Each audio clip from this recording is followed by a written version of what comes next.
Hello, everyone. I don't really have anything planned today except to take this apart. Um, there is two alternate builds I am considering for this. One is an improved Sith Infiltrator, and the other one is a Ewing. I haven't decided which one to do, but I have decided that I'm going to take it apart. So we are going to start that.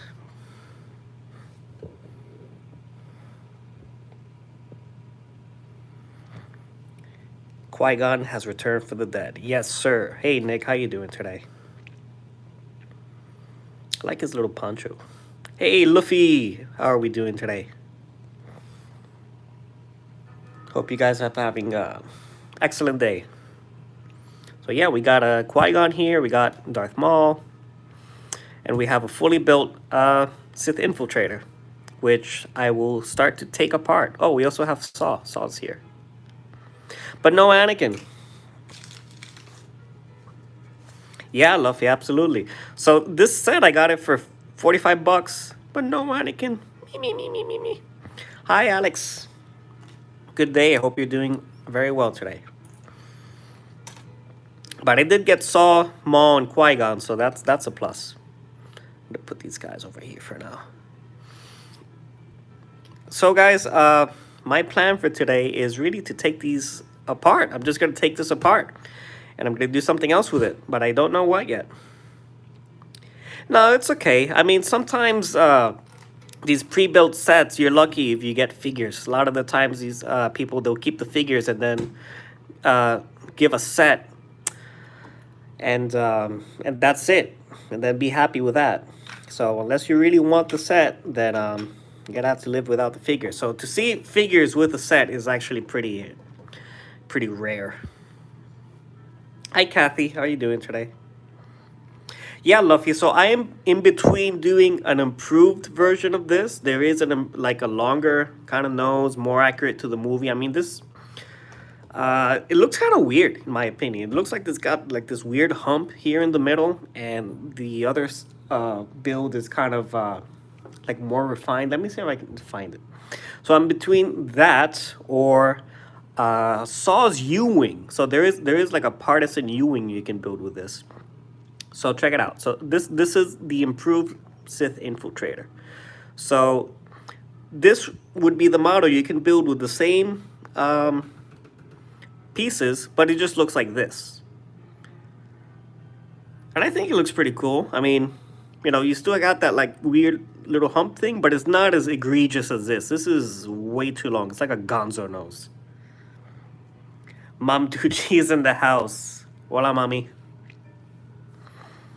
Yes, Joanne is my mother. Everybody say hi to Mom. Mom Ducci. And so I'm between this or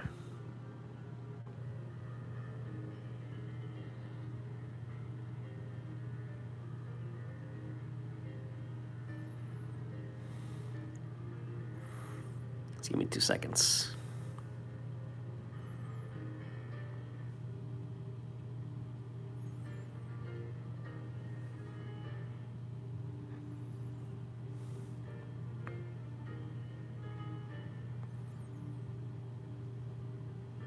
Or this, which is Saw's Ewing. And I mean, it's interesting, but it looks kind of weird. Especially in this cockpit area because it's going to be gold. The designer used like an alternate part here, which is not available. He just kind of slapped that on there.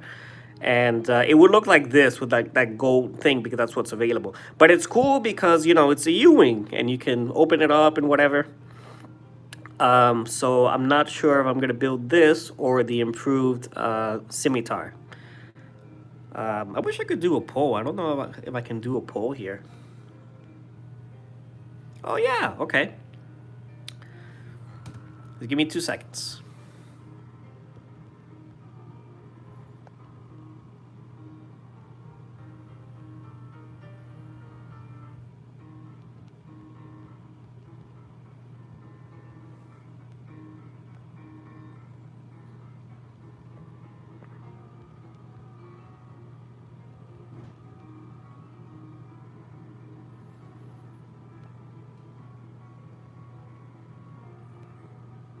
Uh,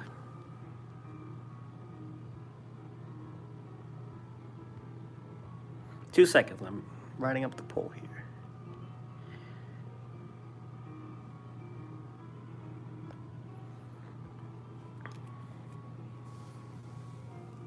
Okay, so the poll's up. This is the first time I actually make a poll, so let's see how this this turns out. So if you guys want to see the pictures again, I'll bring it up again. Here's a U-wing. Right. And then here's the improved Sith Infiltrator, or Scimitar because it's shorter. I mean, technically the name is Scimitar, but whatever. All right, so let's begin with the deconstruction here. And this is going to be a little bit wet. If you see, yeah, the whole pool of water there. I had to give it a bath because it was kind of dusty. A little bit dusty, a little bit dirty, so decided to give it a bath. Remember, this is a pre-owned set, so I want to keep it clean.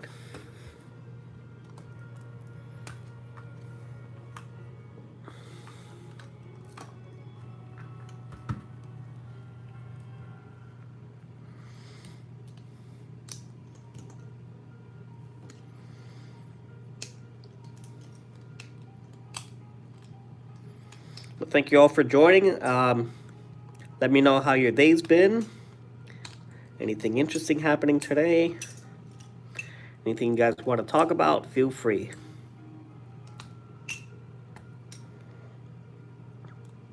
Yeah, Jim should be live soon. Yeah.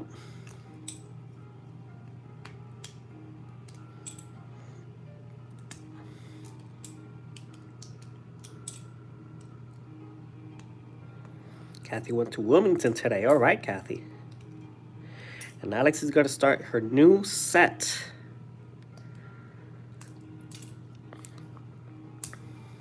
What set are you going to start building, Alex?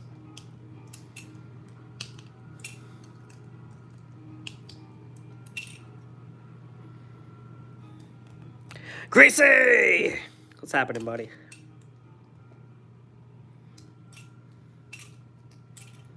I miss you, man. Miss you, Greasy. 3-in-1 haunted house. Ooh, very cool. Very, very cool.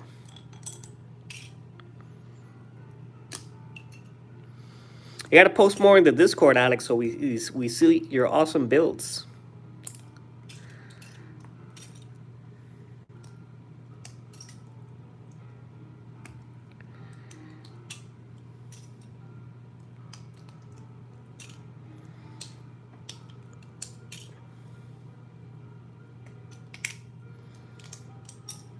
You guys are watching a reverse Lego build because I'm taking it apart. And wet. So you're seeing, for the first time, wet Lego deconstruction. Oh, this had a little feature too. I didn't notice this before, but you can load the probe droids here on the top, and then you drop them off here. How is it? And I think when you do the Scimitar, you lose this drop feature, but you can still load the probe droids, which is, you know, it's fine for me. I don't particularly care.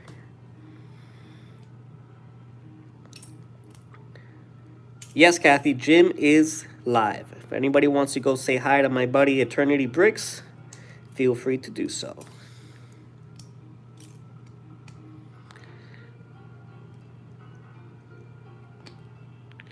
It is 50-50 in the poll. That's crazy. And I'm surprised that so many people... 14 votes. I cannot believe that. 14 votes. And we are tied. That's crazy.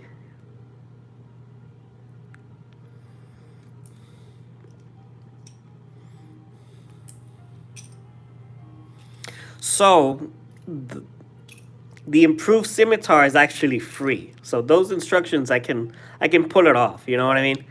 But the other one I have to buy, which is like $2, which is not bad. And it will take a little bit longer for me to get it because I gotta buy it, download it, all that stuff, which is fine. Well, Kathy, I'm going to be doing this for a while. I probably won't be on Jim's stream unless he's streaming until late. Hi, Madi. Welcome. So I am deconstructing Maul's Sith Infiltrator so I can turn it into something else. So right now the options are between an improved version of this that somebody designed and Saw's Partisan Ewing, which is also an interesting design. Not perfect, but it's just an interesting design. So if you would, whoops. If you would like to vote on the poll, feel free to do so. If you want to see the designs, I'll pull them up just so you can see what I'm talking about. Yeah, cool. We're chilling. We're chilling, Maddie. We're chilling. So let me show you. So this is the improved Scimitar design, right? This is the Sith Infiltrator. Just it's got like a longer profile here and a reduced kind of a nose, whatever you want to call it. It looks cool. It looks pretty cool. And then we have Saw's U-Wing, which looks like this. This is Saw's U-Wing. But it's not going to have this cockpit because this is not part of the, the pieces. It's going to have like this gold thing going on. But, it's interesting. It's going to be one of those two.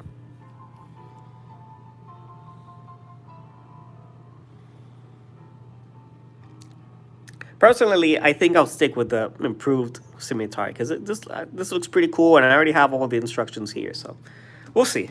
We got 15 votes, so improved Scimitar is winning. Yeah, they both look pretty cool. But yeah, Molly, welcome again. If you're into Lego, let us know what your favorite set is. On my channel, I build Lego and I do all kinds of different stuff.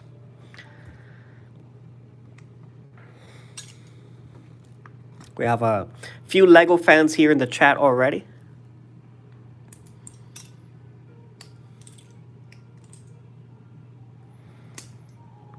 Scimitar looks like a mix between a TIE Inquisitor prototype and a Headhunter.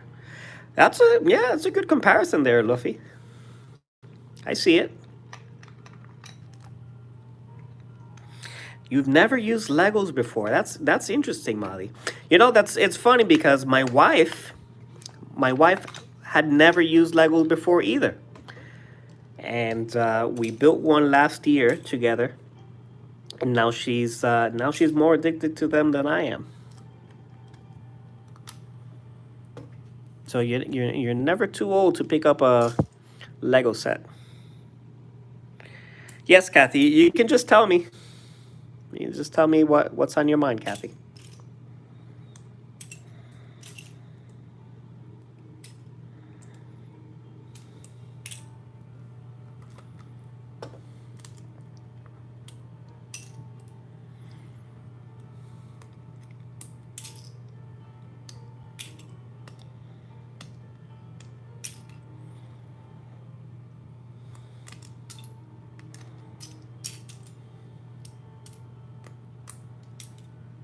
Oh, nice. Very cool.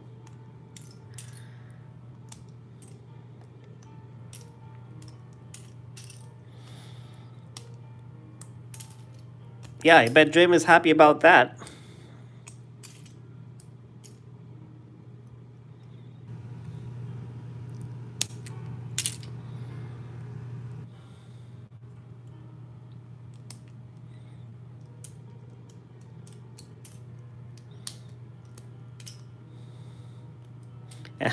I'm sure he missed his PlayStation as much as he missed his loved ones.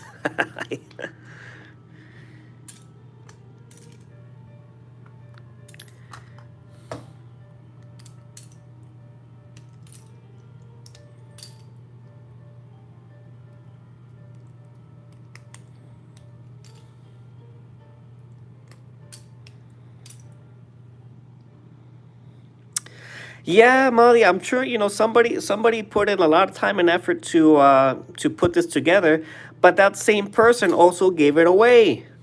I mean, not really, because they sold it to a Lego reseller called Bricks and Minifigs. So I bought this already built, right? So it was already built. Didn't have an Anakin, and I got it for $45. When this set is usually around like $70, which I think is very overpriced in the first place. So it's a good option for me to get a deal and get creative and do something else with it.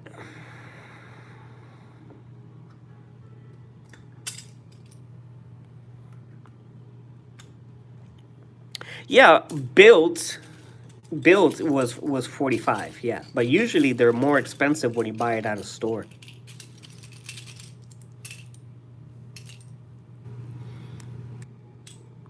Madi, if you're not familiar with Legos, I can tell you that a lot of these sets can be very big, very intricate, and very expensive.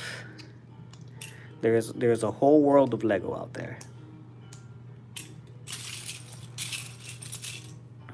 All right, I'm gonna have to get another towel because these are very wet. I gave this set a bath earlier, and it's very wet, so I'm gonna get another towel.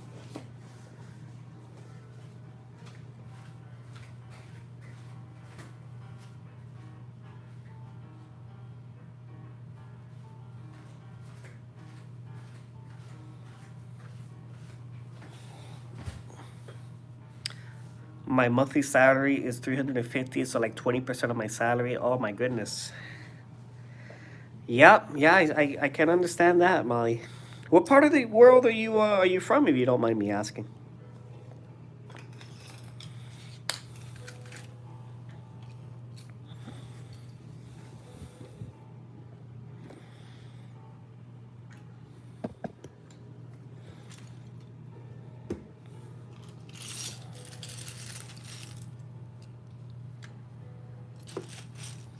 From Lebanon. Well, welcome. You're my first viewer from Lebanon.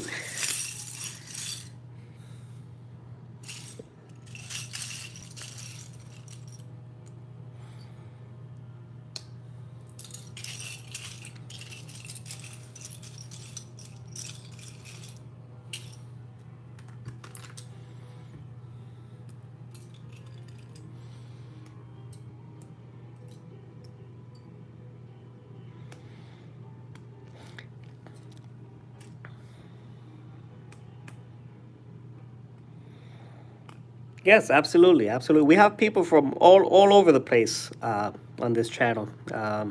I'm American, but I live in an island called Puerto Rico, which is a territory, United States territory.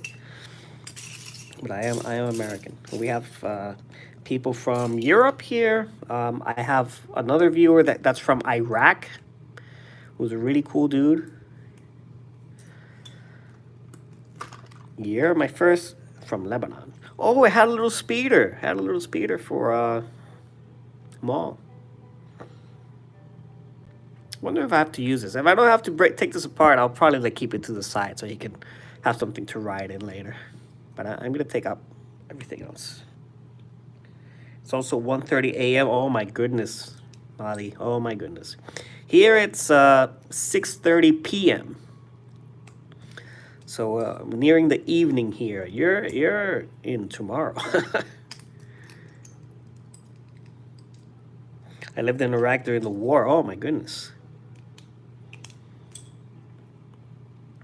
Well, I hope you and your family are now safe, Molly.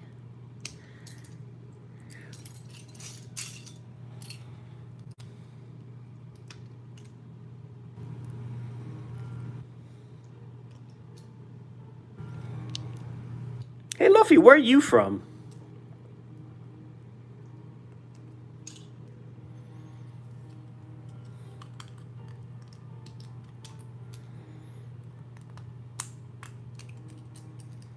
Oh my goodness. I'm so sorry to hear that, Molly. But I'm glad that you guys are in a better situation now.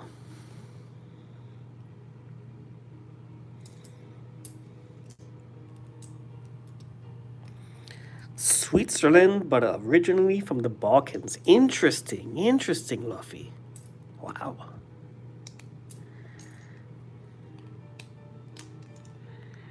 Born in Switzerland. That's really cool, Luffy. Thank you for sharing that with me. That's very cool.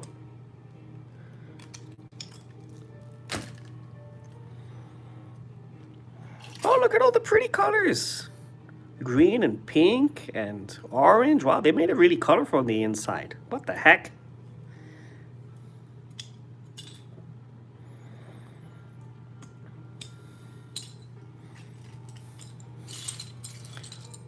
Your family is from the Balkans, Luffy?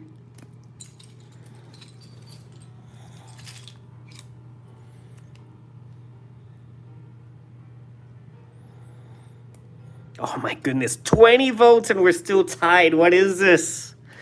What is this?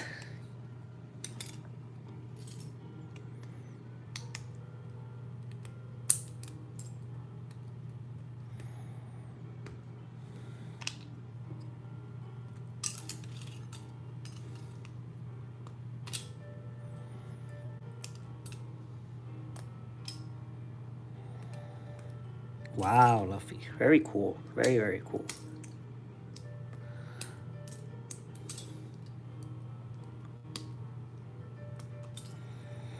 I'm saving up to visit the US. My dream is to walk in the streets of New York. I think I have enough for next year. Times Square, here I come.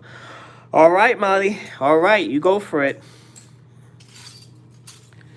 I was born in New York. I mean, I didn't live there because I came to Puerto Rico when I was 2 months old. So since I was a baby, I've lived in Puerto Rico.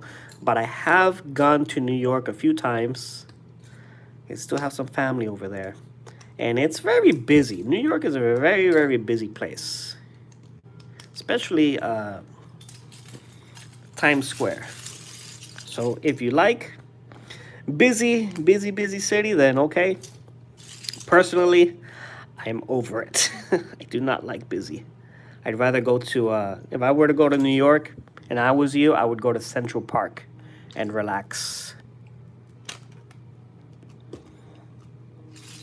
Maybe take a walk in a museum. But I hope that you can make it next year. And not let your dreams be dreams.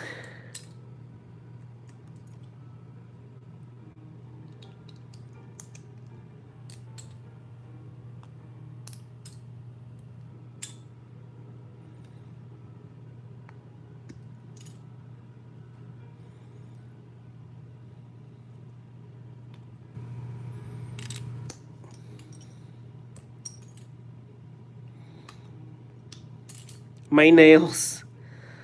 My nails.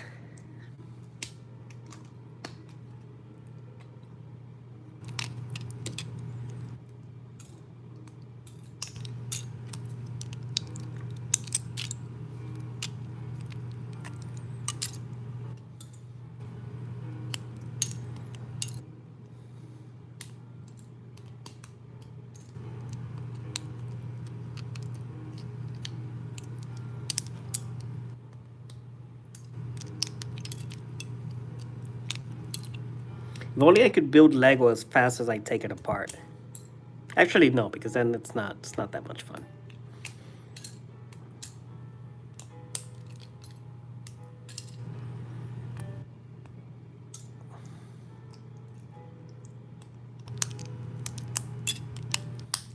It would be so funny if I end up doing the improved Scimitar and like all I had to do was like change like 10 pieces around instead of taking everything apart. That would be hilarious.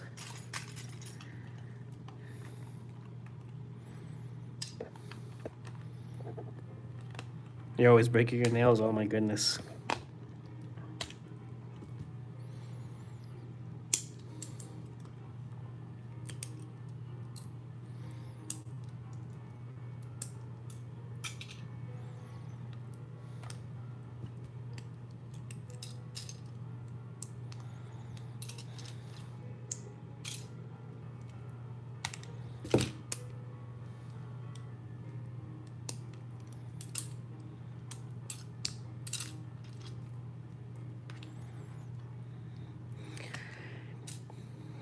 It says, my visa is still in approval for the past year and a half. The U.S. Embassy employees now know my name because I'm basically there every weekend to check. Oh, my goodness. So how long is that process supposed to take? I mean, you would think that's what the embassy, one of the main functions is to grant visas and whatever. So have they given you an estimate and tell you, hey, yeah, by, next week or next month, try again? I'm pretty sure they must be like, oh my God, this guy again, I hope not. I hope they're nice to you. Technic sets are the worst. I bet they are. Yeah, and there's some Technic pieces here. Look at that. Got some Technic in here. Soldado, hello, sir. How are you doing today? Welcome to the channel. I am deconstructing Darth Maul's Sith Infiltrator, because we're going to turn it into something else. Oh, they had stud shooters here. I didn't even notice they had stud shooters. I mean, there's nothing to shoot either. The guy probably lost it. Whoever was the original owner, he probably lost it. But that's okay. I have some extra stud shooters back home I could probably use. And Mali, do you even like Star Wars? Do you know Star Wars? Because this is a Star Wars set.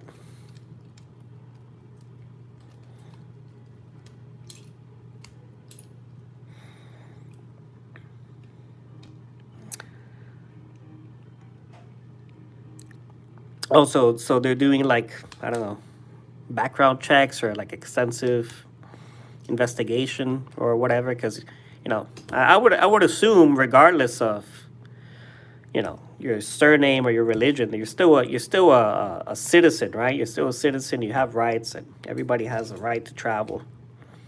So for whatever reason, they're taking their time, but I hope that they do work for you. Never watched Star Wars. Well, Mahdi, darn it, if you go to New York, you have to take a day to watch some Star Wars. But watch the movies from, the 70s, like episode 4. Start there, please. Start with episode 4 and 5. And if you don't like it, then that's okay. That's all right. No worries. But at least start there. Don't watch the new stuff. Never Too Old. Hello. Michael, how are you doing, buddy? Good to have you. Good to have you here. Hope you're doing well, buddy. Marvel. Oh, okay, that's fair. That's fair. More of a Marvel guy. That's fair.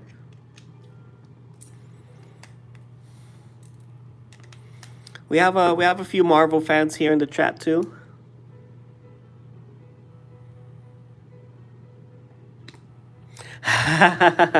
Well, yeah, Luffy. You know what? Yeah, I would recommend Andor to anybody also. It is peak Star Wars. But then again, if you don't know, if you're not even familiar with Star Wars, just watching Andor is, I don't know. I don't think I would probably start with that, but Andor is fantastic, and I would absolutely recommend it to anybody.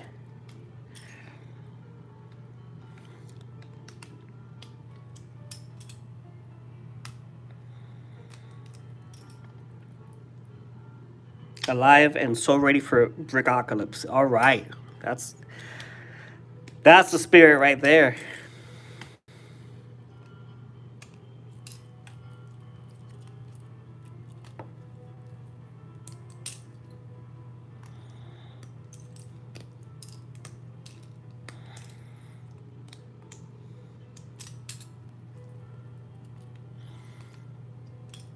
Yeah, I hope I can catch it, Michael. I know you've been streaming lately. I haven't been able to catch your streams, though. But I'm glad that you're going to continue with Brickocalypse. And I hope to catch it for the next one.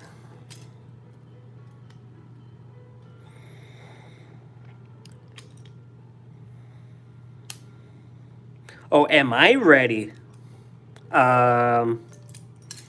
Oh, is that what you meant to say? Well, okay. Sure.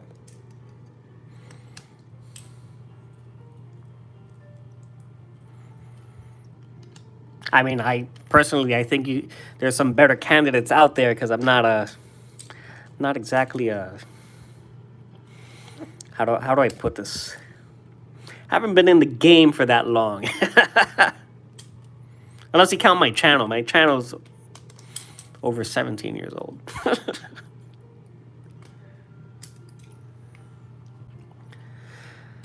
But yeah, all right. Just if you guys want to have me on, I'll be more than happy to participate, and just let me know.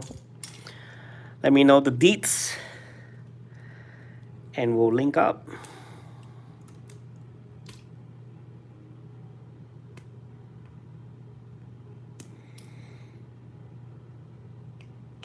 Okay. All right, that sounds cool. Cool.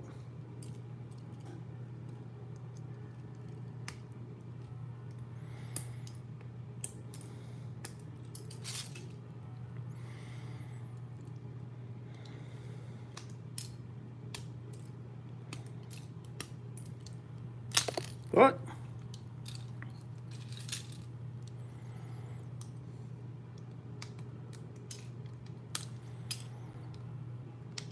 Well, you know what? I did not think I was gonna get this far with the deconstruction here. It looks like I'm gonna be ready to build pretty soon. Oh my goodness! I can't believe we have 22 votes on a poll. 22 votes, and we're tied. You know what? I'm gonna build the scimitar. I'm gonna do the scimitar.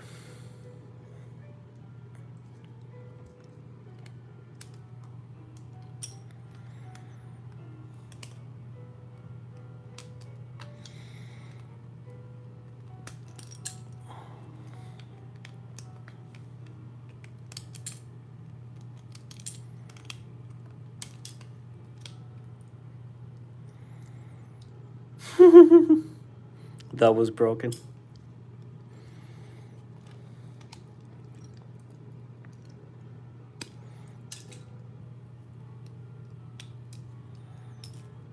Tie was, oh yeah, okay, here we go. Tie was broken. Well, no, not anymore.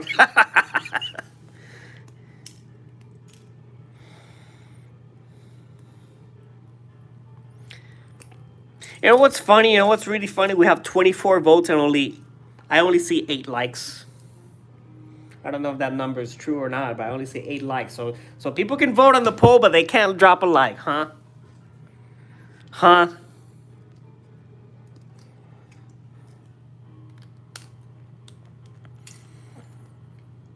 It's so unfair. So unfair.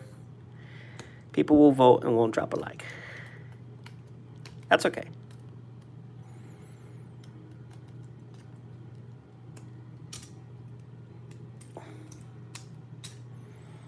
Yeah, 9, but it should be at least 24. If 24 people voted, right? You can go ahead and vote, and then if you're gonna vote, drop a like. Why not?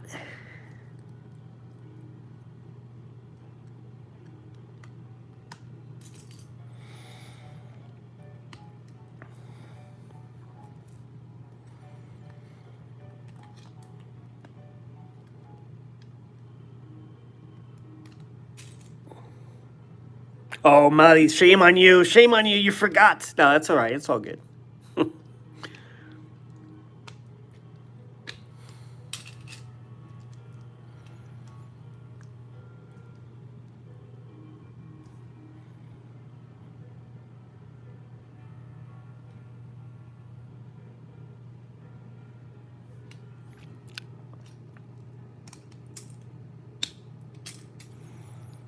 Oh, this center section is very well built. It's very sturdy. It's like I'm having a hard time with these Technic pieces here. Oh, my knuckles!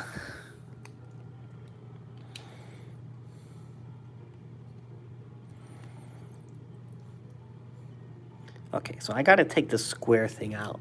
This is really what's holding everything together. All right. Never seen this piece before. Look, it's got like these little clips here.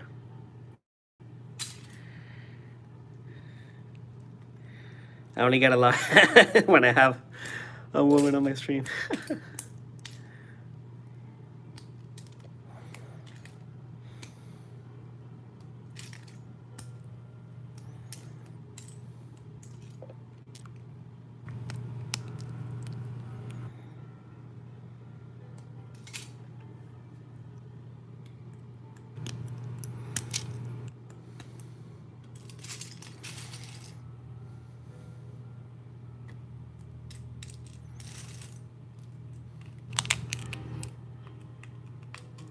And I mean, honestly, even some of the streams I've done with Sadi, I mean, we get pretty much the same amount of likes most of the time, with or without her. You know,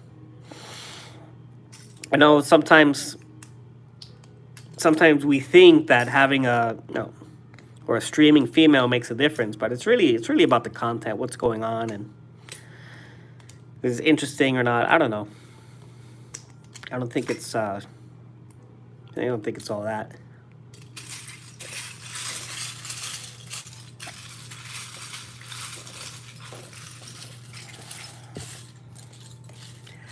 Alexandria, I hope you don't take offense to that. I mean, nobody knows anybody on the internet. Nobody knows you're a girl.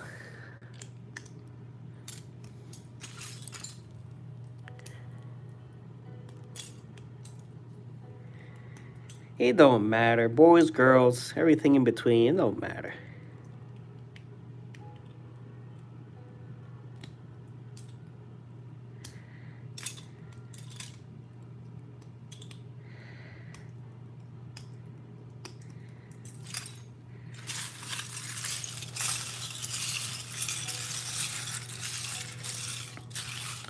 All right, boys and girls. Well, I did it. I have deconstructed the Infiltrator. And since we had a tie, I am going to close the poll. How do I close this poll?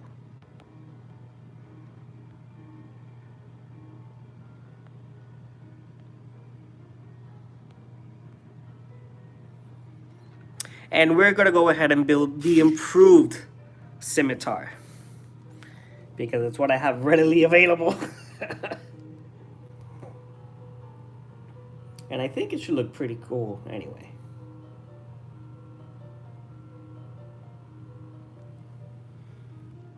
So we're doing this. We're going to do the improved version, which is free on Rebrickable. I think it looks really nice. And we're going to go ahead and do that. I think it's really funny, though, how we tied that.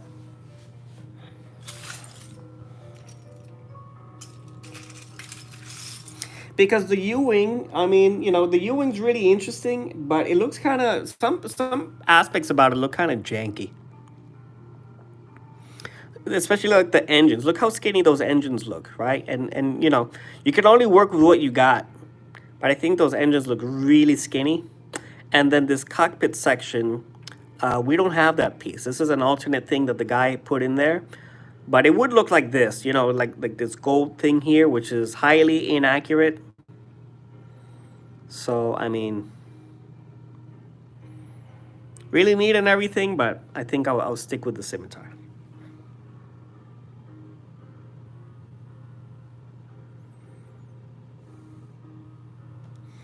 Oh, Jim Sneeze, just let him know I said, bless you, my child.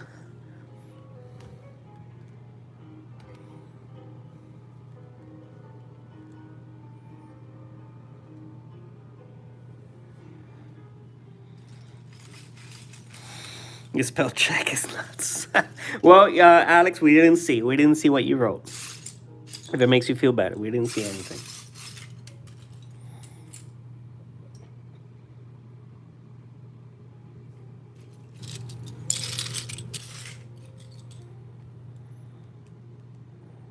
Now that you're saying it looks like a boat to me, right? Yeah, it looks kind of off, right? So yeah, I think the Scimitar is the way to go.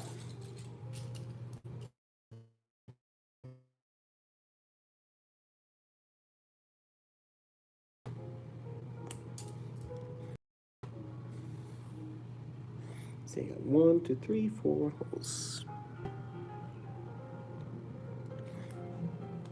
Luffy, how you been today? What have you been up to today?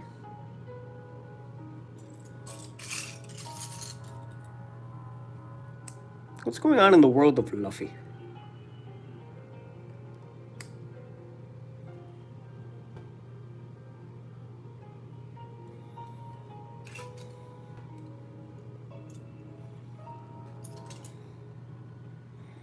Jim is calling me on my phone. He's not calling me. Or you mean like calling out my name? Jim was here? No, he hasn't. I mean, maybe he dropped a like, but he hasn't even said hi. Oh, hi, Jennifer. Hello, hello, hello. Calling out my name. Was he singing it with that beautiful singing voice? Randucci! He's so funny.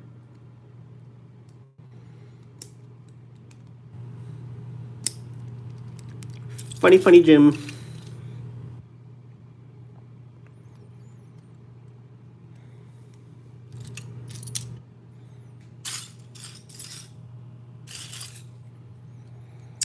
Is that a Samsung? No, I'm streaming from an iPhone, which is my work phone, and then from my personal phone, where I have the instructions, I got a OnePlus. Hey, CJ, how you doing, buddy? CJ Lee is in the house. What's up? What's up, buddy?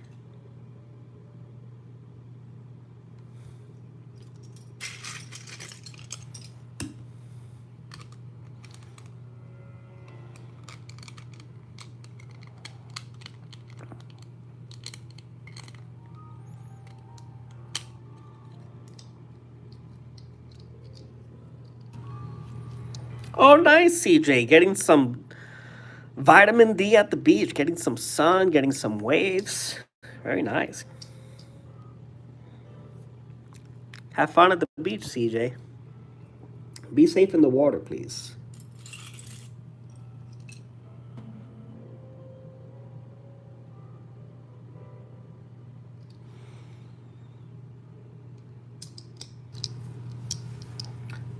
Luffy says going to the mountains for a walk, running a bit, then nothing much because heat wave made me come back here. Oh my goodness, you guys have a heat wave over there too? And then they say global warming is a hoax. There's heat everywhere, man. Really hot. But I'm glad you got some fresh mountain air. I'm sure that's very good for you. Just like salty air from the beach. You know, breathe that in, CJ. Breathe in that air. Breathe in that glorious air.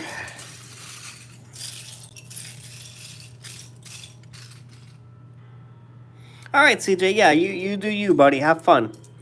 And say hi to everybody. And you gotta be the #1 mod for everybody.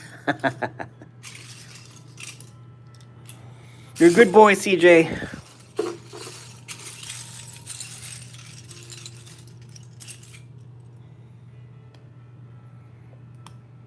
Crazy wildfires. Oh my goodness. Yeah, luckily you're far away from that, but my goodness. Wildfires.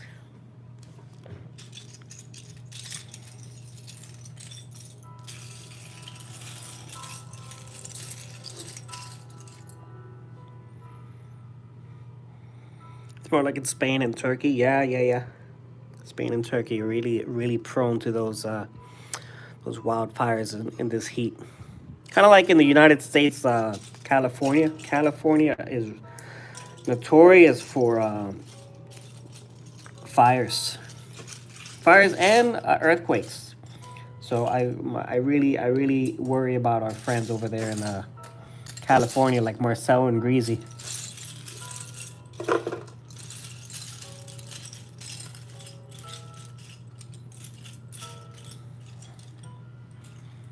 Rubik's Iraq, what's happening, buddy? I've missed you. I have missed you, my friend. How are you? How are you, Rubik's Iraq? Welcome back.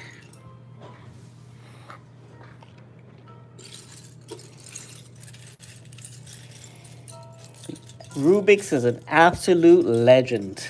Welcome, welcome. Rubik's, yo, I did a puzzle recently I think you'd be really interested in. It's a Tesla box. You need to check it out, my friend. And I know you love puzzles. I know you love puzzles. You're really gonna enjoy that solve. It's a wooden escape box with electrical components to it.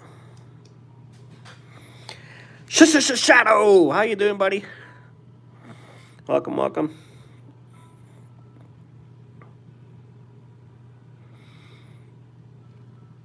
CJ Lee loves Fortnite. We know, buddy. We know you love it.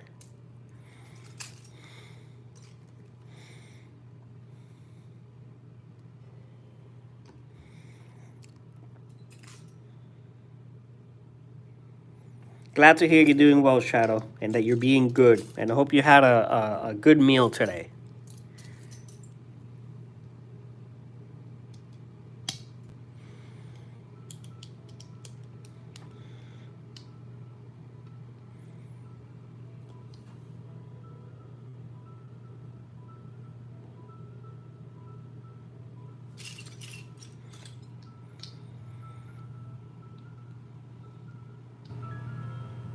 Absolutely, Rubik's. Absolutely. Check it out. Drop a comment. Tell me how you liked it. And yeah, it's great to have you back, man. Really, really great to have you back.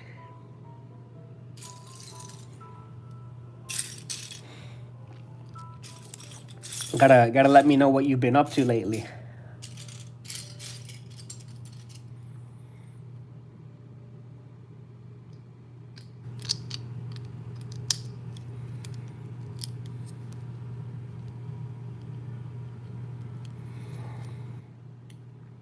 Alexander, Tesla box was amazing. Yes, yes, thank you, Alex. Thank you. Let them know. Let them know that they're not gonna waste their time. That was a pretty cool build. A very unique, one of a kind of puzzle. Took me a long time to do it. Took me like 4 hours, man. Jesus. Miley says this chat is so wholesome. So are you. Oh, thank you, Miley. Thank you, thank you. We appreciate that. Yeah, you know we're chill, man. We're just chilling. Everybody here is really nice and kind. A lot of the people that are in this chat, you know, we kind of jump around different streamers, and we all look for that same vibe, just chilling, having a good time, and then mostly Legos. Sometimes we'll dip into like games, mostly Lego.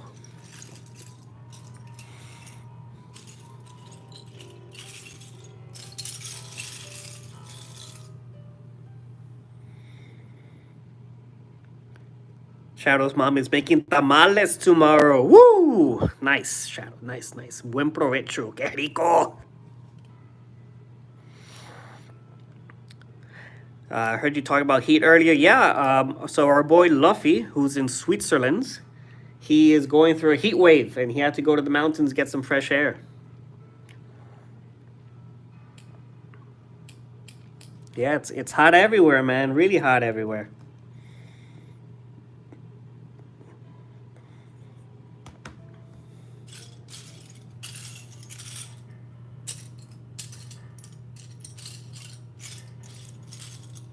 And if it's not hot, it's rainy.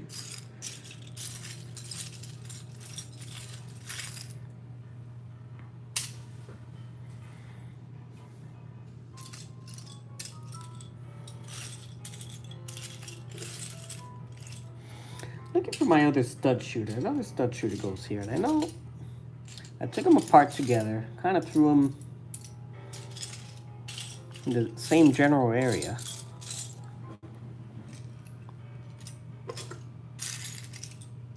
Ba-da-ba-ba-ba-ba-ba.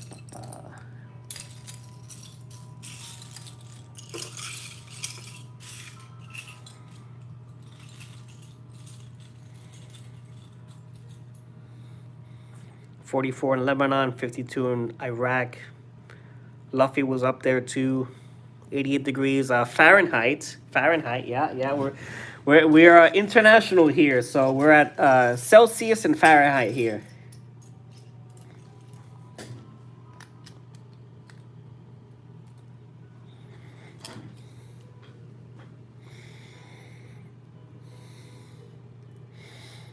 Yeah, you say 88 to a Celsius, guys, and you might as well tell them you're on the sun.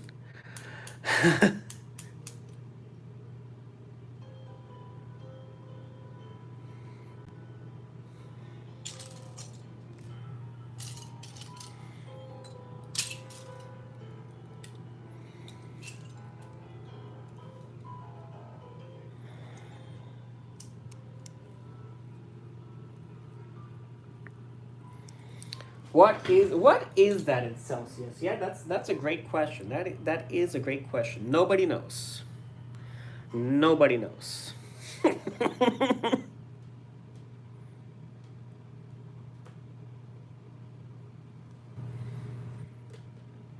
Now we know.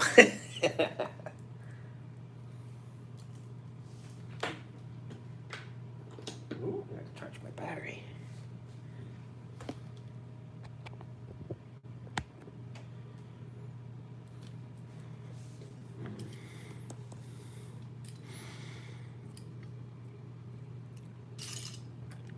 Okay, where am I? Where am I? I got sidetracked. Okay, we got these pieces. I need 1x4s.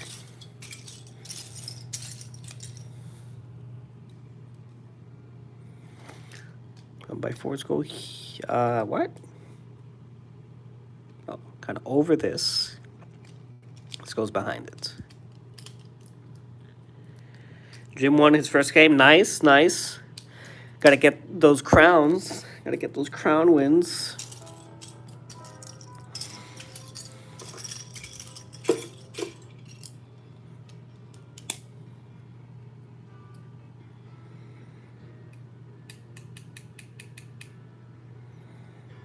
$65.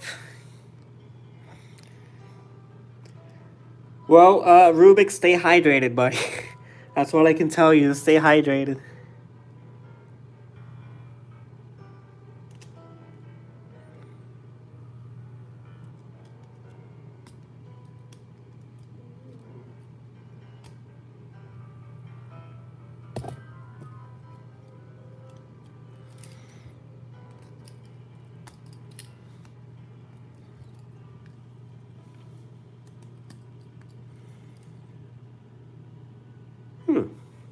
I guess it's like this. I'm trying to go by the instructions. I don't want to be like a circle off. So I got like half a circle kind of popping out there. So I'm gonna go with this.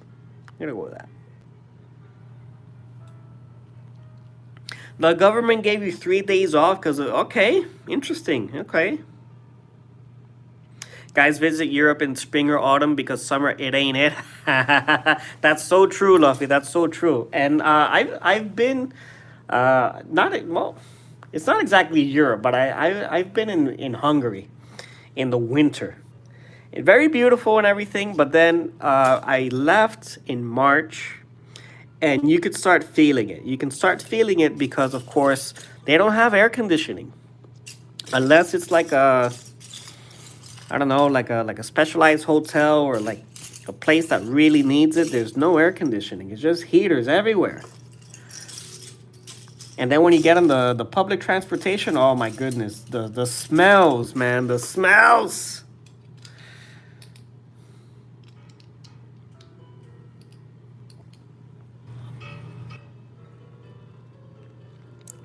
Europe summers are winter. Oh my goodness. Oh my goodness.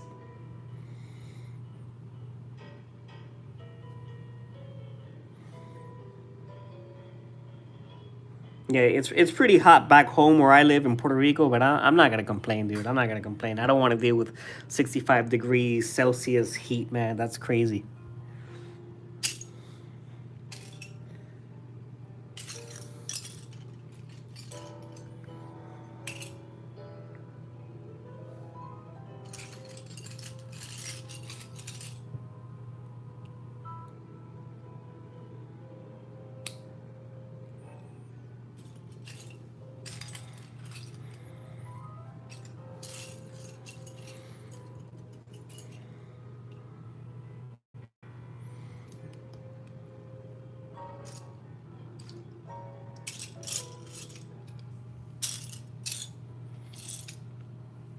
Mm-mm-mm, mm-mm-mm, mm-mm-mm.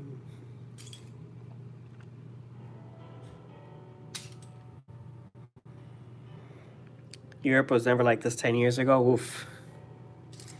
Yeah, and it just seems like it's just gonna, you know, keep getting warmer and warmer. I don't know. I don't know, you guys.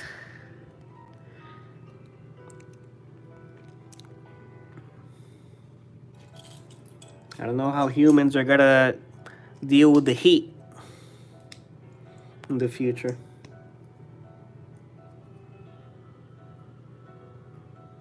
All right, cool, Rubik's. I appreciate you, man. Appreciate you stopping by. Missed you, man, and I hope to check you out for the next time. Make sure to drop a comment. Let me know what you think about that puzzle. All right? Take care, buddy. Such a nice guy. I like that guy. He's such a nice guy.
Luffy, so have you bought any of the new One Piece sets yet? Where are you going to? Are you gonna wait for them to go on clearance, like me? I'm kind of like soft boycotting Lego. You know what I mean? I'm gonna call it soft boycotting because I'm still gonna buy them. You know, I'm not gonna not buy them, but they're so expensive, man. So expensive. It's like buying it day one is like you really have to want to. You really have to want to buy a set. You know what I mean? And I don't think it's worth it.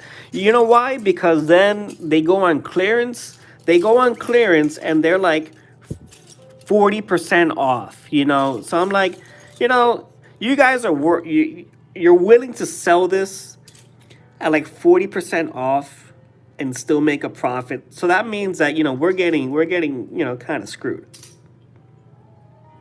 Obviously, we're getting kind of screwed if they're willing to sell it at a, you know, lower price like that.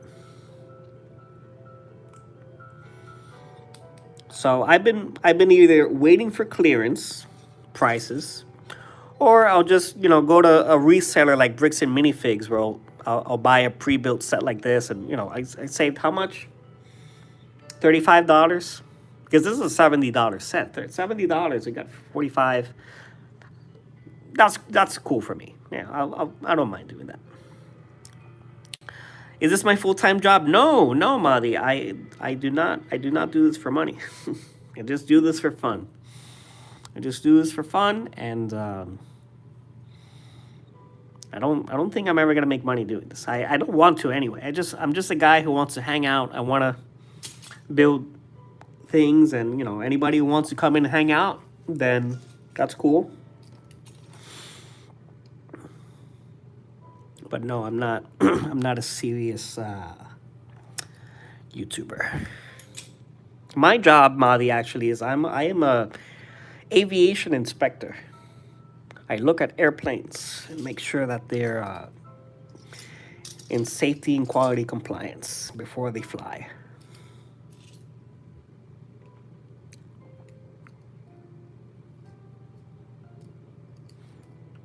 Did I forget something?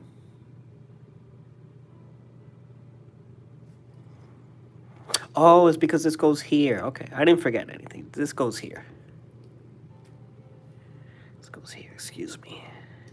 Okay.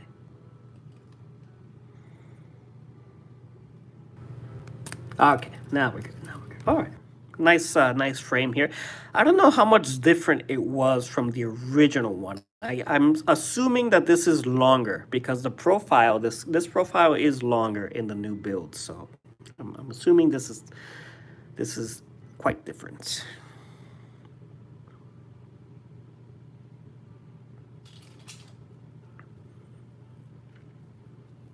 Wait for the price drop? Yeah, makes sense, makes sense. Star Wars set quality and price isn't the same anymore, so I'm disappointed, not gonna lie. Hey man, Luffy, that's fair, that's fair. A lot of people feel the same way, and you know, it's just the new reality. Just the new reality people kind of need to deal with or tolerate, or send the message to Lego, hey man, we don't like your product, we don't like what you're putting out, we're not gonna buy it. But of course, people still buy it, so I don't know. I don't know what to tell you, man. I will only buy something I'm actually like invested in, I care about, like Chopper. My wife and I, we love Rebels, and Chopper's so funny, and that was a day one.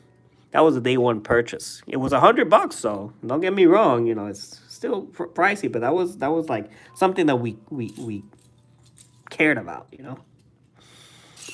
But all the other sets, like that's a hard pass for me, dude. Real hard pass. I didn't even want this set, When I saw this set, I'm like, what the heck is this? Looks ugly, bro.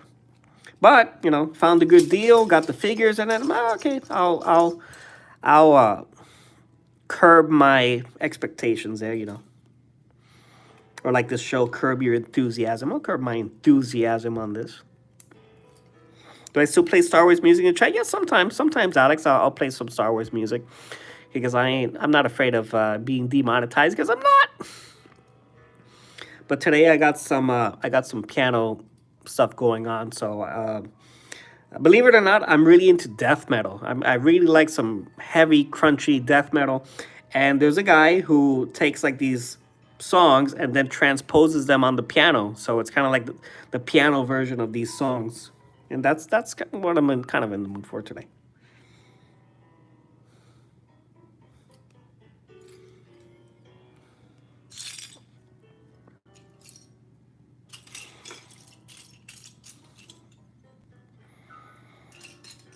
But yeah, I love playing Star Wars music.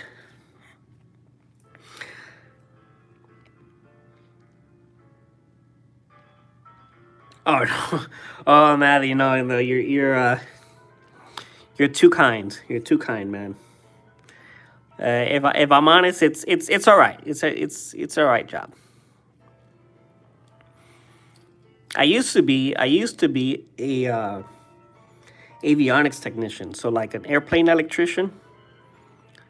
So I did that for a long time, and then I moved into quality control, and then management eventually, and I was working for an MRO, maintenance, repair, and overhaul station, and then I moved to an airline, and I've been with the airline ever since, and it's a lot slower paced than what I'm used to. So I'm used to like being busy and putting out fires, metaphorically putting out fires and really busy. And now I can just relax, see what people are doing, check their paperwork, make sure that the plane reflects, what's being asked and performed. So now it's more relaxed, I would say. But badass, I don't know about that. I don't know about badass.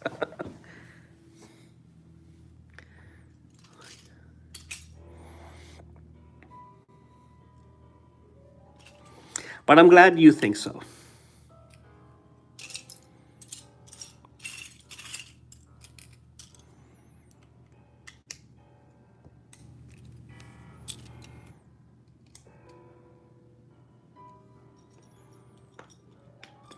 I think it's more badass that you think is badass.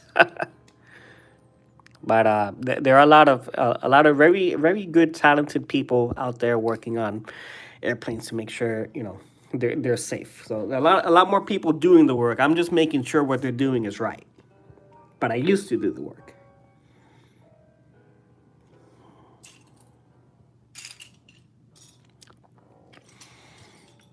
But everybody does their part.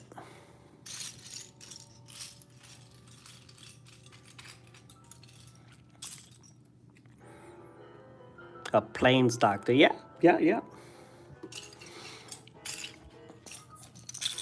But at least the planes, they want to tell you what's wrong with them.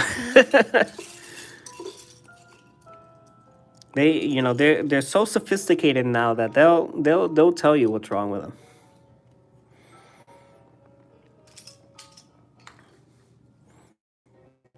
Unless they get hurt, like structures, like structurally, if they get hurt, well, that's a problem. That's a really expensive problem too.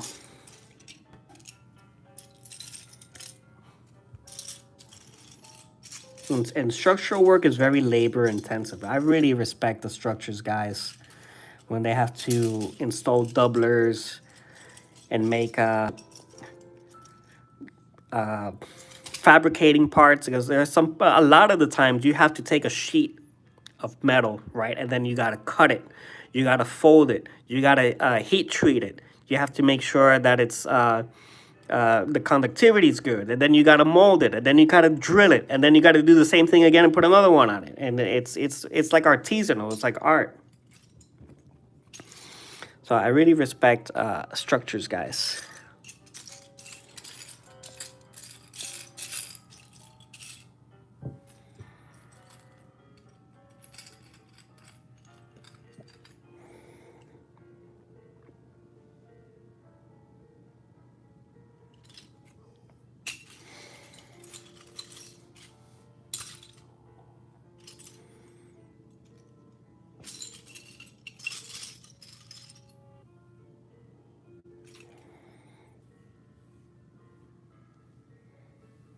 Some people are just really kind. I appreciate that. Yeah, love. Yeah, absolutely. There's a lot of, and I'm very grateful that you guys, that not only are you guys here and being kind, but everywhere I've seen you everywhere else on the YouTube space, you guys are always very kind and friendly. So that's very genuine attributes. Have you ever walked on a plane and said, no, this isn't going anywhere? Absolutely, Alexandria. Absolutely. All the time. I'm like, nope.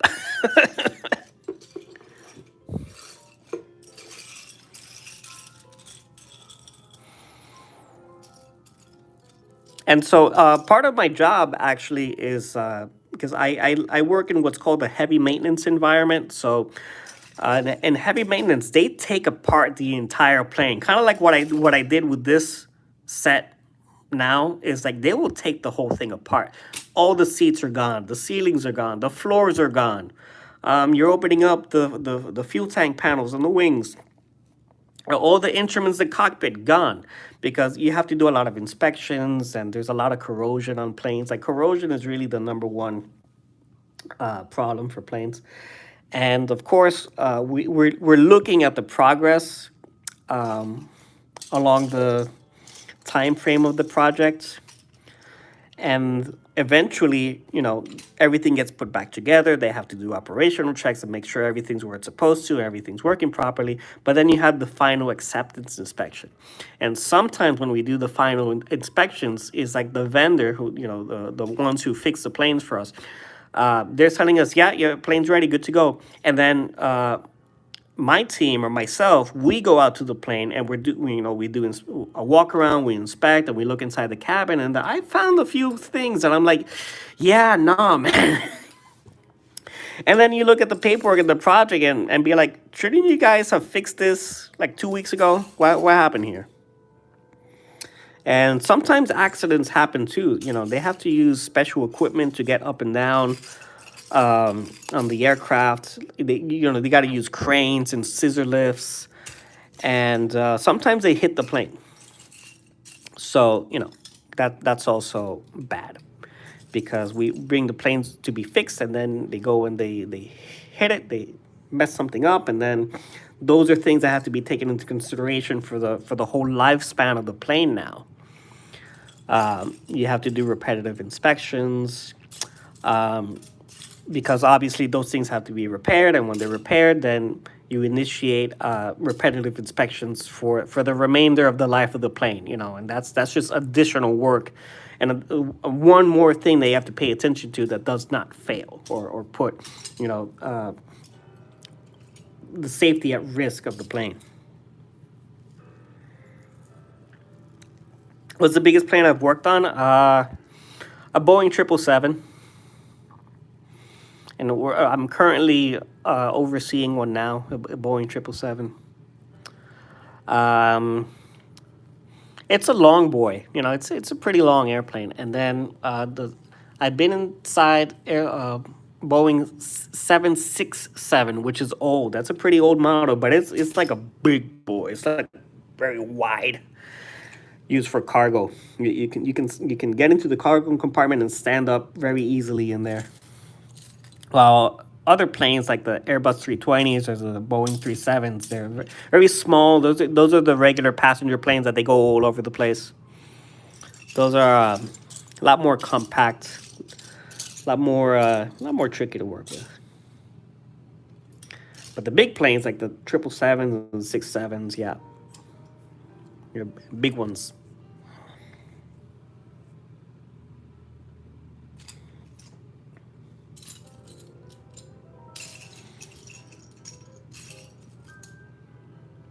Where is this piece, man? I'm looking for it. Where is this piece? Oh, here you are. It's one. I need another one. Another one.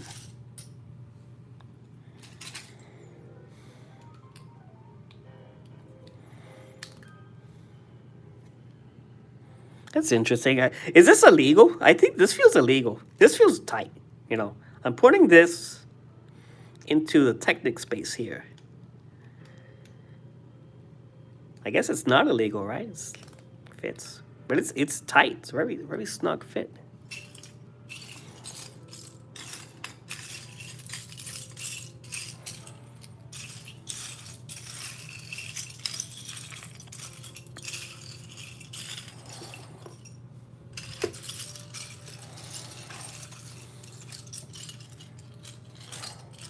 So I would also invite you guys, like if you have any questions about airplanes and how something works or something about airplanes that's always scared you, let me know and I'll tell you the truth about it.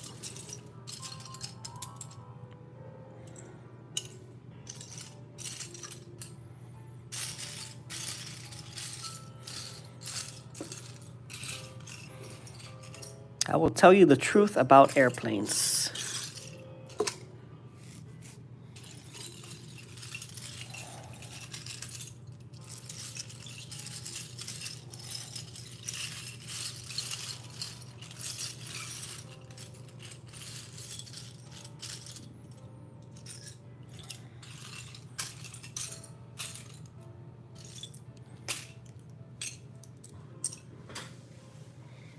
I need one more of those pieces. I gotta stand up now. Oh, here you are. Gotcha.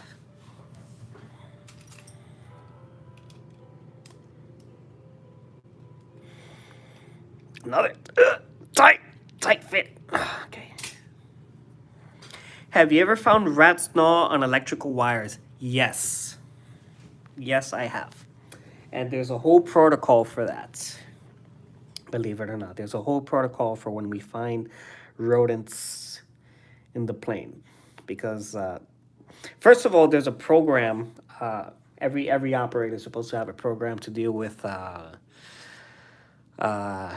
like infestations, like the same way you would call an exterminator come by the house and take care of an infestation. There are programs that are put in place to make sure that rodents and cockroaches and stuff like that don't get in planes.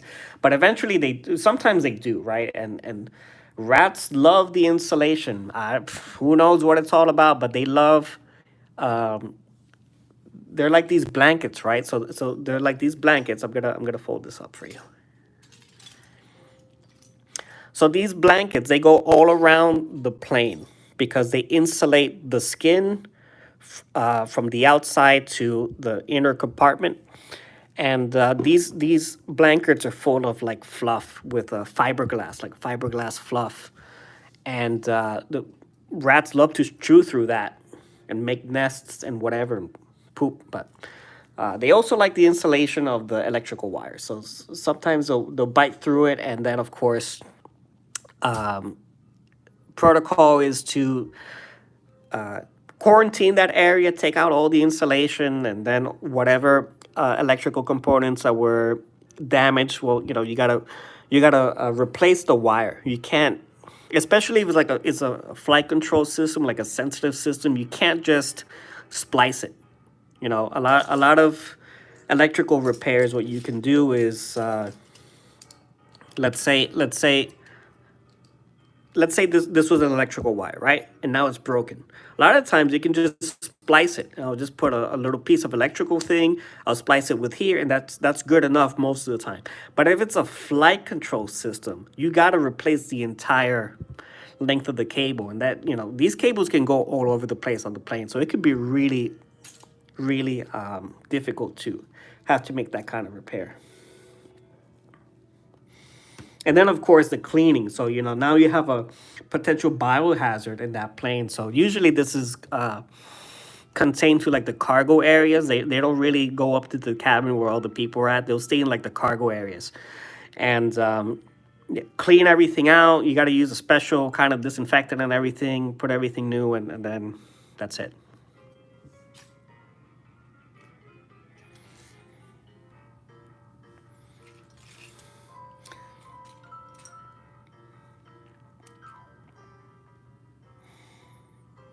So yeah, I've encountered rodents, a situation with rodents, I should say, because I've never seen the rodents. Just a situation with the rodents, at least twice.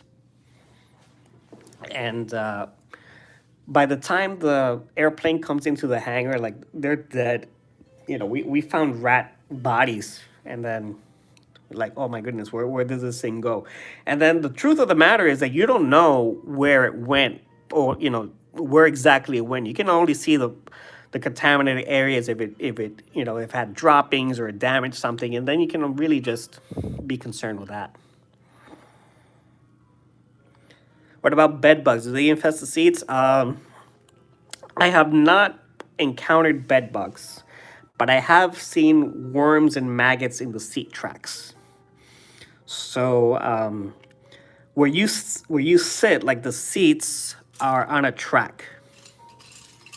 Let's say this is a chair, right? You're on a chair, and then across the fuselage, you have seat tracks, right? So your seat is attached to these tracks, and they go all along the length of the fuselage. And then these tracks have gaps in them, so you can fit the seat with the feet into the tracks, and then they're covered with like the plastic thing. So obviously this is an area where a lot of fluids get dropped, food gets dropped, and whatever, and these areas just get like vacuumed or whatever. It's not like a deep cleaning. But when they come into the hangar and they're coming for heavy maintenance, then deep cleaning happens. So all the seats get taken out, all the carpets get taken out, and then when you remove the seats, this is full of bugs and maggots and just disgusting stuff.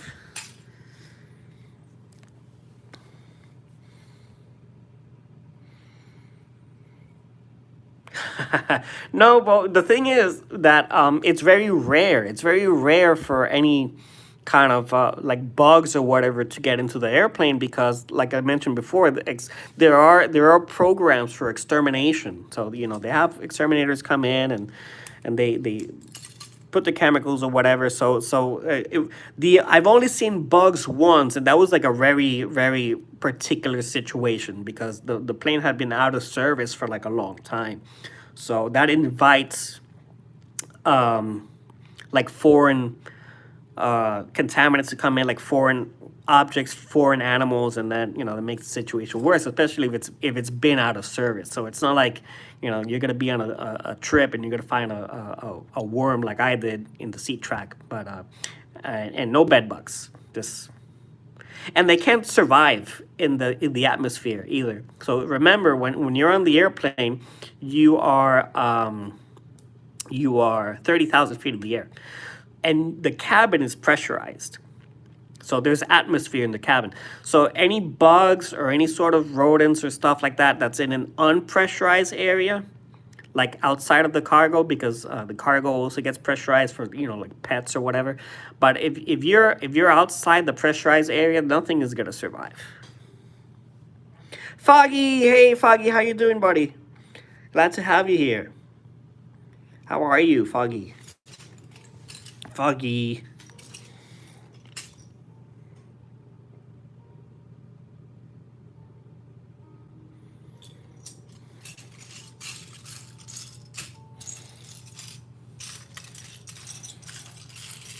I found drugs before.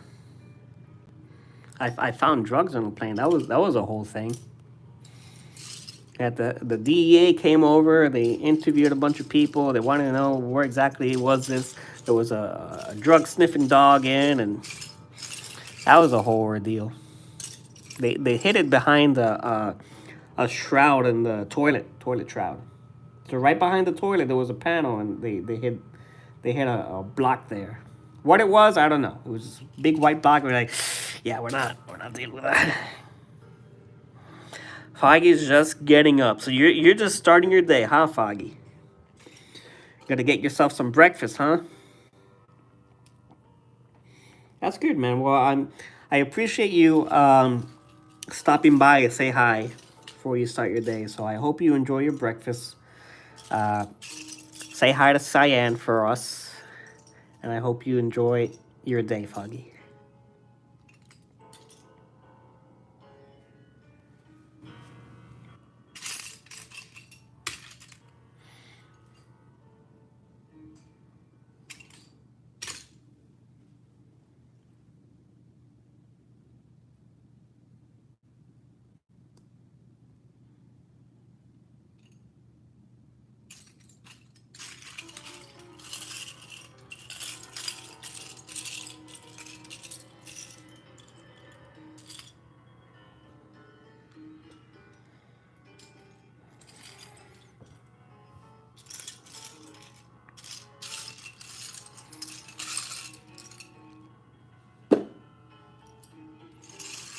Okay, they have us doing the landing gear now. Let's see if I can find the rest of these pieces. I don't think I took apart all the landing gear because we're doing this.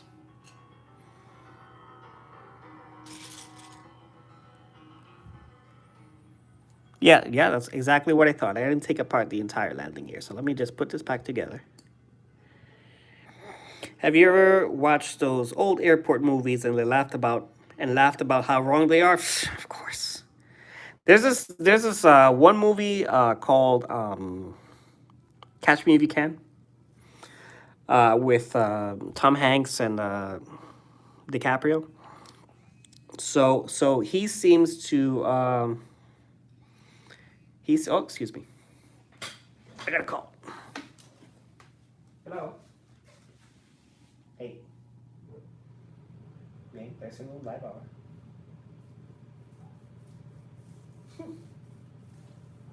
Fine. Okay.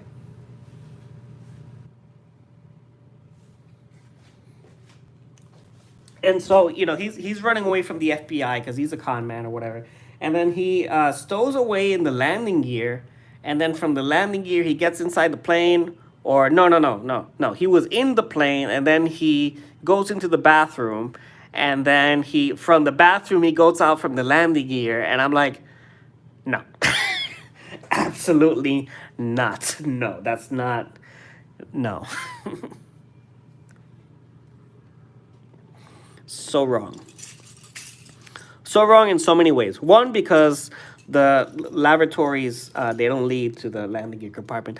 And if they did, because I don't know what model airplane that was, you just went from a pressurized area to an unpressurized area. And there's absolutely no way that you can do that if you don't remove the metal section, either from riveting or you're cutting through it.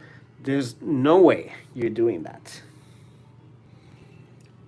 So somebody thought it would be cool if he just escaped to the outside of the plane from the bathroom, and they put it in the movie, but that's absolutely ridiculous.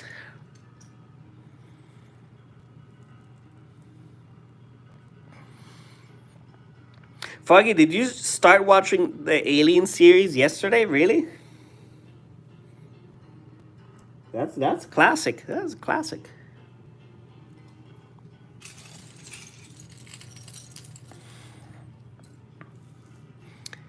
And then the other really silly thing is, of course, whatever Tom Cruise is doing with planes. Like, I respect Tom Cruise so much because of the stunts that he does, and he was hanging out from the side of that one plane for a while, and Mission Impossible. But of course, he has a harness on. He's got, there's safety precautions that are happening there. But nobody can hang on to a plane for that long of a time. There's absolutely no way. Those things are going 400, 500 miles per hour, just taking off, and then it goes faster. Then it goes to 600, close to 700. They're almost reaching, but not quite Mach speeds. So absolutely not. And then remember, the higher up you go, the less atmosphere there is. So you're gonna be facing with cold. You're gonna be facing low oxygen. This is the same way as when people are going up into the mountains. Mountain climbers, they gotta wear special equipment for breathing and take care of themselves. So absolutely not. And then of course we have the movie Top Gun 2, which was Star Wars, and we know Star Wars is complete fantasy. So yeah, no.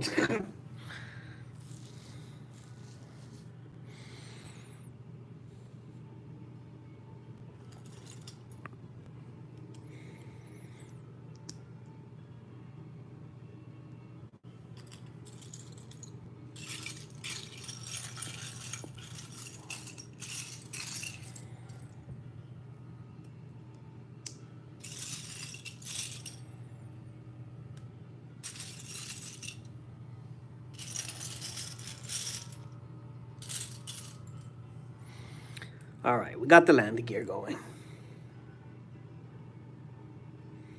Lost my instructions.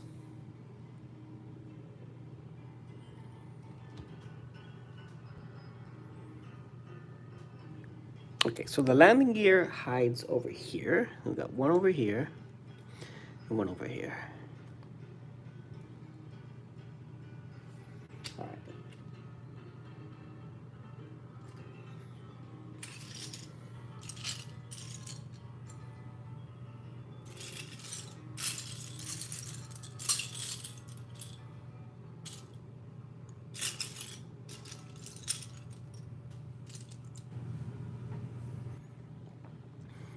Foggy, so you thought the movie was too complicated?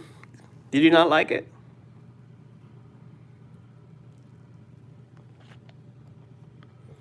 Because at least the first one is good, second one is all right, and then they really went off the rails with the third one. I don't know what they were thinking about, but at least the first one and the second one are okay.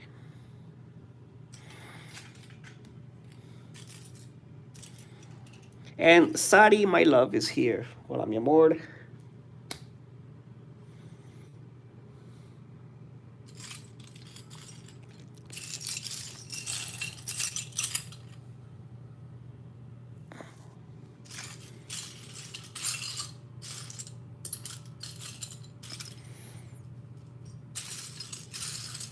Yeah, she was the one who called me and was like, babe, I'm doing a live. And she was like, oh, and I'm just thinking, you don't have notifications on, do you?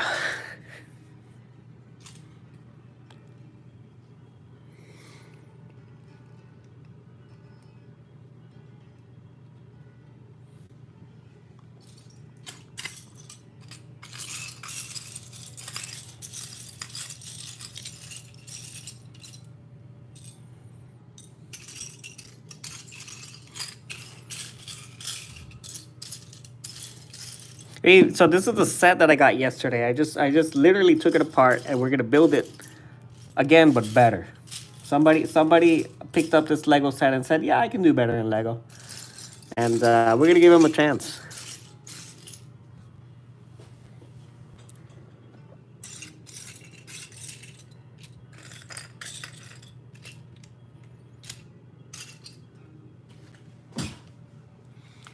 There's so many versions of Alien movies, and the timeline is so confusing, so hard. Well, wait until you introduce Predators.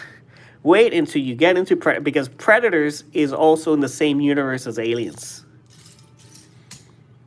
If you really want to get into complicated.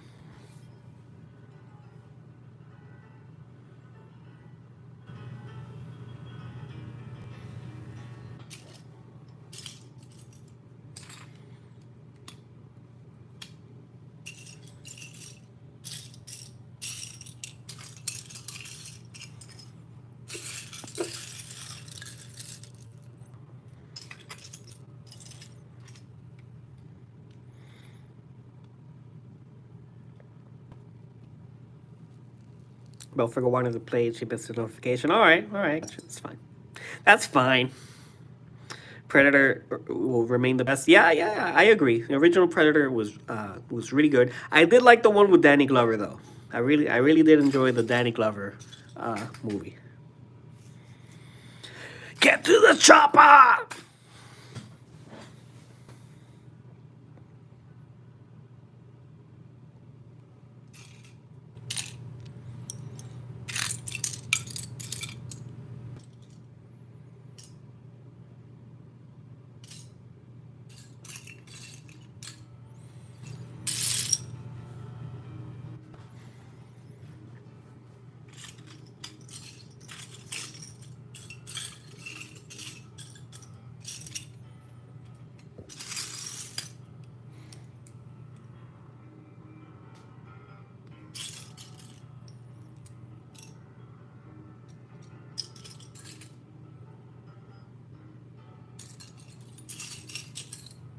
Okay.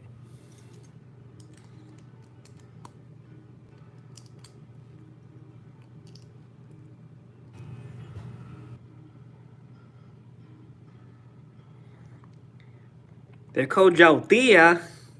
What? Jal. I'm laughing, Luffy, because in Puerto Rico, Jaltia is a root vegetable. But yeah, they're called something like that. Jout, something. Yeah, something like that. Definitely not root vegetables. Definitely not. They're great in the soup though. Very tasty in the soup.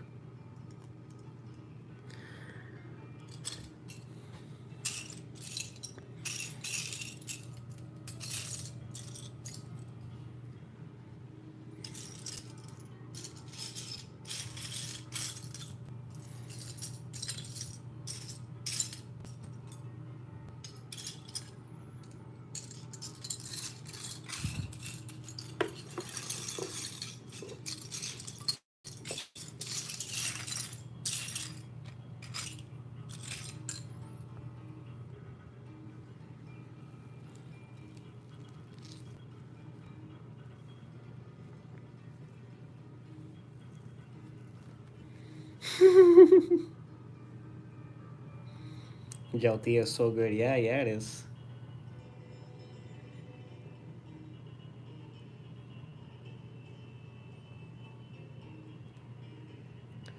Yeah, but yeah, Luffy is correct, 100% correct, and he says it's Yoja, Yoja, proudly.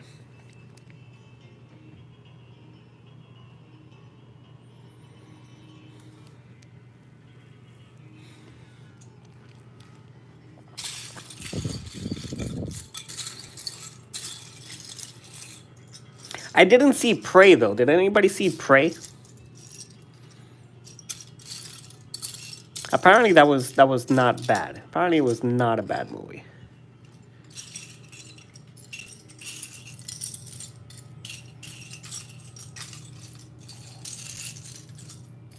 And they have another one coming soon called Badlands. I don't know if anybody's interested in that.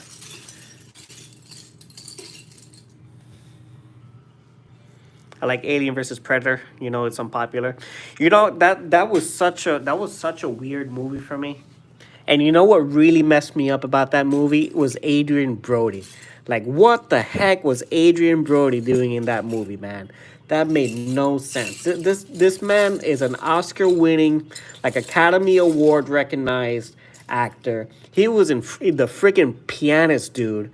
The freaking Pianist.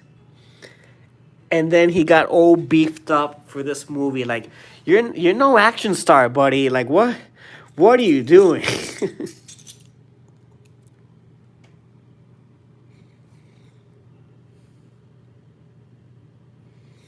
It's like, Adrian, man, we love you, but what is this?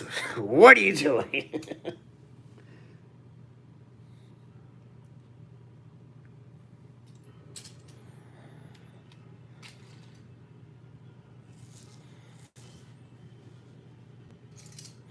Yeah, Prey is the one with like, yeah, the indigenous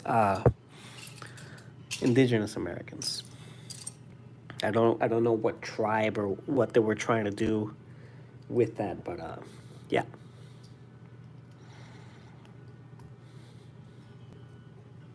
Kind of like the historical the,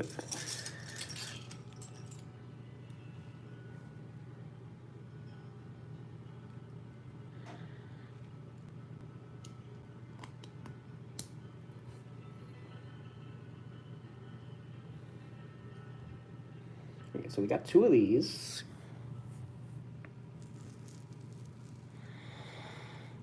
Yeah, and the guy from that series, so the serial killer? Which guy? I don't remember that. Which guy?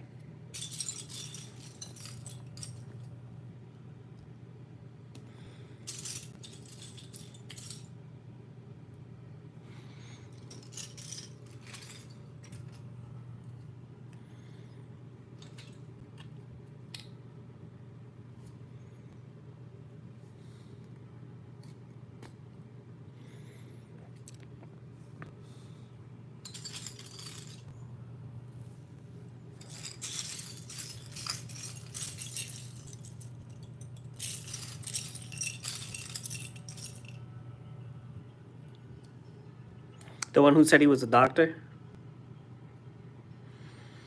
Mm, Fez?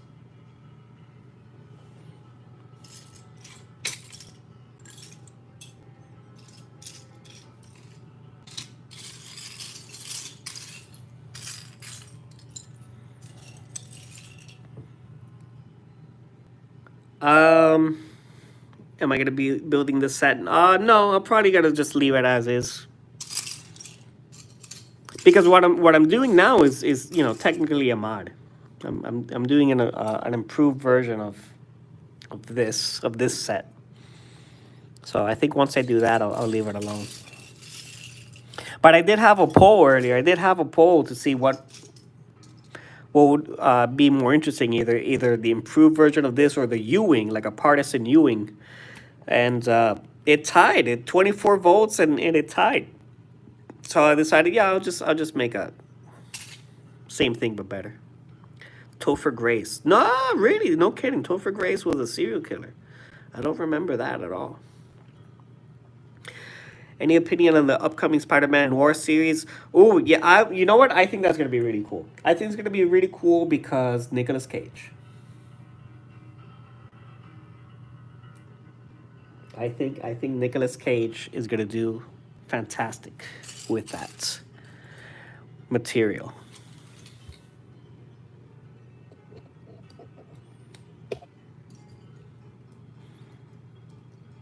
And they already like soft launched him in that Miles Morales movie. I don't remember which one it was. I don't know if it's the first one or the second one, but I know that they already introduced Nicolas Cage as the Spider Noir or whatever, Detective Spider-Man. I don't know, but yeah, I think that'd be really cool.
Oh, there are two of these. Oh, my goodness.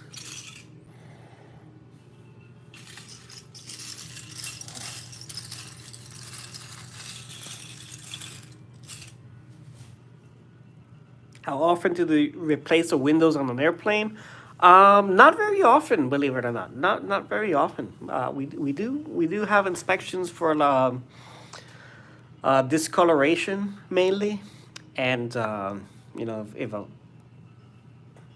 if there's cracks or passenger busted one or whatever, but it's not very common that those things get replaced. On a heavy check, we'll probably see some really bad scratches, but the windows are one of these things, like something has to happen to it before we go and replace it. So things like discoloration, a lot of scratches, cracks, then we'll change it out.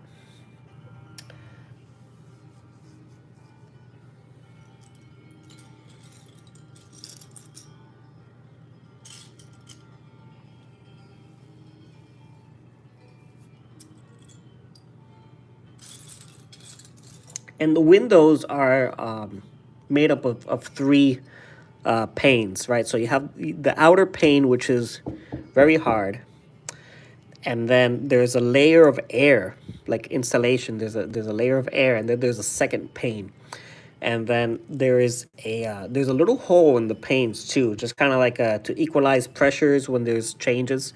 So you have those two are the main panes. So that's really like the window, right? Those, and then you have a third one, which is a third pane, which is really like a strong plastic, and that can break, and it's not a big deal.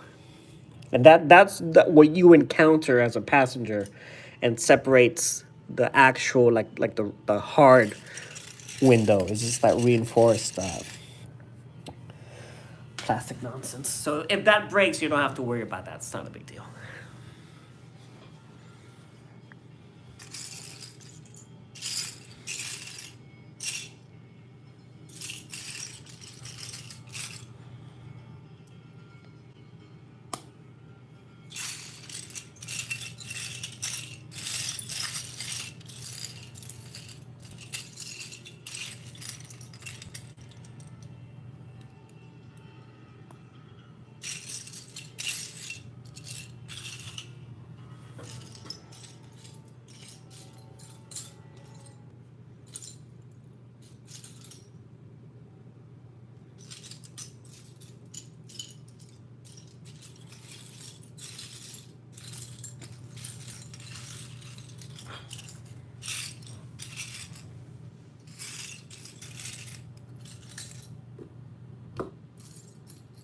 Where are you?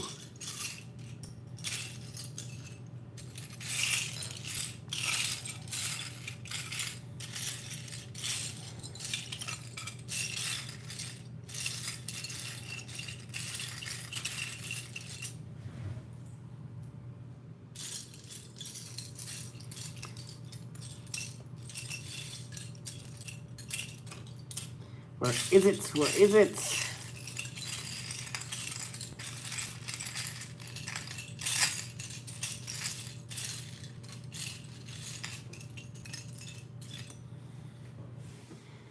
In a James Bond movie, and the villain was sucked out of the little window. Can that really happen?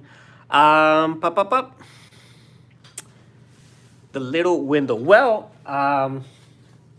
depends how big the hole got, because if it's like a regular standard size window, like the ones you would see out of a you know commercial airplane, then yeah, that could happen. But it depends how high you are too. It really depends how high you are, because remember, the higher you are, the less atmosphere is outside. So you need to compensate for that atmosphere with the pressure from the inside. So the airplane will introduce outside air and compact it, and pressurize it. And then if there's a quick enough change, then it can lead to what we know as explosive decompression, but it's highly unlikely unless there's a huge difference of pressure, right? So there have been instances where, you know, a plane will pretty much tear itself apart if there's decompression.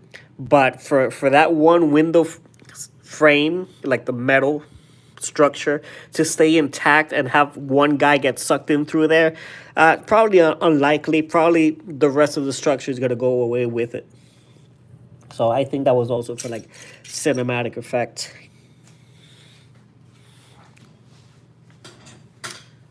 Foggy's new videos online. Nice, Foggy. Nice, nice.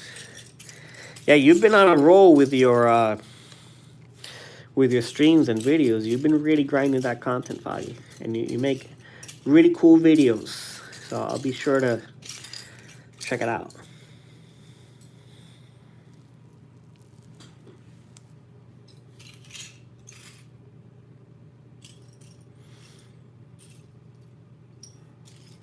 Where you'll see very violent decompression is in the ocean.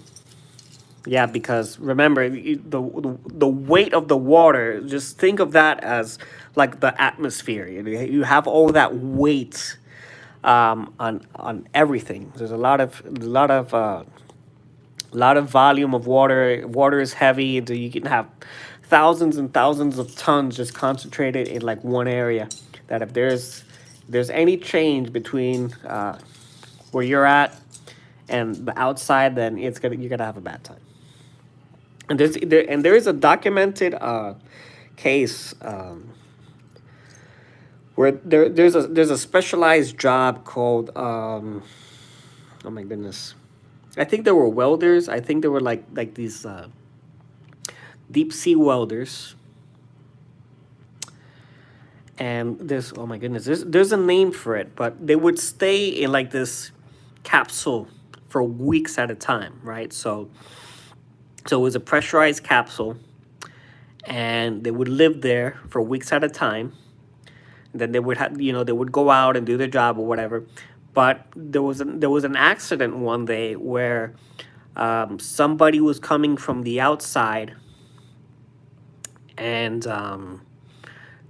there's an antechamber where the pressures have to equalize. So you're outside, you come in, you pressurize or depressurize in there. I think you pressurize in there, and then you go into the living quarters, the living chamber. So there was an accident between the antechamber and the living quarters, and the antechamber was not pressurized yet. It wasn't pressurized yet, and then you're in the pressurized living areas, and then somebody opened the door, or this guy couldn't wait, and he opened the door too quickly, and then the people who were in here just got sucked out, and they died immediately.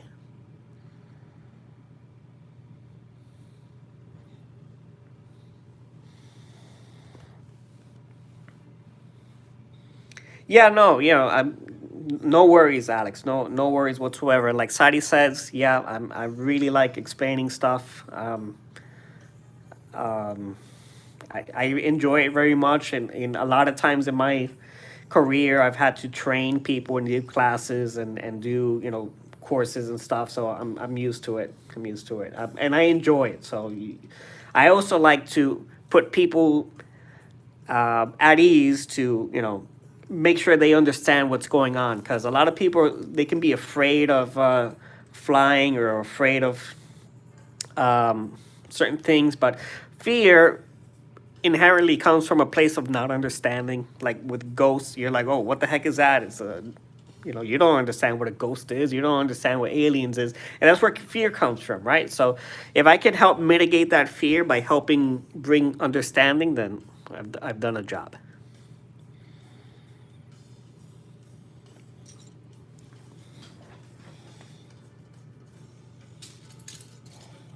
Oh yeah. That incident is horrifying, and if you really want to get horrified, there is an animation of it somewhere on YouTube, because that's where I found it. I found like these disasters. It was like a compilation of disasters, and that was one that really stuck with me, because it's very very unique set of conditions there, and that was it's pretty brutal. I think the guy got sucked in through the hole, and it was like a small hole, and it liquefied him pretty much.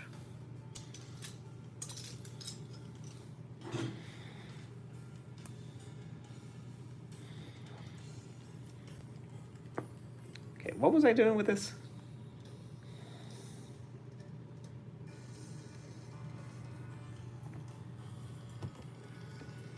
Okay, this goes here.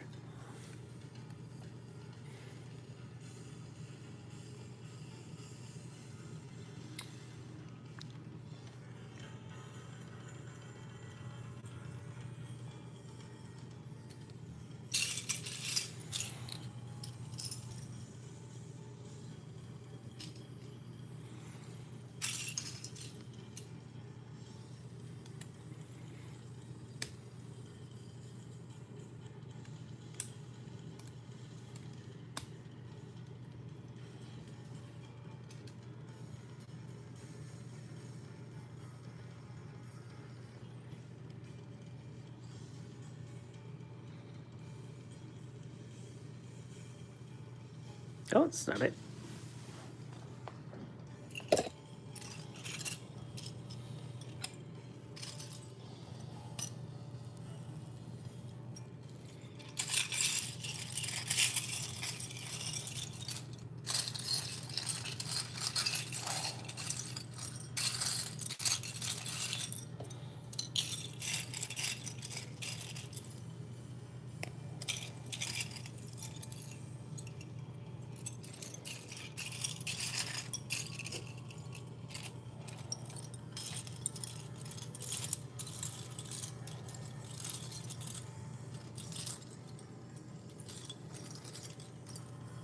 What am I looking for?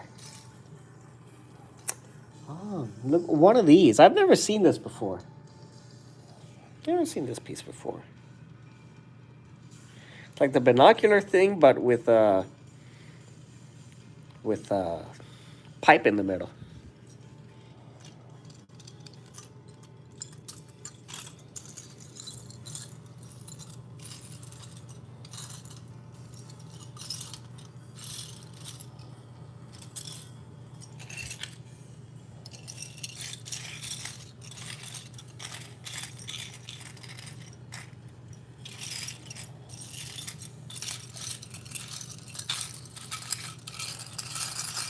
This, of course, is the biggest problem when you're doing these mods or alternate builds. Is like, you know, you got a whole mix that you have to sift through. If you didn't, you know, like pre-sort it or whatever, you gotta really just sift through all these pieces.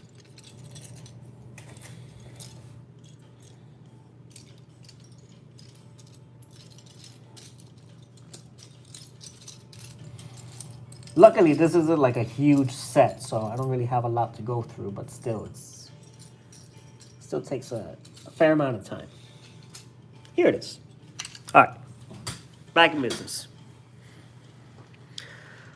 I was told the most dangerous time on a plane was takeoff and landing, and you were told correct. They are indeed the most dangerous times because if something goes wrong when you're taking off, then the pilots only have a certain amount of time to decide to turn back if they've already taken off, to abort the takeoff altogether, and then it's when the engines are running. So of course that's not ideal either, because if you really have to get out of the plane in a hurry and the engines are running, then very dangerous. Adds to the danger.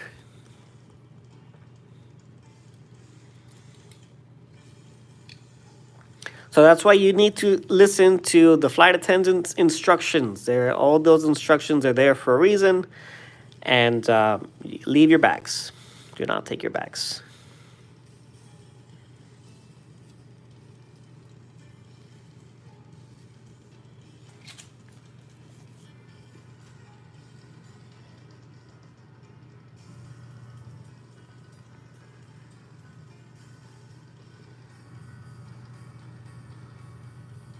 And then, of course, if you've ever sitting in an exit row, you will have the responsibility to assist in case of an emergency. And They will always ask you in English, are you willing and able to assist in case of an emergency? And it's always going to be in English because in aviation, the universal language is English. So if the flight attendants have to give you instructions, then you have to be able to understand them. And if you're just nodding your head and saying, yes, yeah, I understand, but you really don't, then you can put yourself and a lot of other people in danger. And they'll also tell you to put the seat in an upright position. Because if you're reclined and you're behind some guy that's with a reclined seat, then it can potentially block your exit. And so that's the reason for that. So the same way they tell you put all your bags as far into the far into the seat that's in front of you as possible, is so it's not in the way in case you got to run out.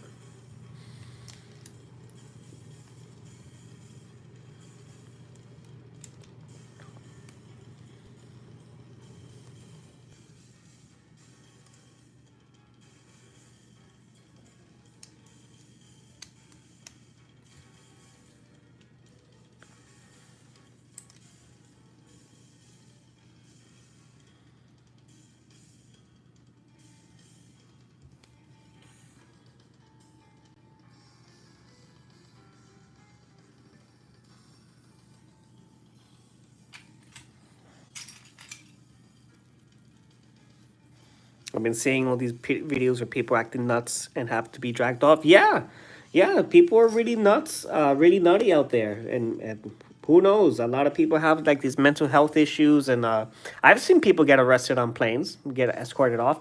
But the problem is that just because one person is a nut, you ruin everybody else's day.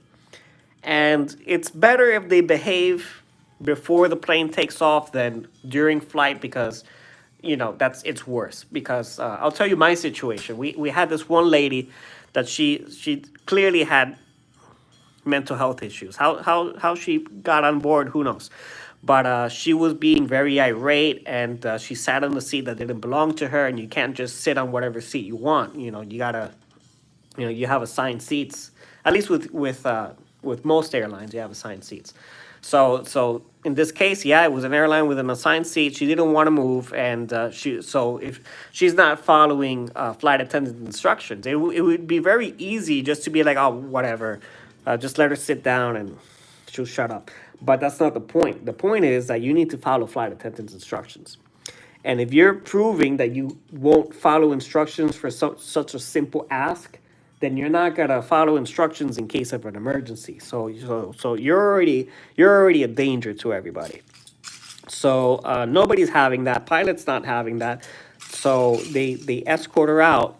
But for that to happen, they need to deboard everybody off the plane, because in case a person gets more unpredictable or dangerous, then you don't want people to be in the middle of that. So people have to deplane, and then the crazy person stays in the plane, and then the cops come in, and then they take that person away.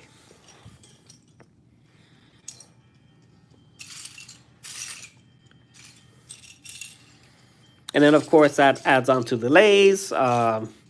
Takes you longer to get there, and the worst case scenario is that the crew gets timed out. So the crew, they have a certain amount of time before they can start work or be off work, or however it works. And if they time out, then they can't work. They're not allowed to be on the plane. They have to go to a hotel and rest. And if they get timed out, then by the time you get a new crew to come in and take the airplane, then you're not going anywhere. But when they behave or misbehave during the flight, then that's kind of tricky. And now you have to kind of like contain the person until you land. And believe me, if the plane's already in the air, the pilot will turn around and go back to the where you came from. They're not gonna wait until you get to the destination. You're gonna turn around and come back to the gate. And I saw this one situation where the Passengers duct taped this dude to a chair and told him to shut up. Literally duct tape him around the chair.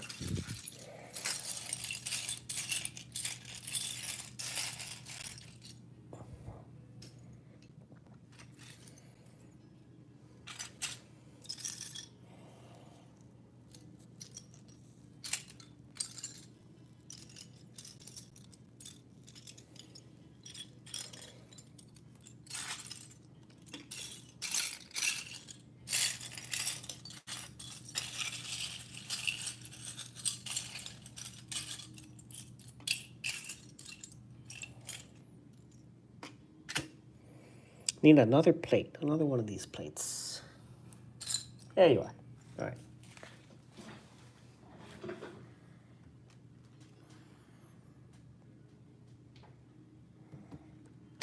So yeah, everybody needs to behave on a plane. Just behave. Just behave. Be cool. Don't open emergency exits. Don't do that.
It's starting to look like a ship. Kind of, sort of.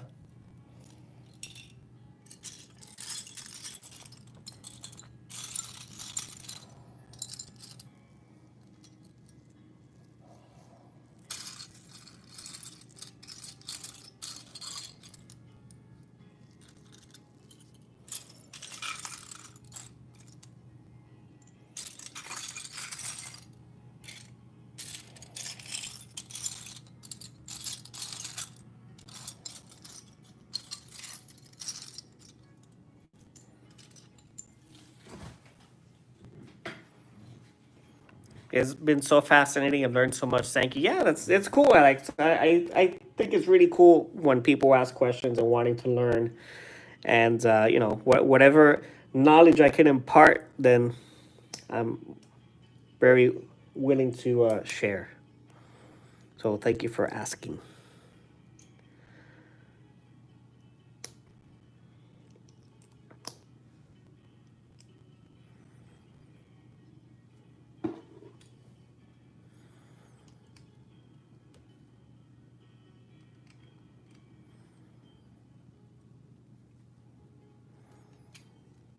Cool little thrusters here in the back with this green kind of coloration there.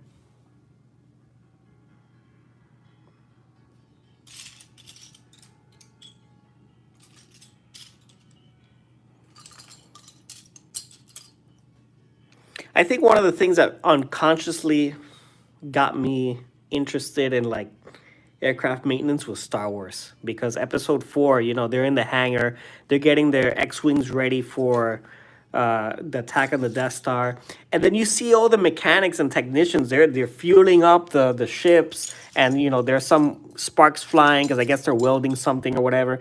And I remember seeing that. I'm like, they're fixing their X-wings. Is that a job? And I thought that was really cool. And then, of course, in Empire Strikes Back, Chewbacca's, he's a mechanic, so he's fixing things all in the Millennium Falcon, and things break down, and then Han's trying to fix something. I was like, yeah, that's cool.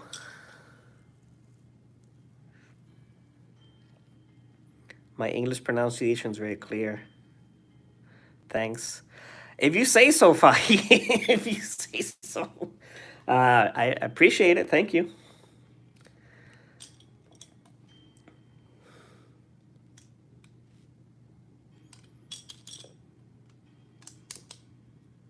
And I really think that you're doing very well with your English, Foggy. I know you've been practicing, and I hear you, and I think you're doing very well. Just keep it up.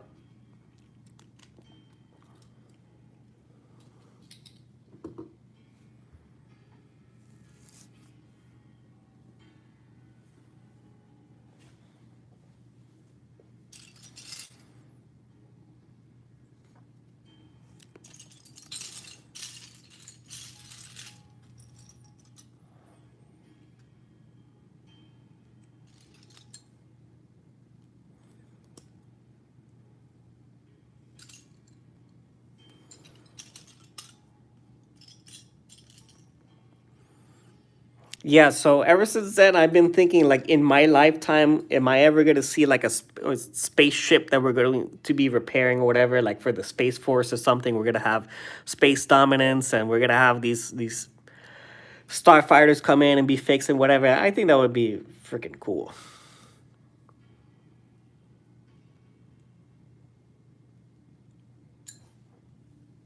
Make things space worthy. Now that's a concept. Because ships are seaworthy, airplanes are airworthy. Imagine something be space worthy. That's gonna be really cool. Maybe not in my lifetime, but I think we're getting there.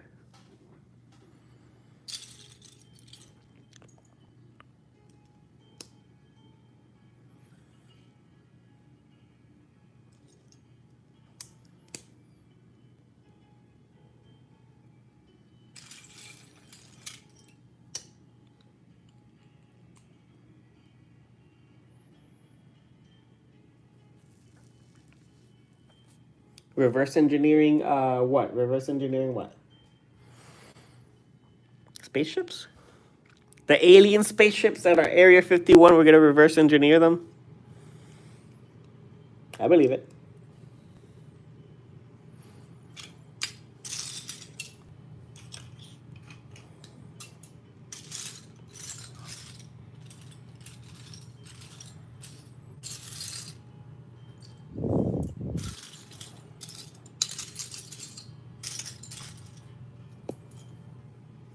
Yeah, especially since the government has officially recognized. Um, I mean, they don't call them aliens; they call them unidentified aerial something or another. UAPs phenomenon, unidentified aerial phenomenon, and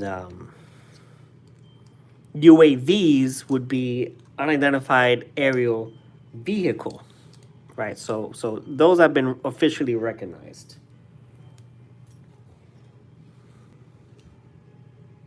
But then I gotta call them aliens.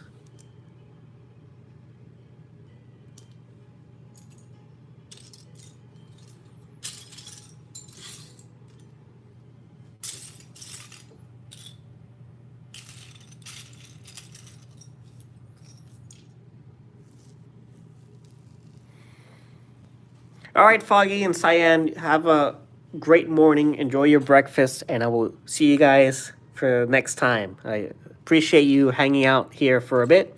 And I actually got the notification to your video, Foggy.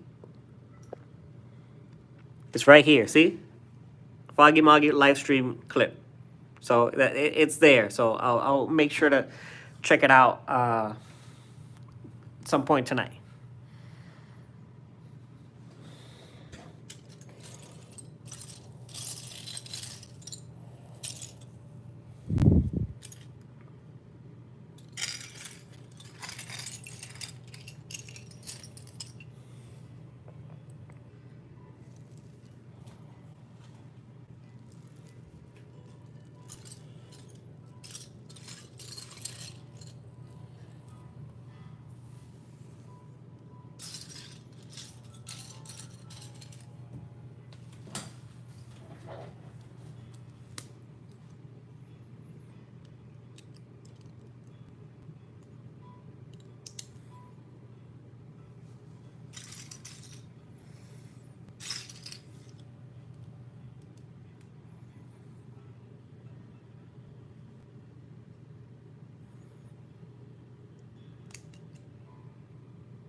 Yeah, Foggy and Cyan. They're very cute couple. Very nice people. Genesis is watching, but he hasn't said anything like tirar medio. Genesis, jaja. No ha dicho nada, calladita. Está bien, está bien. Saludo a Matías y espero que estén disfrutando. Espero que han tenido un buen día y están relajados viéndome pasar más rato aquí. See, what do I think? Well, so far so good. I mean, it's really. I'm really just having a hard time because of all the mixed pieces and whatever. But I mean, so far I think it's gonna look good. I mean, it's definitely longer, and it's not that much different, I think, from the original build. But of course, it's not like I could just take, like how I had originally thought and be like, yeah, I can just move like a couple pieces around and it'll be fine. And no, it's just there's a lot of rework, a lot more rework than I had initially thought. A lot more rework. But I think the end result will be good. I think I will be satisfied with the end result. Is this gonna be a part 2 or 3? No, I don't think so, Luffy. I think I'll build this out. I kind of just need to hurry up with this section here. But I'm cool, man. I ain't got nothing else better to do. I'm cool.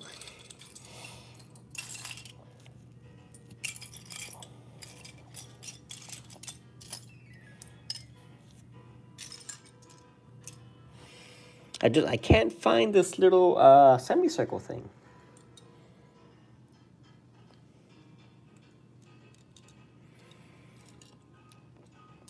Seems to be at a... Oh, here it is. Looking for this one specifically. Okay. So I'm going to need another one of those eventually. All right, let me move on.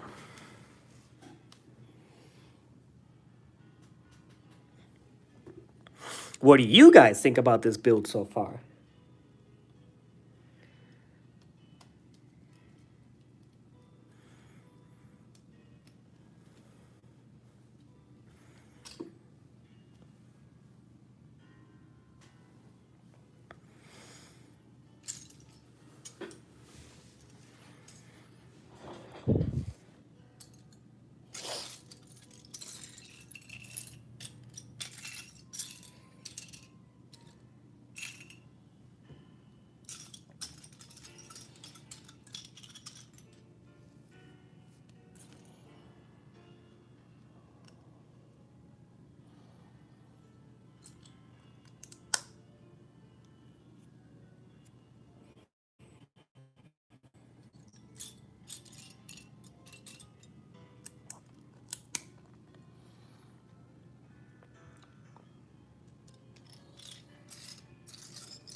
All right, looking fire.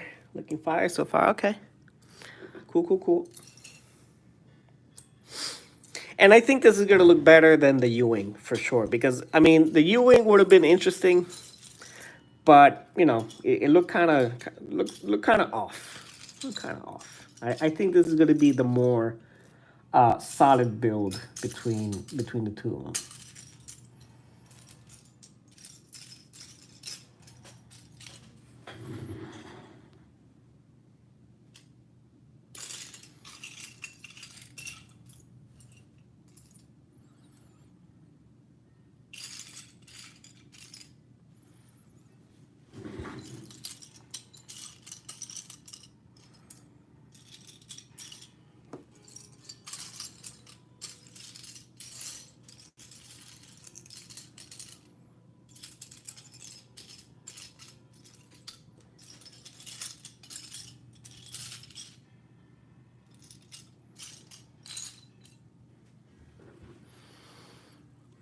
Am I in Puerto Rico right now? Actually, no, Luffy. I am in North Carolina. I am in my work week, so I am going to be living in a hotel for 8 days. So my schedule is 8 days of work, 6 days off. So the 6 days I'm in Puerto Rico, 8 days I'm in North Carolina.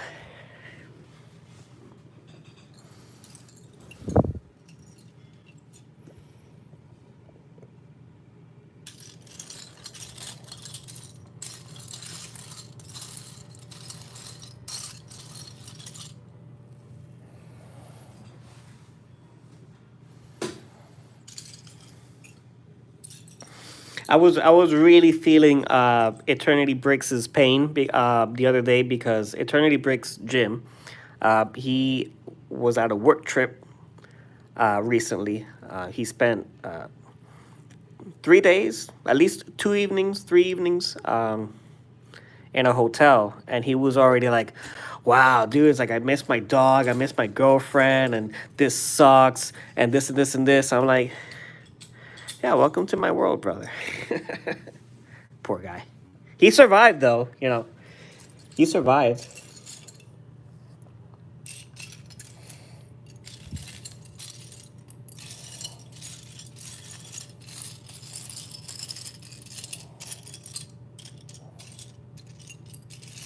Where is this peace, man? It's like I wanna move on. I wanna move on with this build. Where are you?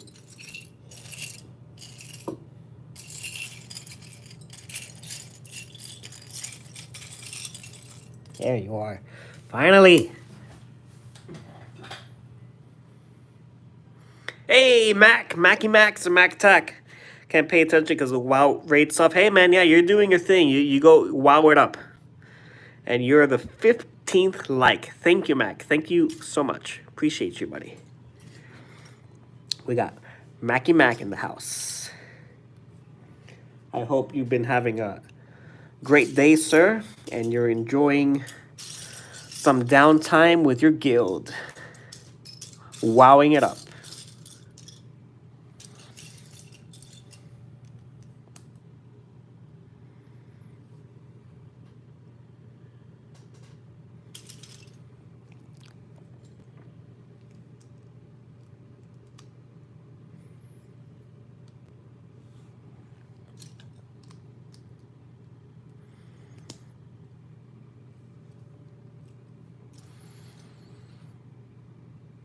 And Mac, if you know me, you know I'm not building what I'm supposed to, so I'm doing an alternate build here of this Sith Infiltrator, which is, for the first time, I'm actually building the same thing it's supposed to be, but better.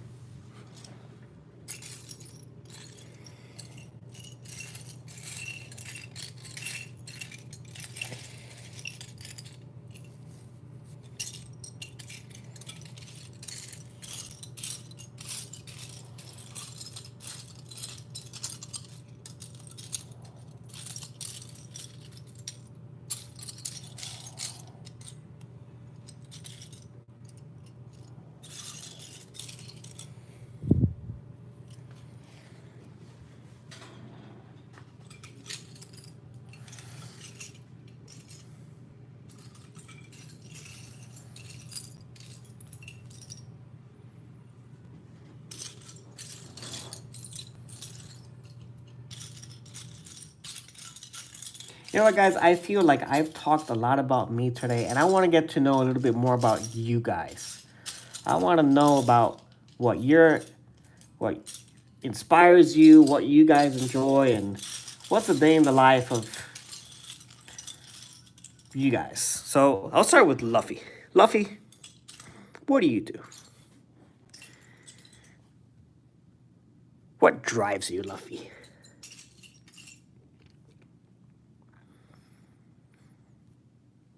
And Alexandria, if you want to answer those same questions, feel free to chime in.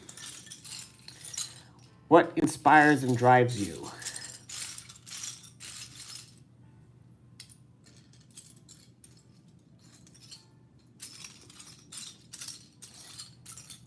I guess technically the first question is what do you do? What do you guys do?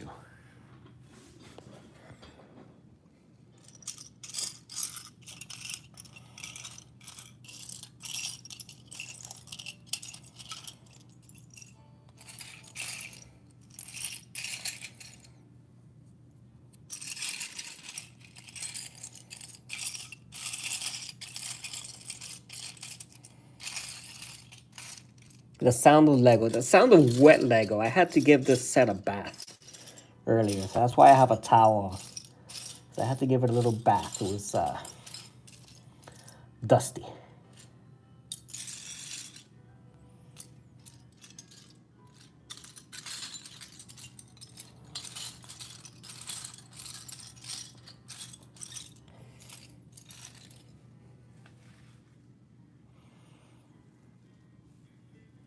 Alexander, you're an artist.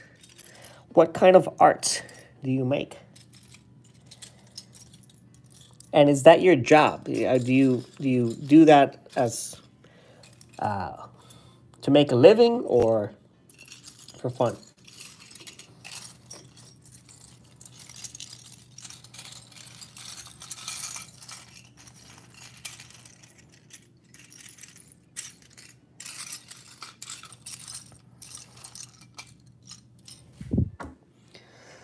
Oh my goodness.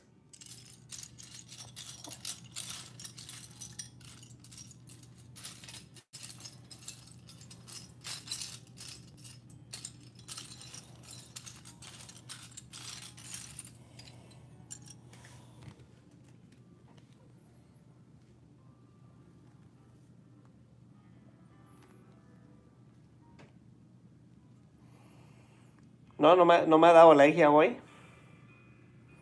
Milagrosamente, ¿no?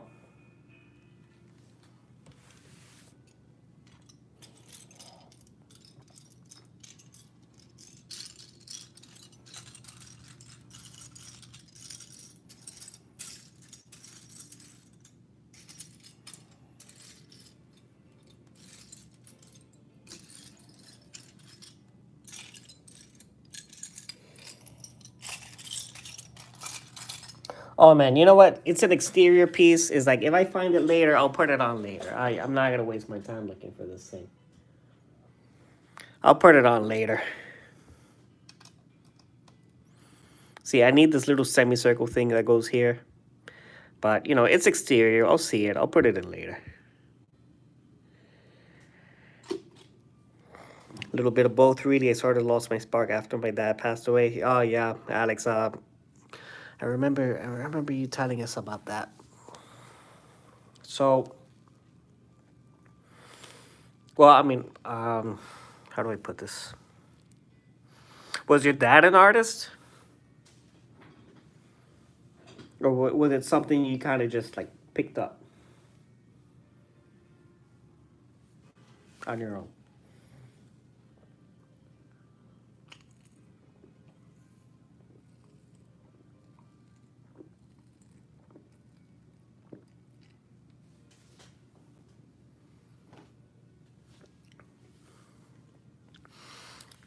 Make things out of plastic canvas.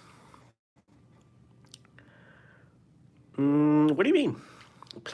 You make things out of plastic canvas, like do you model things? Do you turn the plastic canvas into like something? Or I'm not familiar with that medium.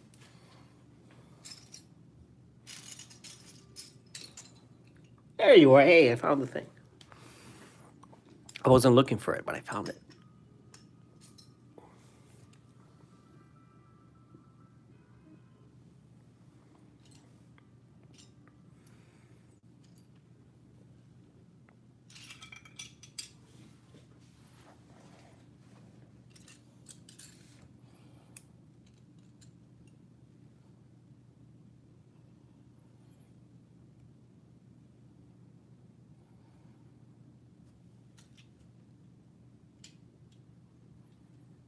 Oh, this goes higher. Oops. This goes higher.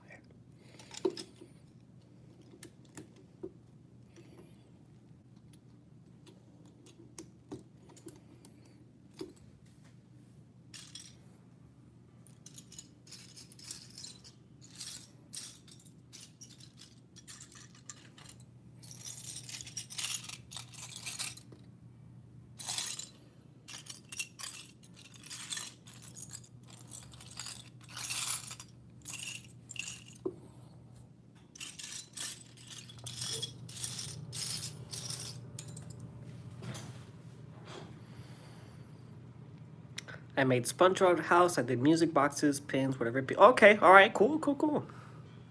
Now, I'm assuming plastic canvas can be any kind of color, right? You can just. Do you have to paint it, or does it already come in a color?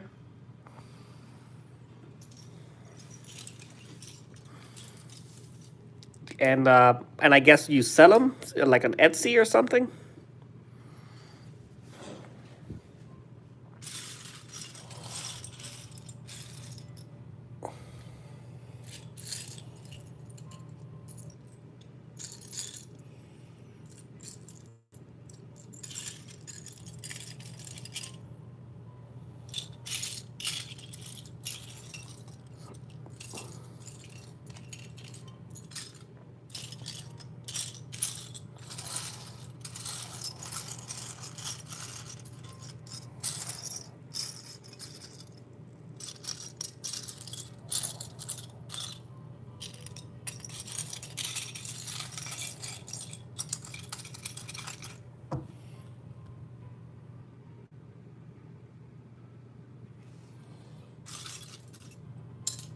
Yeah, if I don't find a piece, I'm just gonna move on and can't get stuck for one little square.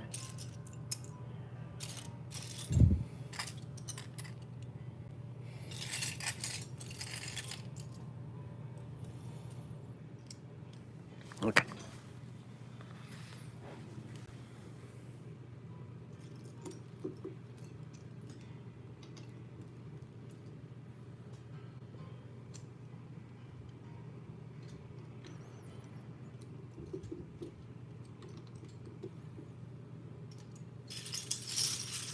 Oh, looks like I forgot a 1x3 here. Oops. They come in colors, but you use yarn and sew the pieces together to make 3D. What? What?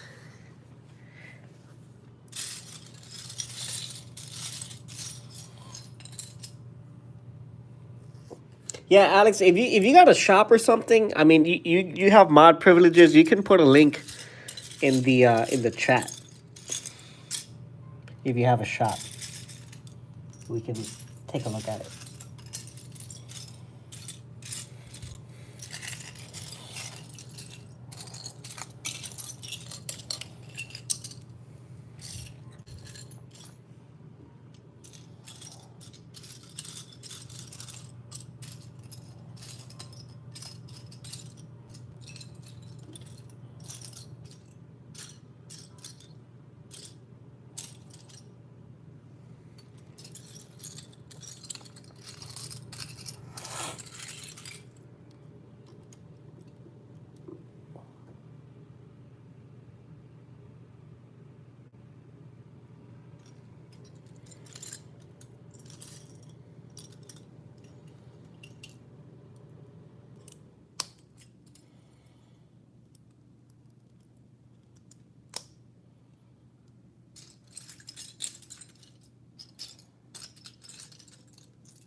I don't have a shop, but when my dad got sick, I was taking care of him. I just didn't have the time anymore to do it.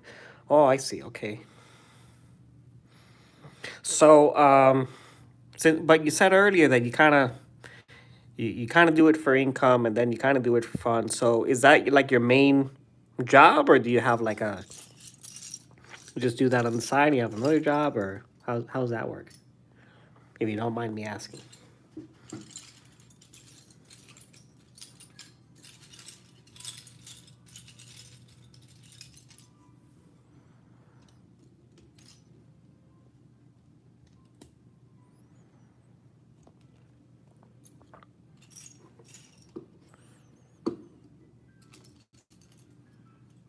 And I do respect very much that you took the time to take care of your dad, because taking care of a parent is very tough, and I must recognize you for doing that.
See, we got these circle pieces here.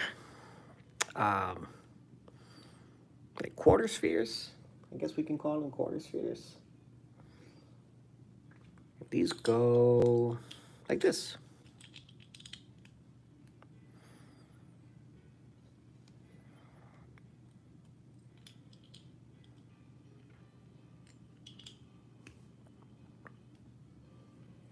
All right, right on, Alex. Little by little, it takes time.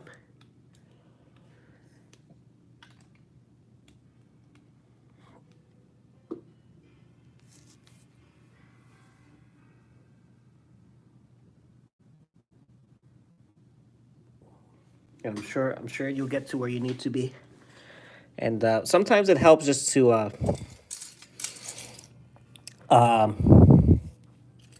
talk about things. Sometimes, I mean, I know we're all strangers on the internet, but I know Never Too Old, Mac, Foggy, all the people that you visit, you always bring in like good vibes and energy, and I know that they reciprocate that with you. So you have plenty of people to share with. So it also helps to say things out loud sometimes. I don't know. Just saying that there are people that are willing to listen.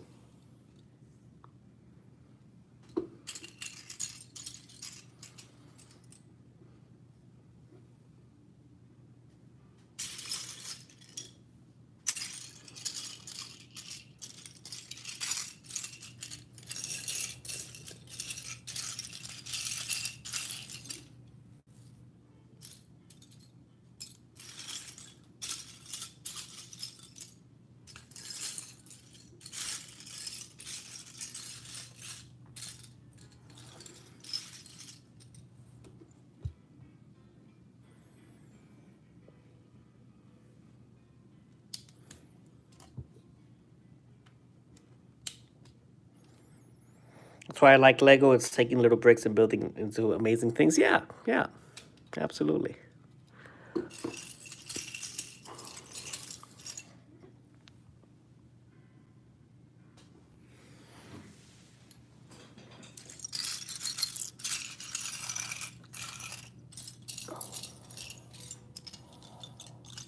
Endless possibilities with Legos. Why they gotta be so expensive though? Why they gotta be so dang expensive?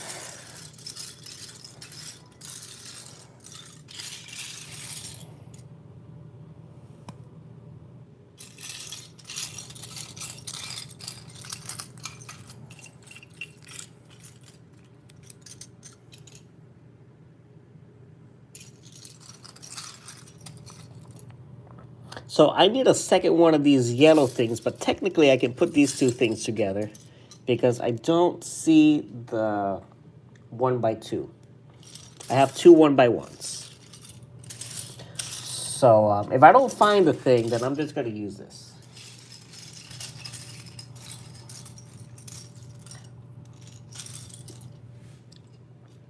Because a lot of times these instructions, I've noticed that they're not perfect. They're not perfect, and then they'll put some pieces in there, and like, yeah, I understood your intention, but this piece either doesn't exist or I used it somewhere else. So I'm gonna go ahead and use these two 1x1s in lieu of a 1x2. Hey Nick, how you doing, buddy? Welcome back. Welcome back. That's what I'm gonna do. I'm gonna use this. Call the police on me if you want, but this is what I'm doing.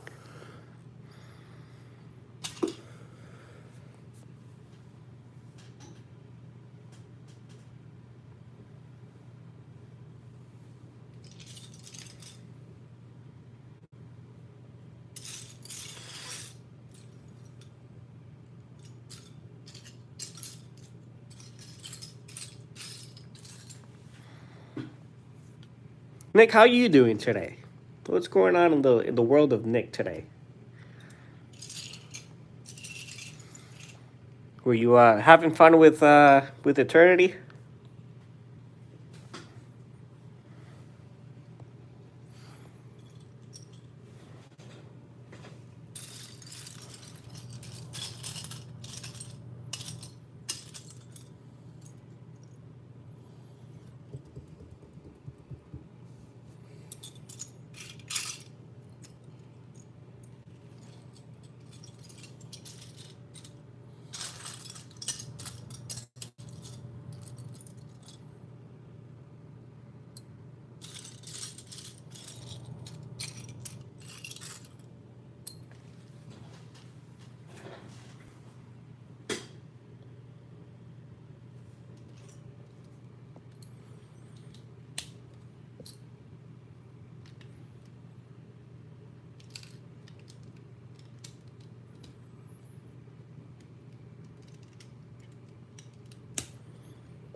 One more slope. One more slope.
Okay, yeah, these are one of the things I did not have to take apart, so that's easy enough.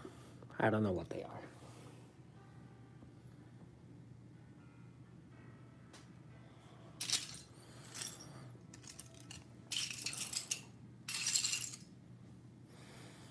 I like how this dude had the audacity to think, yeah, you know, it's all right. I can do something better.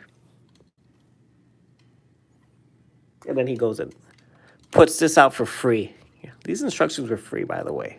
I don't think I mentioned it earlier.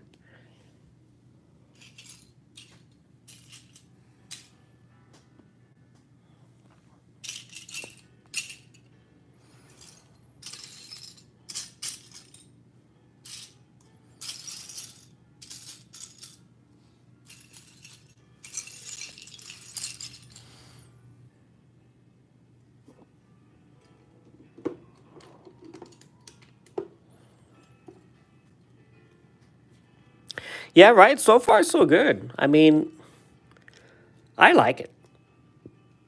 Compared to this, I think this one fits the profile much better. More accurate, I would say.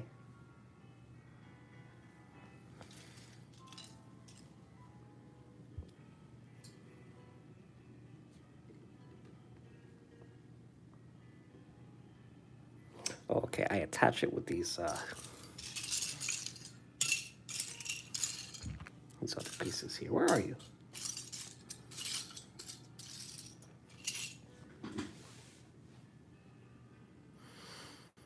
Right, right. Rebrickable is amazing. I am addicted to Rebrickable. I love it. It's like now, you know, whatever set comes out, I immediately go to Rebrickable to see what somebody else has done. It's like that's a given.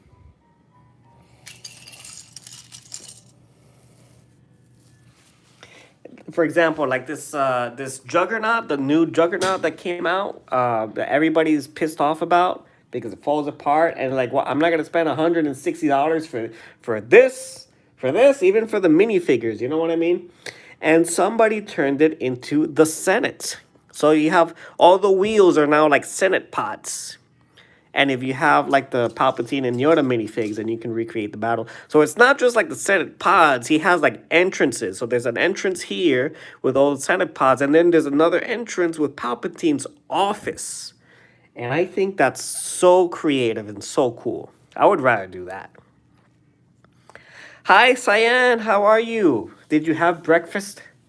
Did Foggy make a nice breakfast for you, Cyan? How are you? How are you today?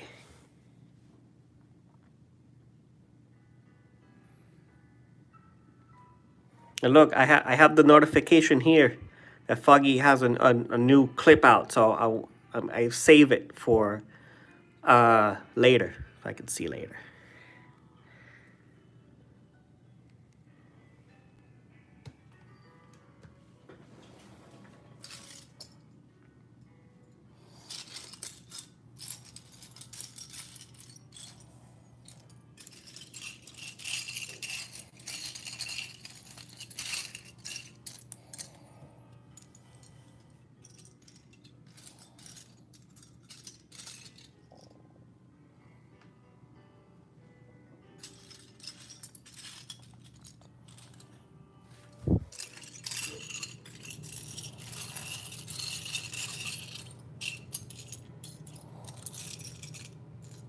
Dude, where are these pieces? I'm starting to think that this guy put in some pieces here that don't exist because I don't see them.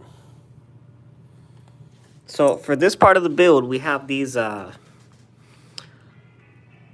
2, 3, 4, 5, 6 studded kind of like triangle thing going on here. And this piece doesn't exist. It's not here. And they go here. Now what do I do? I just finished my breakfast and gonna start my work. Okay, fantastic, Cyan. Hope you have a great day with your work. I appreciate you coming by to say hi. Foggy just released stop motion yesterday. Yes, yes. and we're going to check it out because he does good videos, and I'm sure you're an integral part of the content creation.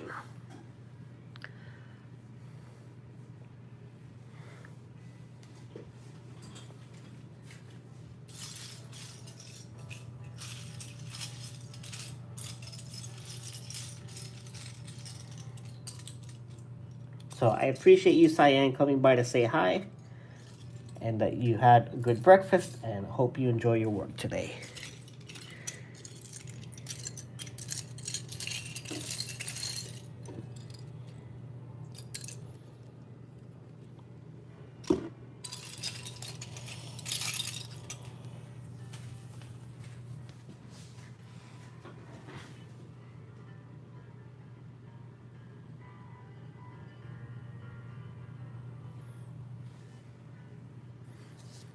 Thank you. You know, the only reason why I'm doing this is because Foggy does it, and I think it's so cute. I think it's so funny. It is the only reason I do it.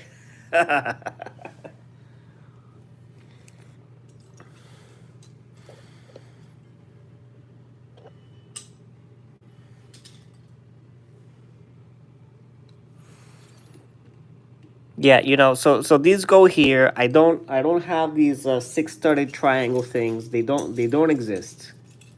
They do not exist. I'm going to improvise.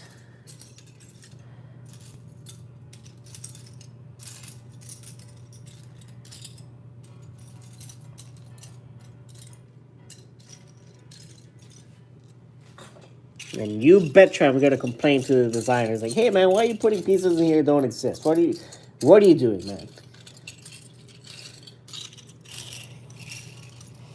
But I did see these three-started like these, right? Except it's missing a row. So can I think I'll just use this instead. And I hope I don't have to use it later on in the build because that's gonna suck. But I do not have a choice right now.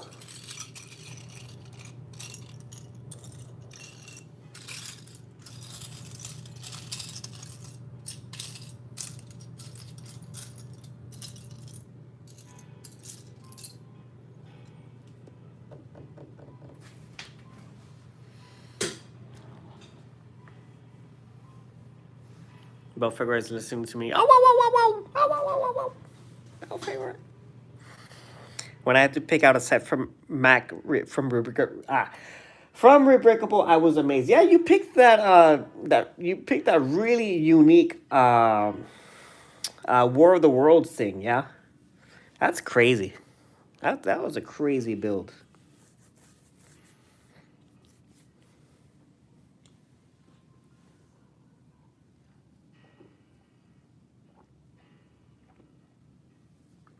I'm sure he's gonna get around to it eventually.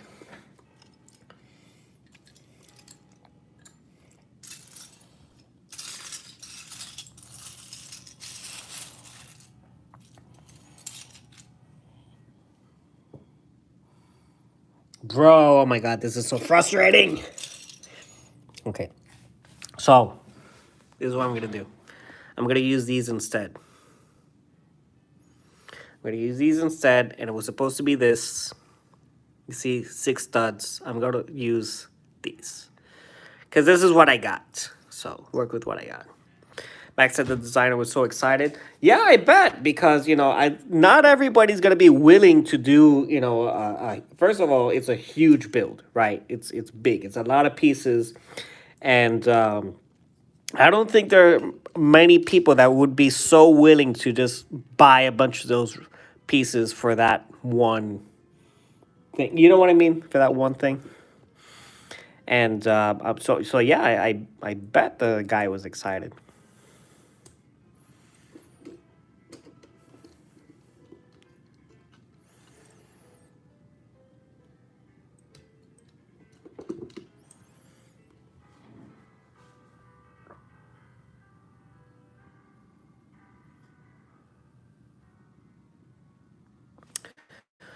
Well, you know what else I could do? I can bring this height one higher,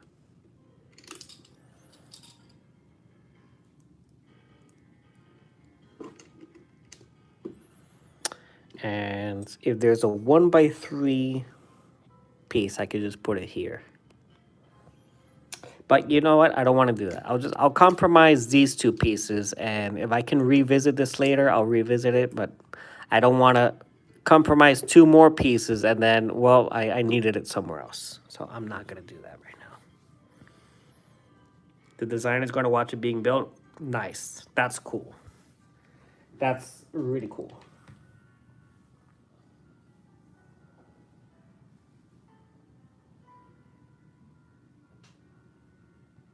I wonder if the designer has already built it. You know why? Because a lot of people, they will design something on Brick.io, right? So they'll design it on a computer, but they'll never build it. It exists in theory. And this was a case that I had with the Sabine TIE Fighter and the Hera's X-Wing. The guy took all the pieces from the X-Wing TIE Fighter mashup, and then he added like a bunch of different color pieces in there. But he had only designed it on Brick.io, so he had not built it. So people do that. Designers do that. They design it in theory, and then you gotta get people being like, "Hey, man, this doesn't fit. What are you thinking, dude?"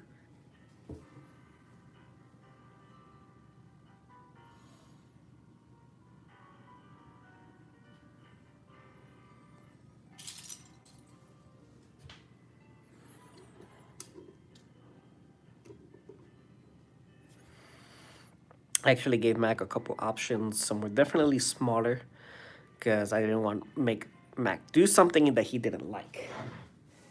Well, he put the options up there for whatever. You know what I mean? So I don't think he would necessarily like it or not, just as long as it wasn't something like offensive. But the option was there, whatever you want.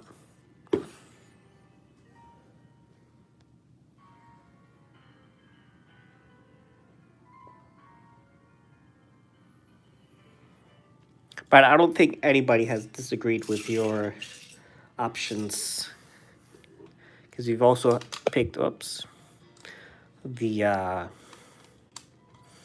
that shuttle, space shuttle. Was it Artemis, if I'm not mistaken? Which was cool. That was a good choice. That was a very good choice.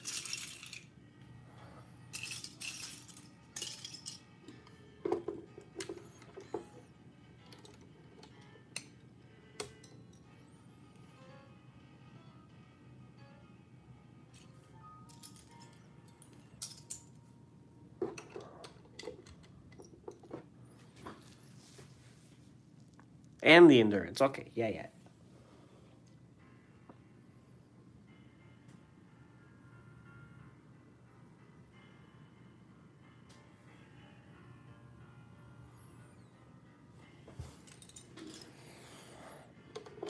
All right, here we go. Now we're giving this build some personality. Okay, here we go.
I'm kind of annoyed by this. I gotta be honest. I'm very annoyed by this because it should be bigger.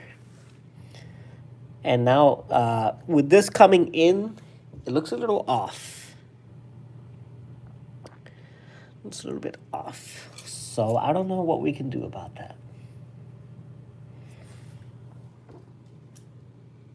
And I did not use similar piece anywhere else. That's for sure. So the guy put pieces there that did not exist. Max so generous, I would never want to take advantage of that. I think he wants to be taken advantage of. Nah, yeah, Max, great dude. He's excellent.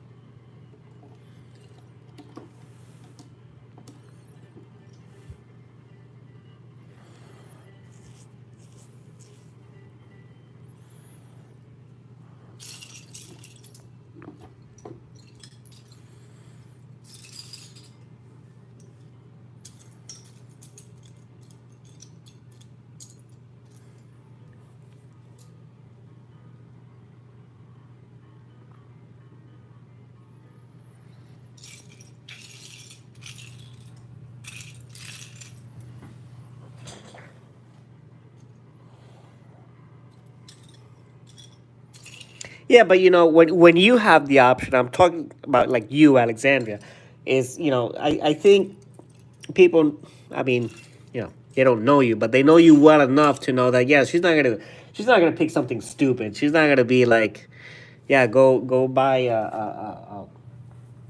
8,000 like blue brick pieces and jump into it like a pool.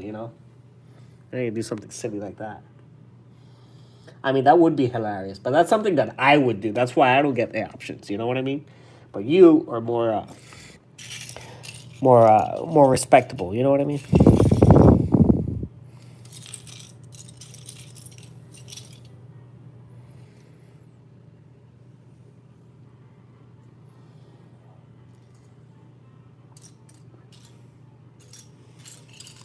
I'd be like, you know that scene with Scrooge McDuck that he jumps in and he starts swimming in all the coins. Do that, but with blue Lego. Do that.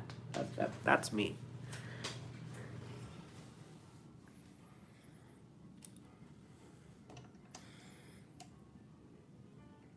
Yeah, I definitely need something here because this needs some support, or else it's gonna be floating there.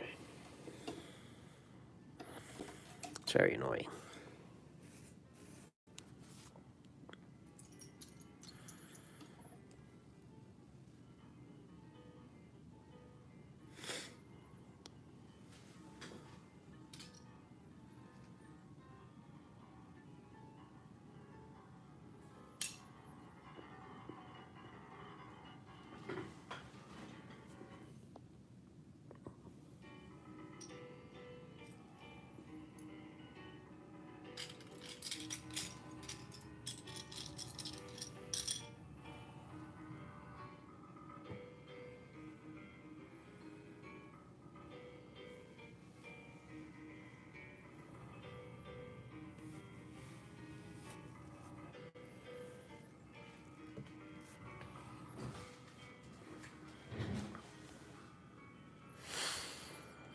Okay, how am I gonna do this now? Because this is too small.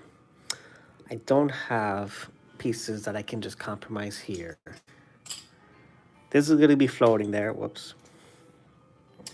And then I gotta put this profile coming out to the side.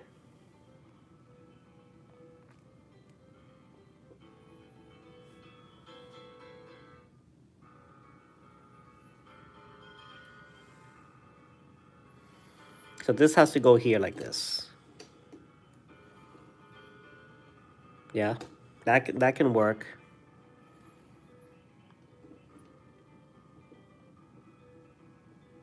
Is it gonna be higher up? That doesn't. Okay.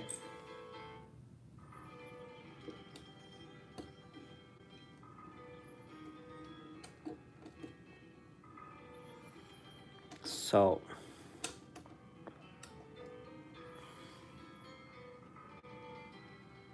I mean, who's gonna know? Who's gonna know the difference? Who's gonna know? You know, I mean, that kind of just floats there, but who's gonna know? I'm glad this stream is so chill lately. I've dealt with so many not nice people. Get me, really, Alex, really. I'm so sad to hear that. You're such a nice person. I hope it wasn't towards you. I mean, there's some streams that can be, you know, very,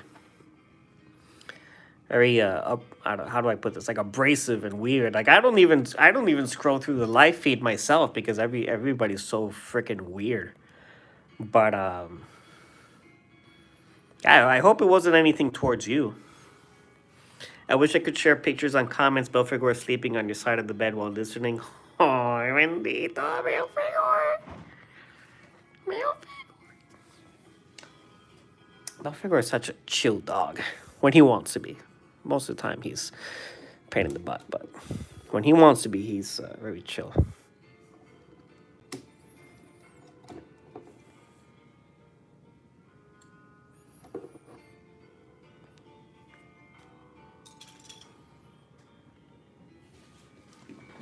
Yeah, but I'm sure there's a very good reason why there's no pictures allowed in chat, because some of those people that are not so nice, like Alexandria says, can put some weird stuff on there. I've had to deal with some weird pictures too on Eternity's stream, because some kids, you know, these kids are crazy. They'll change their profile picture to something very inappropriate and be like, hey, check out my profile picture. And then, whoa, insta-ban. And they're like, why'd you ban me? I didn't do anything. It's always the same story. I didn't do anything.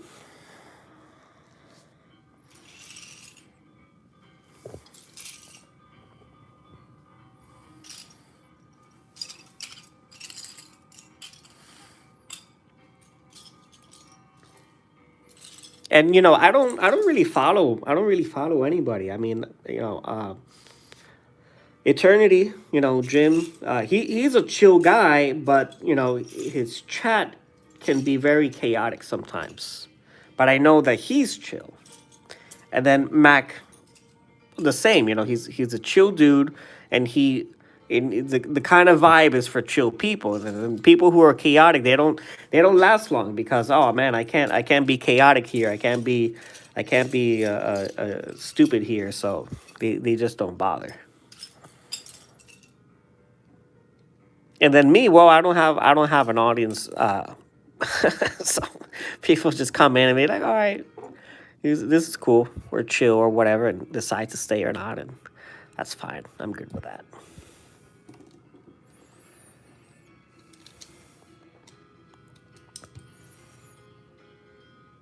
Dang, you know what? I think that looks better. Look at this profile, dude. That looks so much better.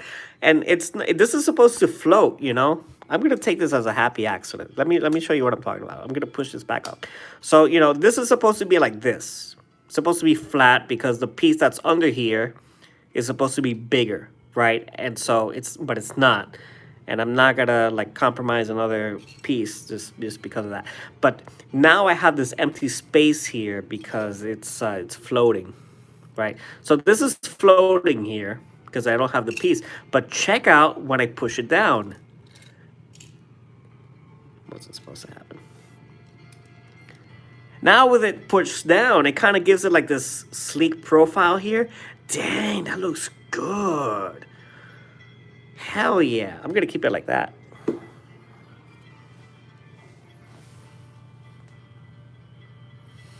Fair share of hate thrown my way, but that's moderator's job.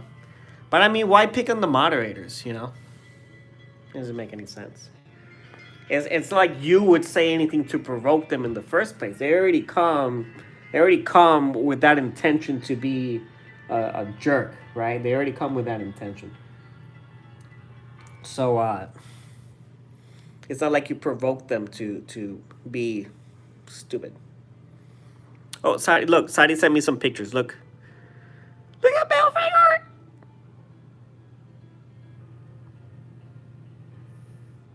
He is sleeping. That's my side of the bed. And here's some Legos that I just kind of have stored there. They don't belong there, but yeah, I'll figure it. All right.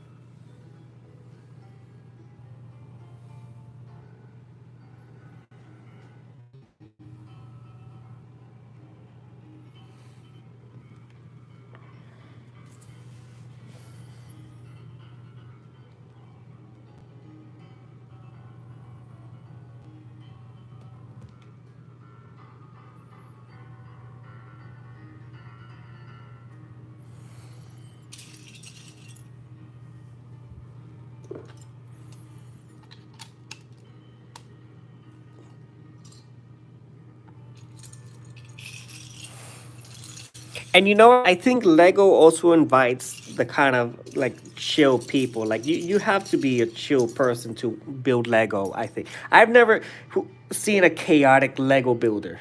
You know, I've never been in like a Lego stream and then it's just like you know, that people don't behave like that who build Lego.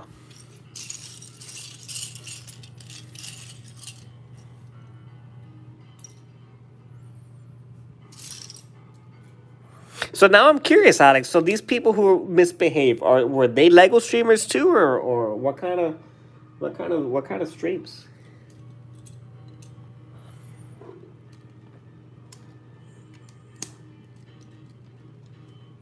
Because maybe my theory is wrong.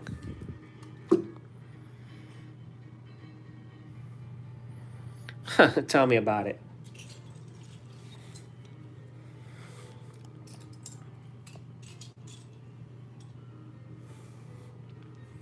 I've used my role as a moderator to also take the time to educate people too, because a lot of, especially in like gym streams, like it's just a bunch of kids, you know, a bunch of kids that are unsupervised and just running wild. Their parents never told them they love them, and they want the YouTubers' attention. You know, that's the kind of stuff. That's the kind of stuff you deal with. But then, you know, when they get rowdy and stuff, it's like, hey man, you know, we're not gonna allow that around here. You want to hang out, that's cool, but you gotta behave. And you know, maybe the parents have never set boundaries with the kid or whatever. So you're gonna learn here, kid.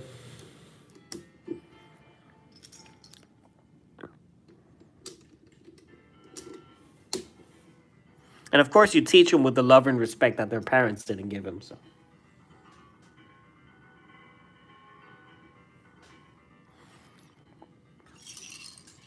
And then they're like, "What?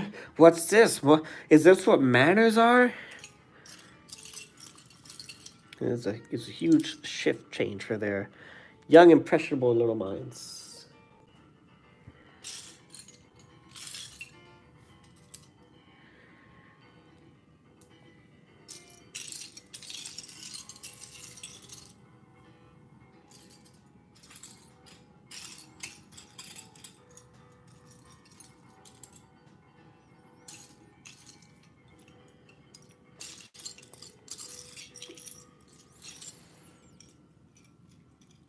Some are just looking for attention, which I don't mind. But when it gets rowdy, you give warnings, but sometimes you have to time. Yeah, yeah, yeah.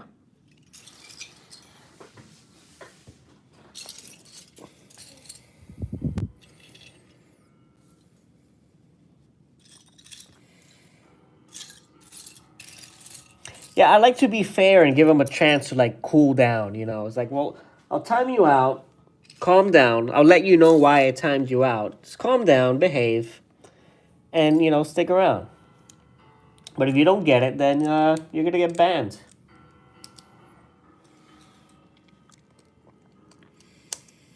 And of course, they start crying. I didn't do anything. I didn't do anything.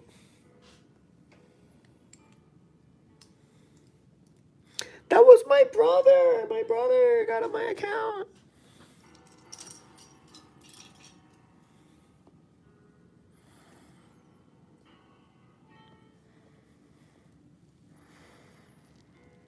Then it either goes that way that they stop, or they get angry and it gets ugly. Well, ban them. You know, just let them know, hey man, we're not tolerating that stuff. Just get out of here. Get out of here.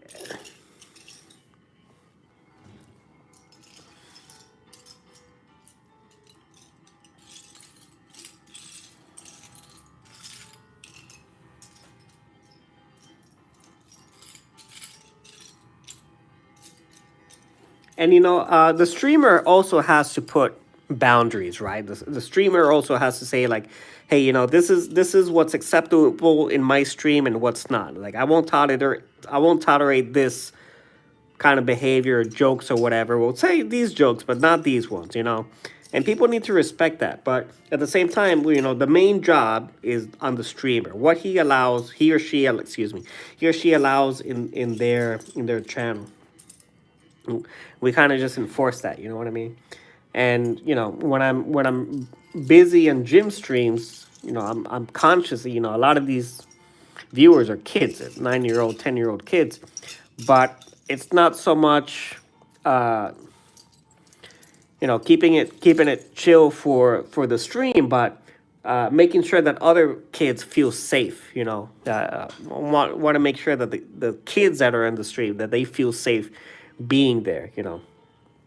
That they're not going to get bullied, or they're not going to see something that's inappropriate, and that they feel safe.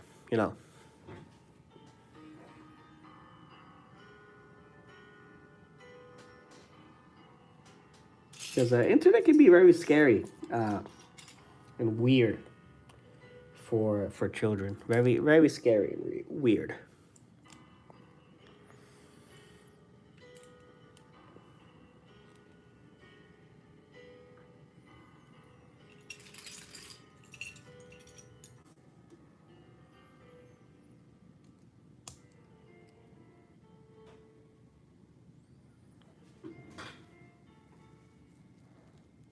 Brickstorian, hey buddy, how you doing? Glad to have you. What an honor and a privilege to have the great Brickstorian in the chat. Hello, Brickstorian. Well, you know what, buddy? I had a poll up, and I had two options, and obviously they're rebrickable. So, it was either make an improved version of the Scimitar, which is Sith Infiltrator. It's got like a longer profile. It looks sleeker. So some kid saw this Lego set and be like, "Yeah, I can do better than that," and then he went and he did it. So I'm giving him a chance. And then the other option was a partisan U-wing, specifically Saw Gerrera's U-wing. But we were in a tie. There were like 24 votes. I'm like, where did these 24 votes come from? And why do I have so little likes? So I decided to go with the improved Scimitar. And that is what we're doing. And I hope you're having a great day, Brickstorian.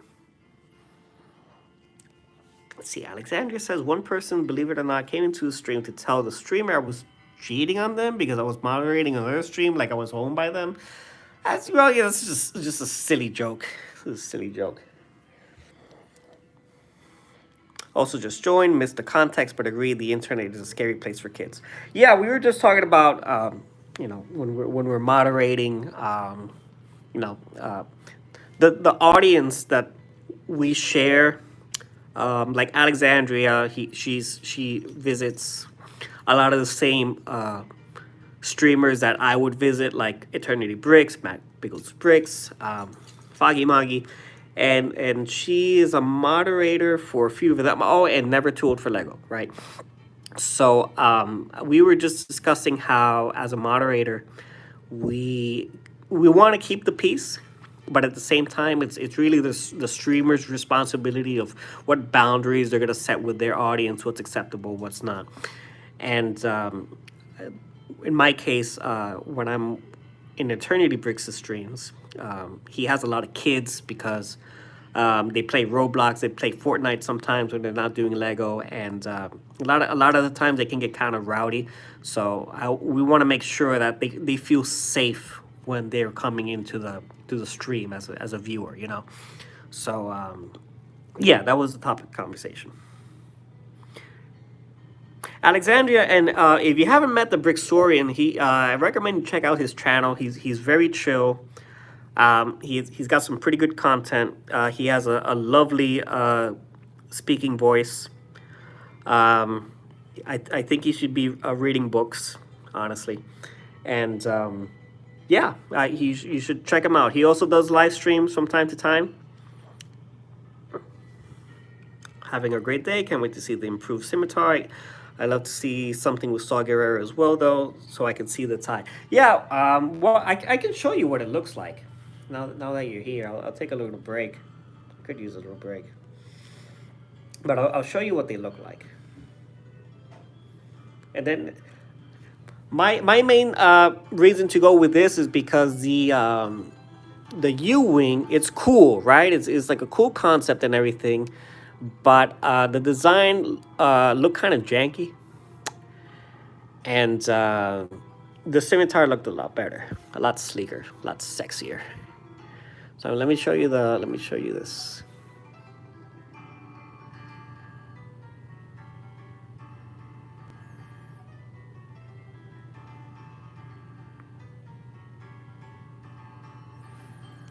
Oh, and by the way, while this is loading, I got this at Brixie Minifigs for 45 bucks. But no Anakin. No Anakin.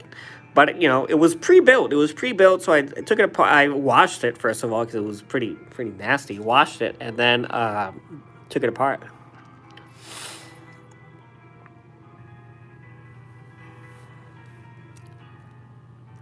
Okay, so check it out. So this is Saw's U-Wing, right? So this is Saw Gerrera's U-Wing. But it looks interesting, but I thought the engines looked like really skinny and weird. And then this cockpit piece does not exist in this set. So this is like an alternative thing that the guy put in there. And it would have been like a gold kind of one of these things in there. So I was like, yeah, but nah. And so what? And so this is the improved Sith Infiltrator, which I'm gonna just call the Scimitar because that's what it's called. And so it's gonna look like this at the end, which I think looks a lot better than that, in my opinion. Because this one's shorter, it's like really short, and it's got like this weird hump there. And I don't know why Lego's doing these weird humps, because even Obi-Wan's new Starfighter has like weird hump. I'm like, what's up with that? This one kind of eliminates that. It has this this thing going on here, but it looks sleeker, longer, and I would even say more accurate.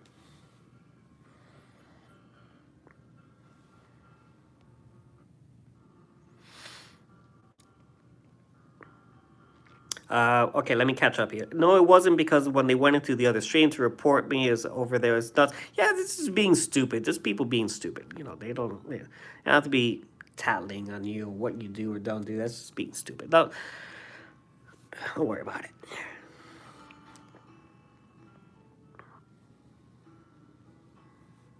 Pre-built, awesome opportunity to do modification. Yep. U-wing looks weirdly flat. Yeah. I always call the hump the nose. It's kind of silly. I agree. Yeah, it is kind of silly. It is kind of silly. But yeah, I hope you agree that this Scimitar looks potentially better. We'll see once I'm done. But yeah, there were a few other things going on there. Oh wait, whoa! I almost forgot. One of the main things I was gonna do, but I just needed something to build here. And this is the TIE Avenger from Andor. So I also have the X-Wing and TIE Fighter mashup set. And so if you take this and you take the TIE Fighter pieces, right, you can do the TIE Avenger from Andor. And I think that looks really good, but it's also really small. So I'd be compromising a lot of pieces from this build. And then, of course, the TIE pieces from the X-Wing mashup thing. But at the same time, I have a lot of extra pieces from this set, because I built the Sabine's tie, and the Sabine's tie is really colorful, whatever. So I took all those gray pieces, you do away with them, and you replace them with these colorful bricks. So theoretically, I probably have the pieces to do this one, but I was like, yeah, no, I'm not gonna do that.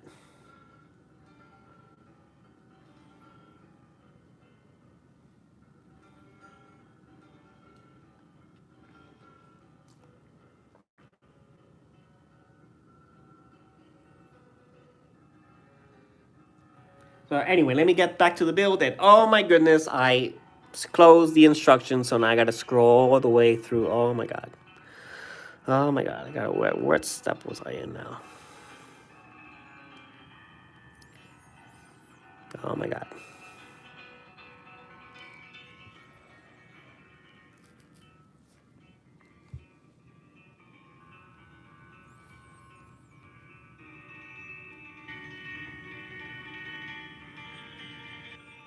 Okay, okay. I'm back on track. Back on track. Everyone, back on track. All right, let's go. Let's do this.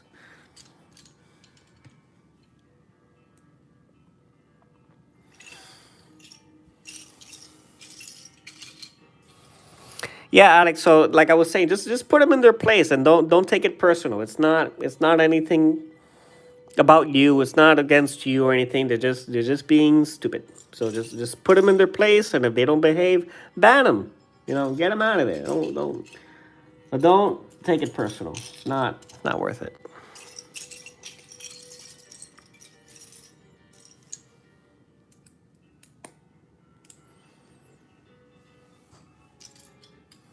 And if the streamer is tolerating nonsense, then, when the streamer is not doing his part, he's not doing his job.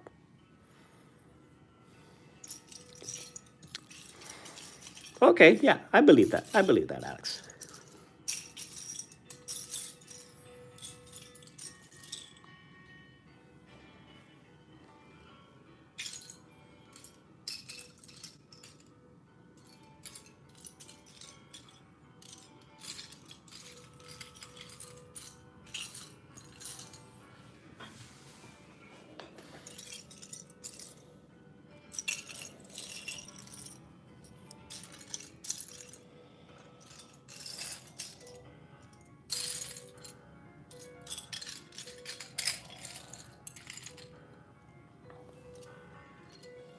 And I think Brickstorian very well knows the plight I am going through right now, because since this is a set that was completely deconstructed, we have to sift through all these pieces, unsorted and unorganized, to find the right things that we need. And it's very time consuming.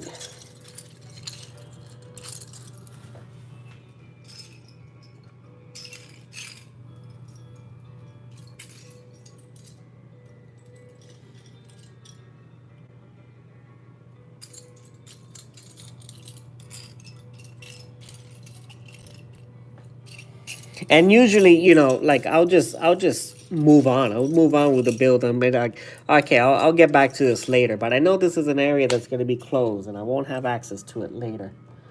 So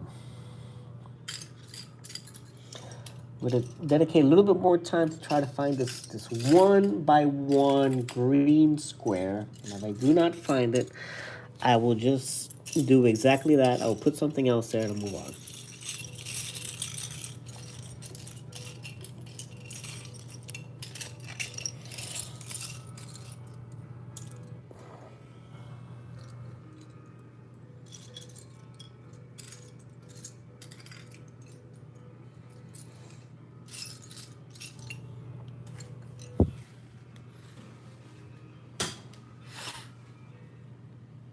Darth Lacrima 10,000 came out. By the way, I don't know if you changed anything about your setup, but this looks and sounds super crisp.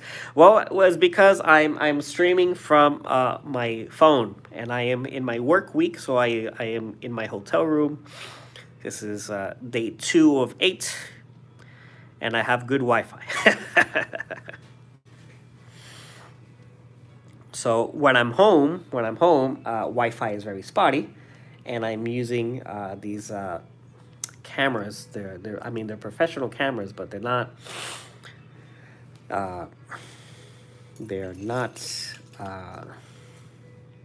4K or anything. You know what I mean? Not exactly high resolution. At one point, I want to rebuild my Vader's TIE Advance, but I'm scared to have find pieces in unnumbered bags. I'm spoiled by building new sets lately.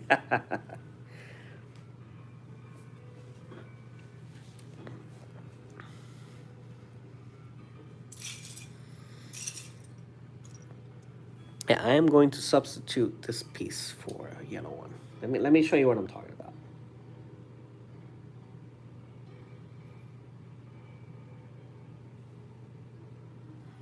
So we're here, right? We're on step 73. And it asks for this green piece, which goes here. I don't have it, so I'm just putting whatever there. If I can get to it later, I'll do it. If not, then whatever. I'm pretty sure these guys are designing things with pieces that don't exist in the set, honestly, because we already ran into it earlier. There was another set that I had built which with pieces that didn't exist. Oh yeah, the Millennium Falcon into the ATST. Yeah. I sent a comment over to the designer, and he actually fixed the one thing that there was like this flap that was impossible to install. I'm like, yeah, man, this no. Impossible. Have you built this? And of course they don't. They just build it in theory. They build it in theory in the software, and then they don't test it, and then they launch it. You know what? Now this doesn't make any sense. I don't want this here. I'm gonna make this 2 yellow ones, and I'm gonna make it even. I don't see the point of this being red and this green. You know what I mean? No point. I'm gonna make it 2 yellows and make it uniform. Oh yes, yes, yes. I'm satisfied with that.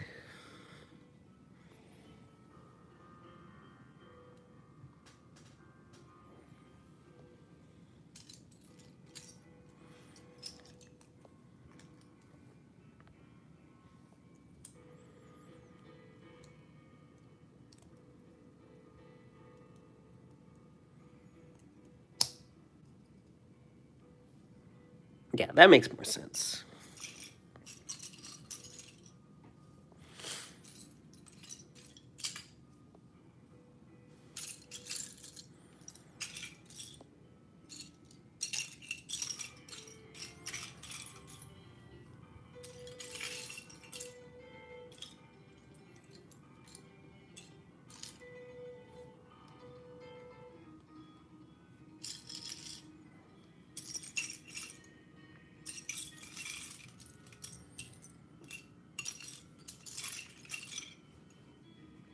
Here's the only thing I didn't deconstruct, this little speeder. This little speeder bike. I think eventually there will be a place for it, so I decided I'll just gonna leave it alone. Yeah, building in the studio is cool, but I learned so much by building the set in real life that I never would have picked up otherwise. Yes, I agree, because you actually you build it and then you build it. You know what I mean? You build it and then you build it. Some people, they just build it, but they don't build it and they launch it.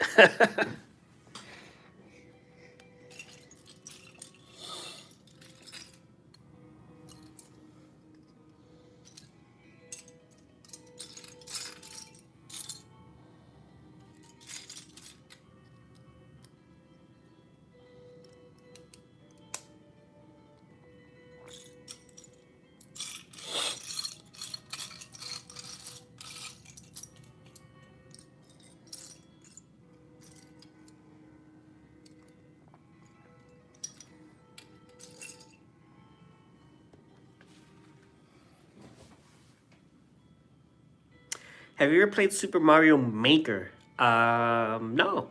I can't say that I have. No. Super Mario Maker. Not sure what even that is.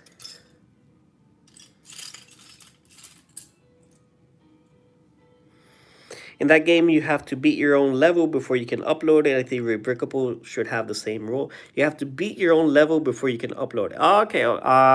So it's like a world creation kind of thing, or something along those lines. But yeah, it would make sense, right? Because then you're gonna be, you upload things to Rebrickable. They're bad instructions, and you just make people waste their time. And then you show up in the comments like, hey man, what the heck?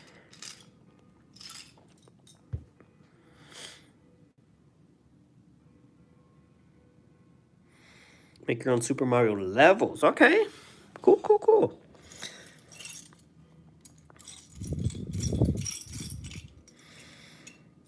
I think that's really cool. I personally do not have the creativity or imagination to do that, but I think that's really cool for the people who do. Just like that one game from Legend of Zelda, the new one that came out that you can create like weapons and stuff out of these weird pieces.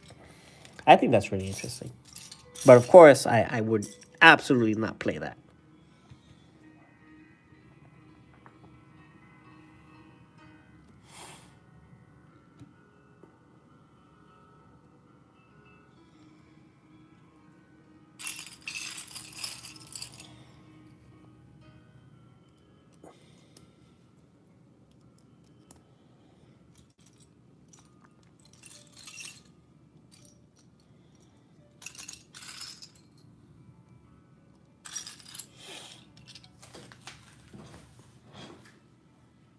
Tears of the Kingdom, yeah, yeah, that's one. That's cool. I'm in the same boat though. I can make a car in that game that I, that I downloaded off the internet. That's about it.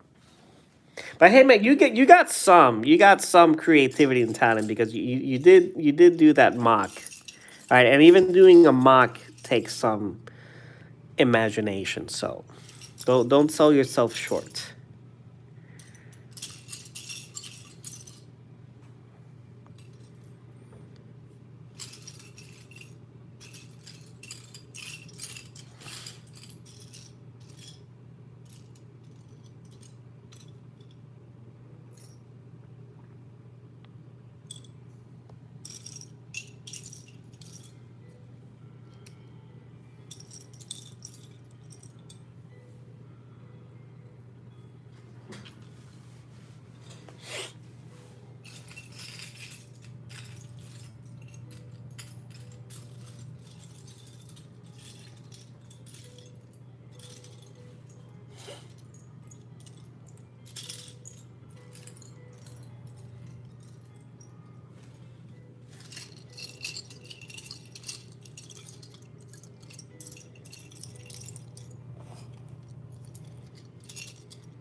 Bro, where are these pieces, man? Where are these pieces?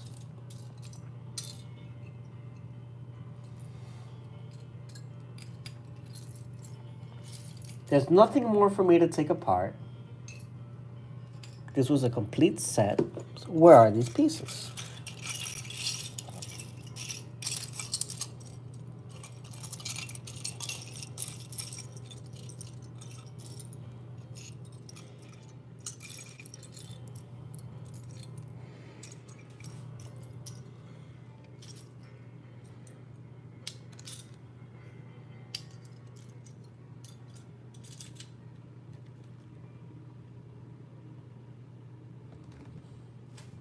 All right, I'm moving it along because I'm going to be here all night, and I do not want to do that. And you make engaging streams. We both have a bit of creativity in there. Well, thank you, Brickstory. Appreciate that. I try. I'm not. I don't consider myself the most entertaining person out there, but I just want to hang out. Anybody wants to hang out with me? That's really the vibe.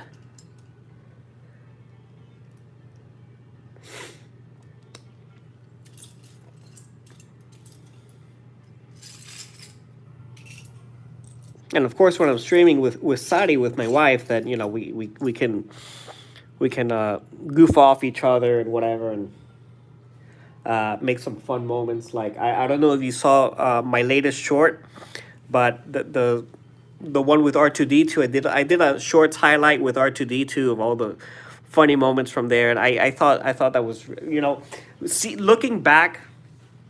And I'm not trying to like make content. I'm going back to the stream and enjoying the time I had building with my wife, and I just thought it was like, oh, this is really funny. I gotta make a video about it. And it was more for us to like share the highlights with each other, and then and then just kind of like put it out there,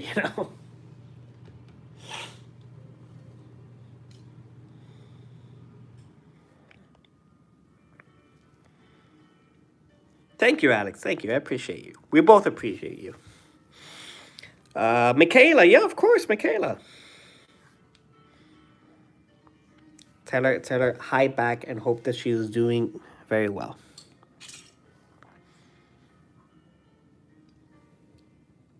And then you gotta wipe that up.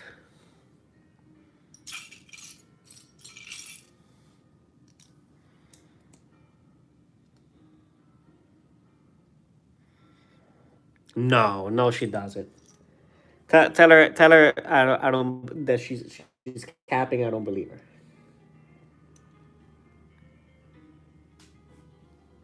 I know she's trying to be nice and everything, but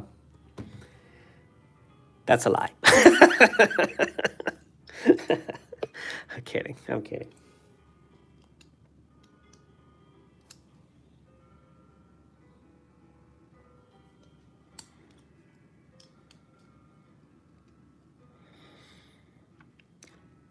$80. Woohoo! Let's go. 80 days. That is awesome. I wish you guys nothing but the best.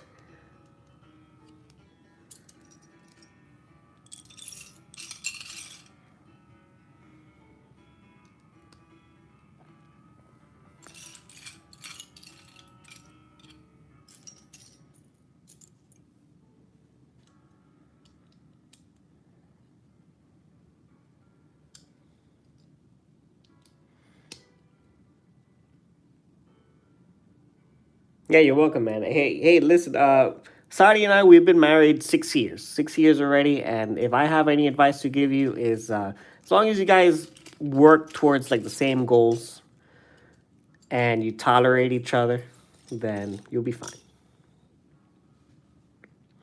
You'll be fine. That's all there is to it.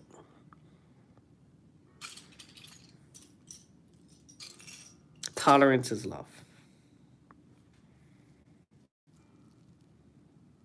Oh, hi, Michaela. So glad for you to join. You got your wedding band today. Oh, awesome, awesome, awesome.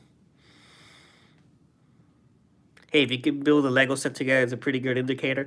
Well, Brick Story, you know that the first time we built a Lego was 5 years after we were married. So literally, what June of last year is when we first built her. She first built her first Lego. Never mind us together. Her first Lego ever. So after that, we were like, yeah, okay, this is gonna work.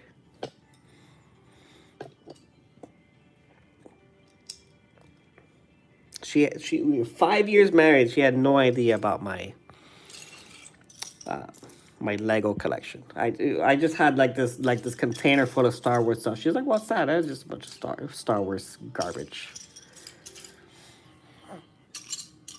So that was a quite memorable experience. And now she's more into it than I am. I mean, now she wants Jurassic Park and she wants Harry Potter and she wants the freaking Ewok. Now now I'm in trouble.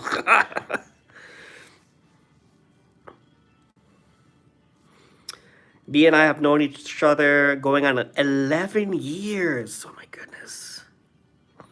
So you've known each other for 11 years and have been together for 6? Wow. What took you guys so long to get hitched? What do you mean? It's like 11 years wasn't enough for you to be like, yeah, I'm gonna hang out with this guy, uh, for life. It's been 11 years, man. Sorry, B was on here talking about wedding, and I was take any excuse to yap about it. Yeah, fine. You yap away, man. It's all good. Tell me, do you have any plans or anything uh, special for the wedding plans, or is it gonna be a big wedding, or what do you guys want to do? Where's the honeymoon?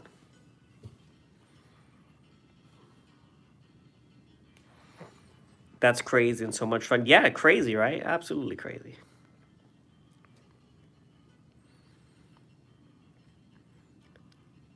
She likes Pokemon. You like Lego. Oh yeah. You're in trouble for sure with Lego Pokemon coming out next year. Yeah, 100%. You're gonna have to set up a budget for that. our sig figs will be somewhere in the venue for sure. Nice. Have you guys ordered your six figs already, or is that like coming up?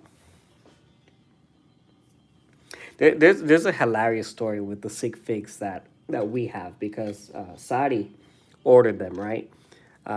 She ordered them from a place called Minifig Me, and so she didn't realize that the legs from my sig fig were stubby. They're like children's legs, right? And so when we get them, it's like mine, like hers is like tall, right? And then mine is like this.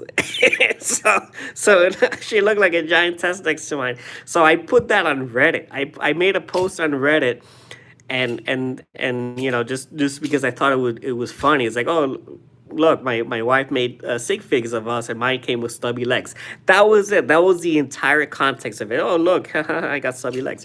But people turned it into like this whole thing, right? We got like a million views on it and like 11.6 likes on it, and I'm like, what the heck is going on here? And people were saying, yeah, she did that on purpose. You're a short king. They put memes of Game of Thrones because you had that like, really tall lady in there, so they made her seem like she was like this Amazonian like woman or something. I'm like, oh my god, you guys are absolutely nuts. And I thought it was hilarious. And then eventually, I'm going to Bricks and Minifigs. I'm trying to shop around. I want to get myself like a respectable pair of legs.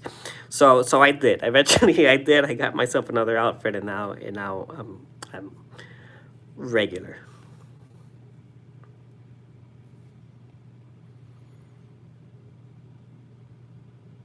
But yeah, if you go on Reddit, and it's on Lego. It's on the Lego subreddit. If you put my wife and stubby legs, you'll find it. It's there.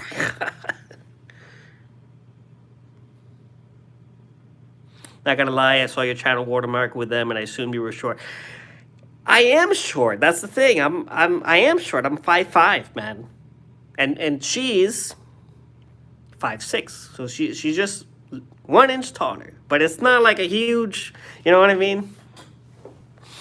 And but anyway, that wasn't the that wasn't the point. That wasn't the context. The context was that she didn't mean to order the stubby legs. You have all these individual pieces, and you start picking them, and hers had like a skirt, and mine was just a regular pair of pants, and whatever. So you don't know, you see it, and they look like regular whatevers, and it just became like such a funny thing. People just making it into ballooning it into something else. It's ridiculous, ridiculous. People on the internet are so funny.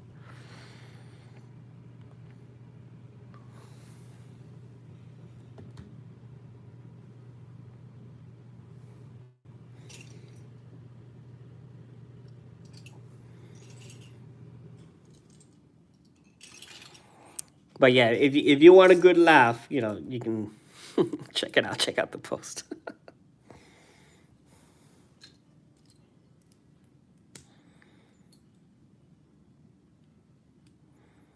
Where did we put them at? Well, the thing is, Michaela, that we didn't have it in our wedding because she wasn't into Lego by the time we were married. This is something that kind of like developed because she built her first Lego set last year with me, and she had never built Lego before. So we're 5 years in, married. 5 years in, we never built any Lego. We never touched the stuff. I was telling B, as you so endearingly call him, I was telling B that I had this container full of Star Wars toys and Legos and stuff, and I just told her it was just junk that I have to sell or get rid of or whatever.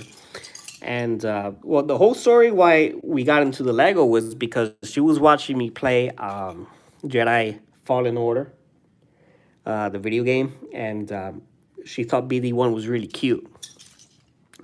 And I was like, well, I should probably find like a BD1 toy or something to have around the office, just because something fun. I don't know. And I didn't realize that there was a BD1 Lego. and I hadn't built Lego in 18 years. All right, those were like my dark ages, right? So I was collecting Lego since I was a kid. I had these sets from the early 2000s, and then I just stopped. Put them in a box. 18 years pass. Yeah, and I didn't touch Lego. I didn't buy Lego. Didn't do anything until I find out. Oh, look, there's a Lego BD1, which was retired by the time I found it. It was, so I paid a markup for it, and then I ordered it, and then I bring it over, and she's like, "Oh, this is really cute. What is this? It's a Lego." Okay, and then we open it up, and she sees all the pieces. Like, well, what, we got to build it? Yeah, yeah, we got to build it. So that's how it started.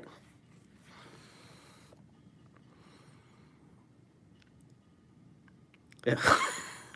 Brickstorian is his legal government name, his God given name. Is that how he writes in his God given email too? That's funny.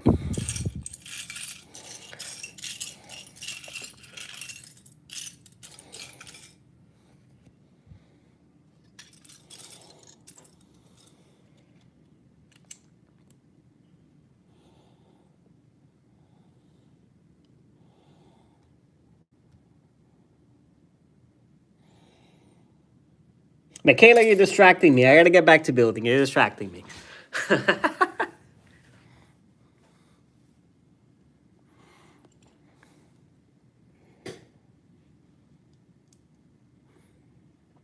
Well, baby, you're back. You just missed the entire story of how you got into Lego.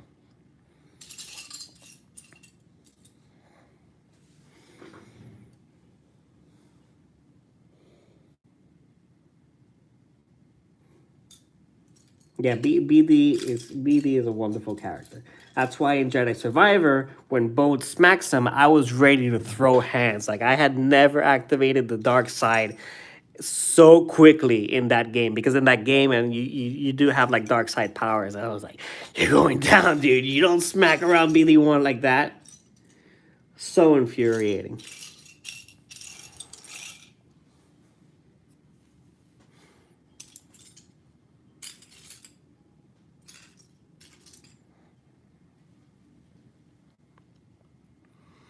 There you go, Lego Streamer Wife Club. There you go.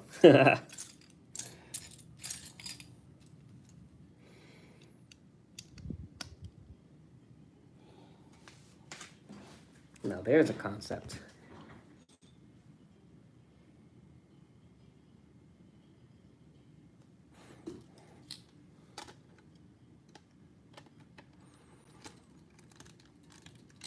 Oh. So I'm missing these things in the middle. I have no idea where they are. I don't know. I don't know. I gotta stay missing, I guess. No idea where they are.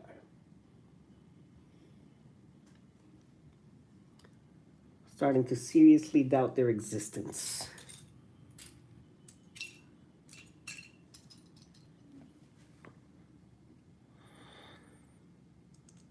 We had a guy come by to work on our apartment. He saw BD on display and he freaked out. He said he subbed to the channel, and I like to imagine he's out there somewhere. That's funny.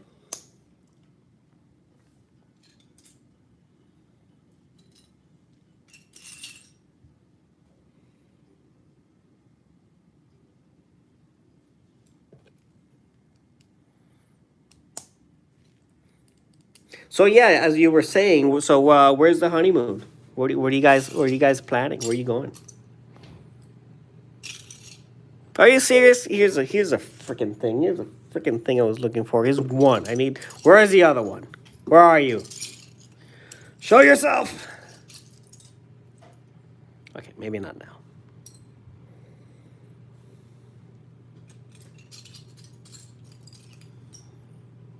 We went on our honeymoon to Mexico like 3 years later. We had a very small wedding. We just had like immediate family. Um, I would say it was like less than 20 people. Honestly, it was a very very small kind of gathering. We went to a nice restaurant. It was right at the beach. Lovely pictures, and that was it.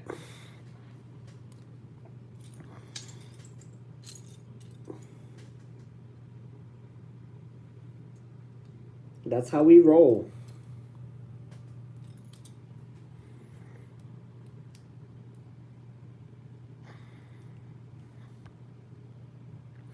He literally stopped in the doorway with a stiff arm and went, BD1! Like the meme where, yeah, okay. That's hilarious, dude.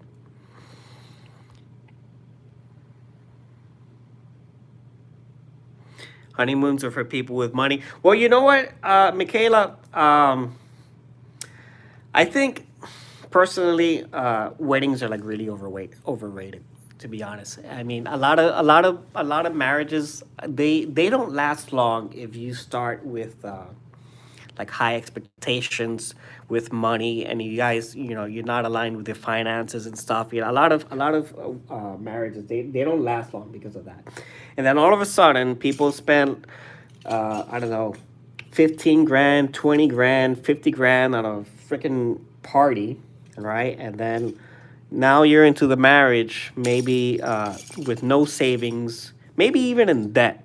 And that's when the problems kind of start popping up, and like, oh my god, now I can't pay the bills, uh, or whatever. And then you start realizing, dang, if I hadn't spent 20 grand on the wedding, I'd have so much to do this, and that's all my wife's fault because she wanted a huge party, and then resentment starts coming up. So I like reading about stories about like other people's experiences and stuff. I'm not a psychologist, but I like studying the psychological aspect of why people are the way that they are, and these kinds of horror stories, and just so I can understand what not to do, and what alignments and expectations my partner and I can set for ourselves. And so those are one of the things, like alignment with money is probably one of the major things. So we both decided that we didn't want something huge. We didn't want a huge party, but we did want a house, right? We did want a house, and I'm like, well, we want a house, we gotta have to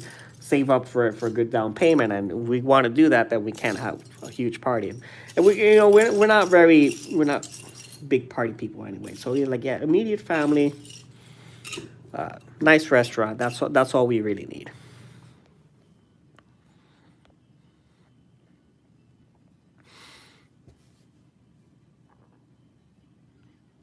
One day we'd like to do a few countries in Europe, though. Yeah, so that's one of the goals. That's one of the goals you got to set up for yourself, and whatever your budget is, however much money you make, you have to work with what you got, right? So, you start setting aside your budget. Make sure you have enough to keep your walls up, and work from there. Do the two of you have roles when you build together? Or do you both just go for it together? It kind of depends on her mood. Sometimes she doesn't really want to build, and sometimes I'm kind of like building and I'm talking with the chat, and then I didn't realize, wow, I just went 3 pages in, and she's with her arms crossed, like, are you gonna let me build something? So usually when we build, like, we'll have the page, and then I'll do this page, and then she does this one, and then I do this one, and she does this one, or something like that. We just kind of like share the load, and then that takes a little bit longer to build, but at the same time, it gives us more time to like hang out and be with the chat. We'll afford a honeymoon when we stop buying Lego. Well, Victorian, yeah, is one of the things to take into consideration. You kind of have to prioritize. Okay, where is my money going? So all your dollars have to have a job. Like, this is my dollar from my paycheck, and then this dollar is going to bills. This dollar is going to groceries. This dollar is going to entertainment or whatever. And then you gotta start prioritizing. Okay, so do I really need to spend $200 on entertainment this month, or can we bring it down to 100 and then use that 100 for something else? Start making compromises here or there, and priorities. I'm Italian. Oh, cool, Michaela. I didn't know.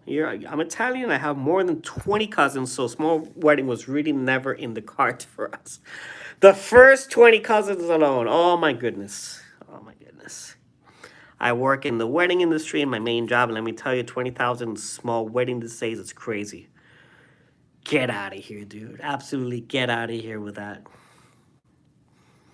Our wedding isn't that big, but it's a wild world out there. The house is awesome. Hell yeah, dude. That's sweet. She skips ahead in the pages and sets aside the pieces for each setup for us, and her roles are defined. Okay.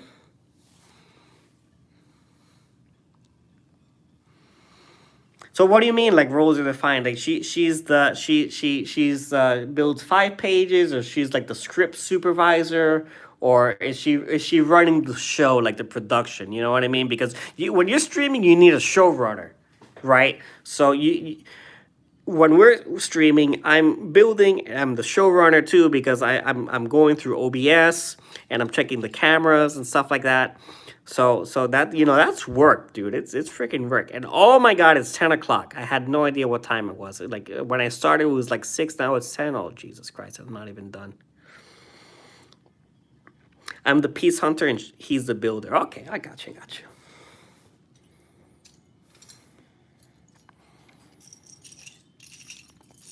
But I think that's really fun too, that you guys share the building, and you build together.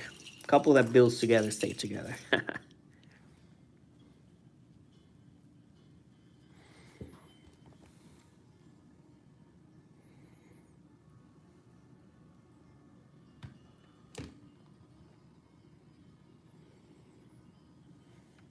Yeah, so back to the wedding stuff. It's like, dude, if you're telling me 20 grand is like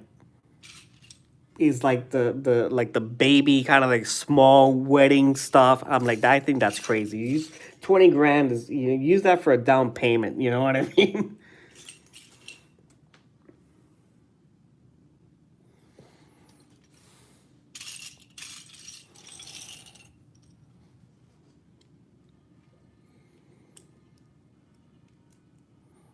And have you guys seen like the extravagant weddings from like the what is it, like in the Middle East, that people like 100 grand for a wedding, and then there's themes to it, and everybody leaves with like a gift bag with crazy I don't know, like, it's ridiculous.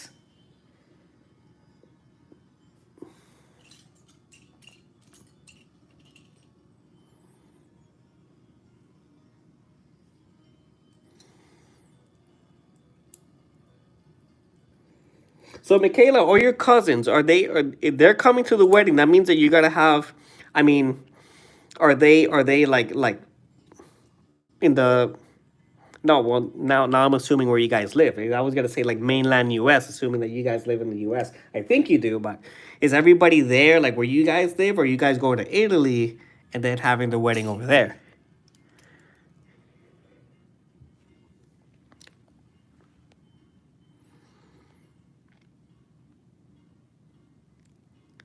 Michaela, who the heck is Gazpacho Steve? Is that like a character from somewhere, or is that an alter ego you created for yourself? Because that's wild, Gazpacho Steve. That's crazy. We've not tried building together on stream yet, but we've got a Ninjago set coming in. We might try to build together. Okay, yeah, cool. However you feel comfortable, Sadi sometimes is not in the mood to do a live stream, So and when we first started, she was really shy. It was really weird for me because I'm not a presenter, I don't like to be on camera. There's very few pictures of me in the first place, and so just wanting to participate in kind of live stream was kind of overwhelming. But once you get used to it, and you get a vibe with the audience coming in, people hanging out, then you relax a little bit. But just do what feels natural and comfortable. Don't force anything. Just whatever feels natural. But you're the boss. Yeah. Hey, you're not gonna like this, boss. Hey.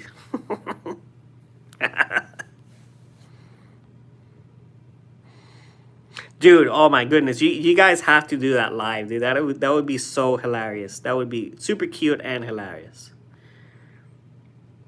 Our wedding favors are little bottles of balsamic and olive oil. Oh my goodness, I love balsamic and olive oil. That is amazing. Most of the weddings I work in my job are 100 and frick, dude, 13200K. Biggest I've worked was 11 million. Get out of here, dude. Get out of here. Society subscribed. Woohoo! That means Michaela subscribed. Woohoo!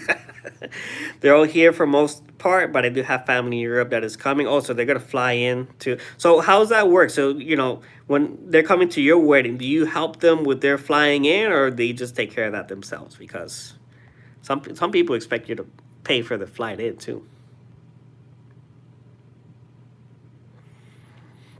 She used to stream on Twitch the same time I did. She was much better on it than me, so maybe she'll show me up. All right, cool. Well, yeah. Well, Sadie and I, we both look forward to your stream.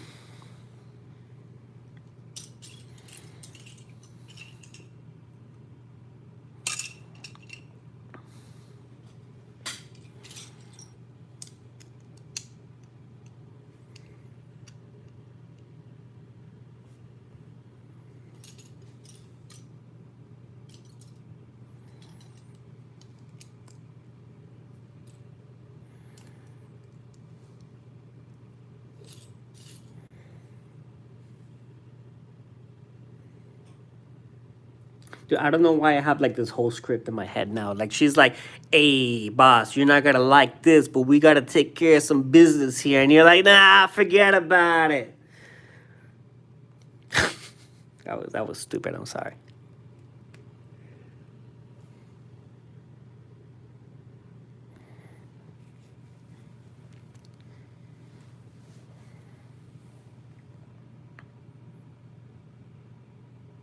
They're flying themselves in. Fortunately, most of the family is older, better settled, and can. Okay, cool. Big story. I'm in it for the money, boys. I'm in it for the money. No, I'm just kidding, buddy. I'm just kidding, buddy.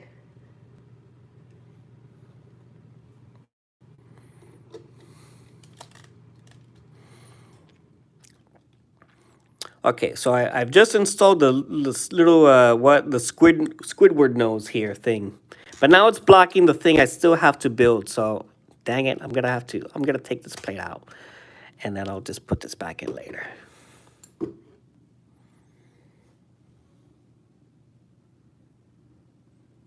Yes, I'm not. I still haven't found that other piece, and I don't want to keep this incomplete. Get out of here, dude. That's exactly what it's like. That's the exact script. Get out of here, dude. Get out of here. And he calls me Gazpacho Steve.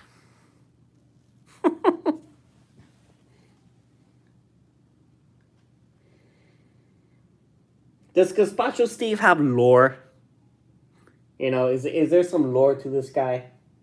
What is it about the life of Gazpacho Steve? Like, where does he come from?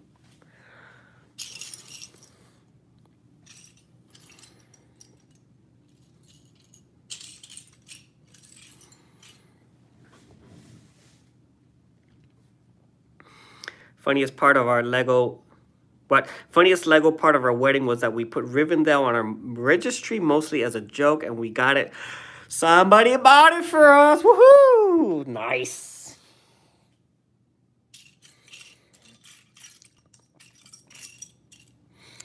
Yeah. You know what you were doing. It's like, yeah, they got money. They got money. Somebody buy it for us. They got it. They got it covered. I'm just kidding, man. I'm just kidding.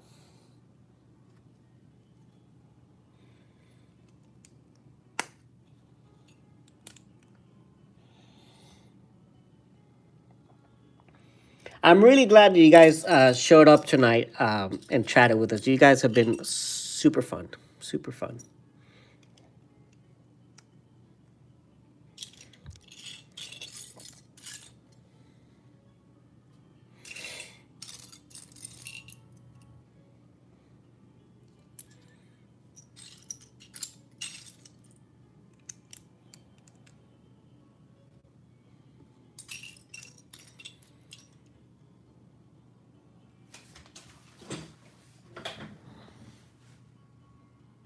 He's got, he does have lore. You have to tune in. All right, all right. I'll make sure to tune in for sure. I'm not missing that. I'm not missing a single episode of Gazpacho Steve.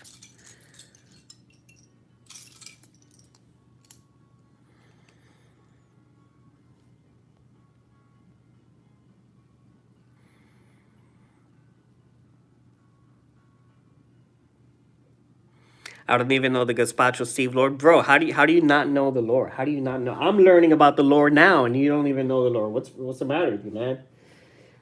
Did you forget about it? No, I'm just kidding. I should not have done that.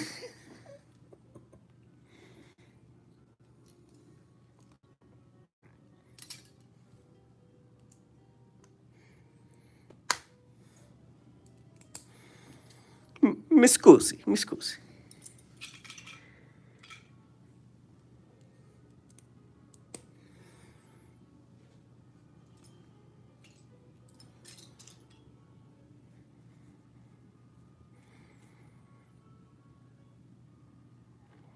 Eating dinner, hanging out, watching. Yeah, I appreciate that, man. Sonny and I appreciate that very much. Thank you, thank you. We're glad you're having a good time.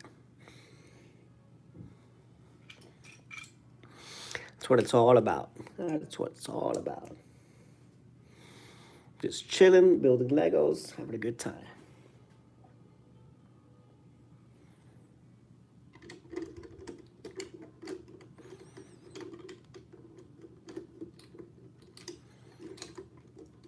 Oh my God. Okay, there we go.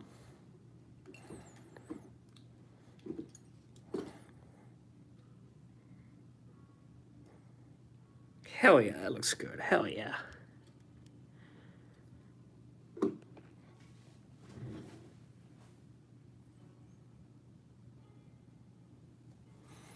I mean, look at the difference between, right? Here's the official one. You got that a weird thing here. It's like chunky.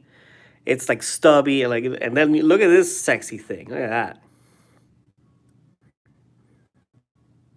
Hell yeah.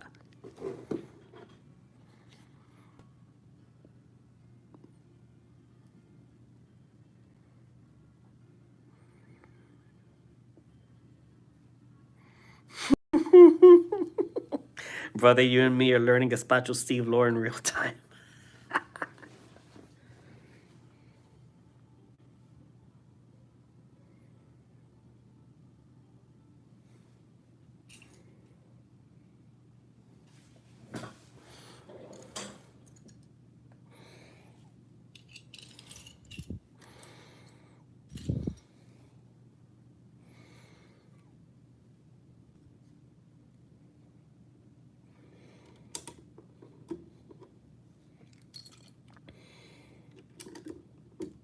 I mean, that's what you say, but I think I'm talking to a couple of wise guys here. Is that what you are, you couple of wise guys?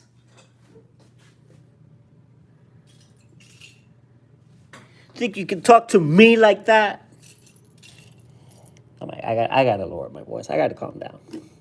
It's 10 o'clock. I gotta calm down. Bro, are you kidding me? Look at the freaking green thing I was looking for this entire time. Here it is. Never mind. I'm not going back. I'm not fixing that. I committed to the yellow.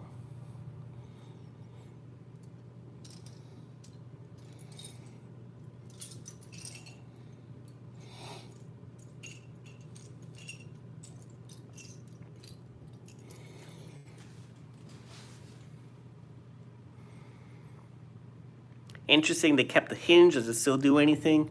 You mean what? This or up here? Because up here, I don't know if it move. I think it moves up so you can take the minifig and hide it in here.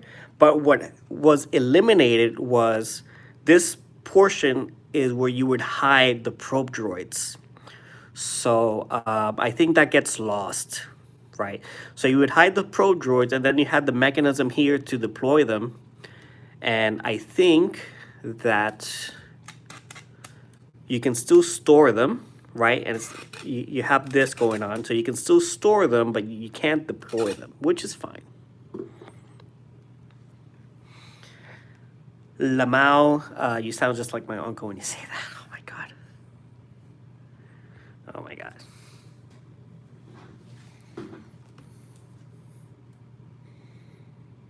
What have I become?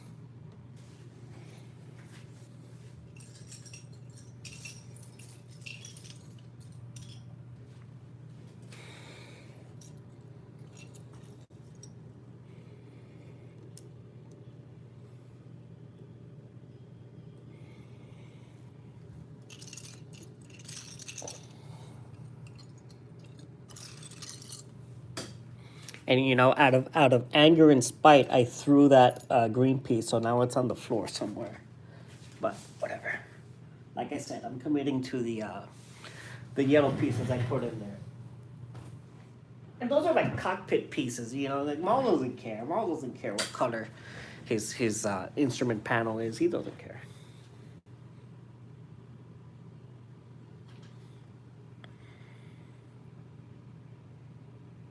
Lower by the ingot piece. Yeah, does it hinge at all? Ingot piece. Ingot piece. This. So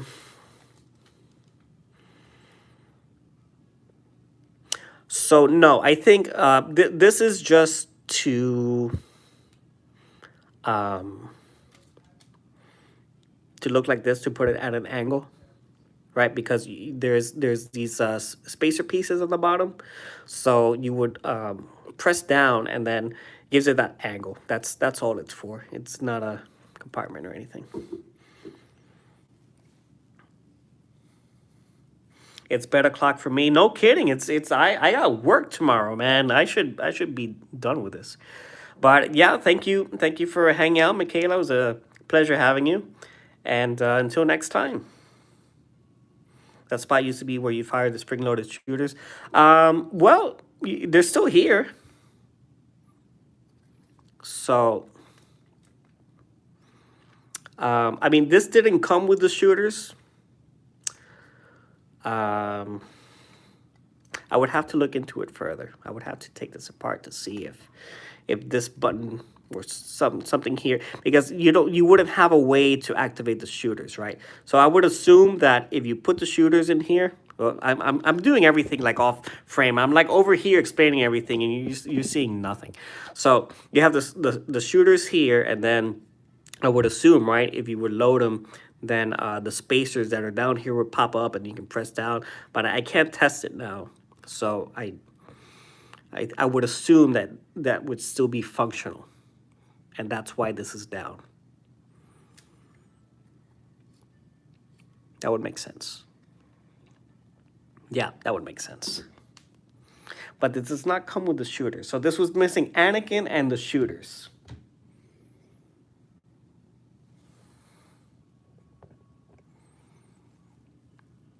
Good night, Michaela. That spot used to be where you... oh, I already read that. I'll never know if they work. I'll let you know if it works. At some point in time. We will revisit this.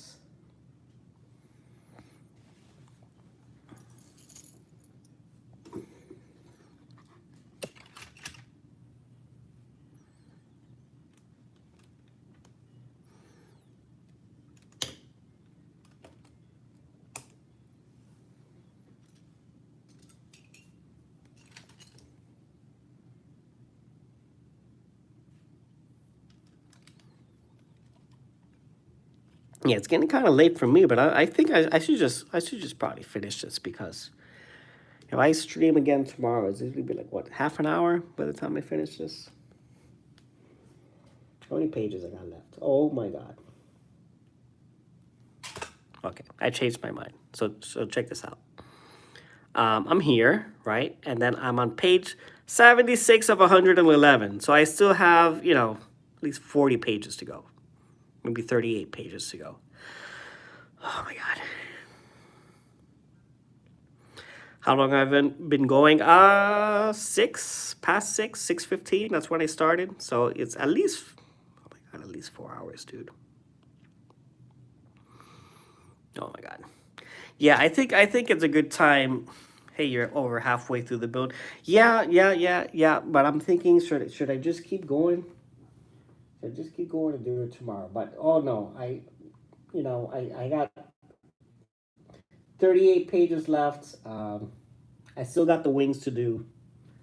I got work tomorrow. I'm pretty tired, so I think I'm just gonna cut it here for now. Honestly, I'm gonna cut it here from now, and I'll try to continue tomorrow. Yeah. So anyway, Victorian, pleasure having you here. Great chatting with you. Had a great time. Had a blast.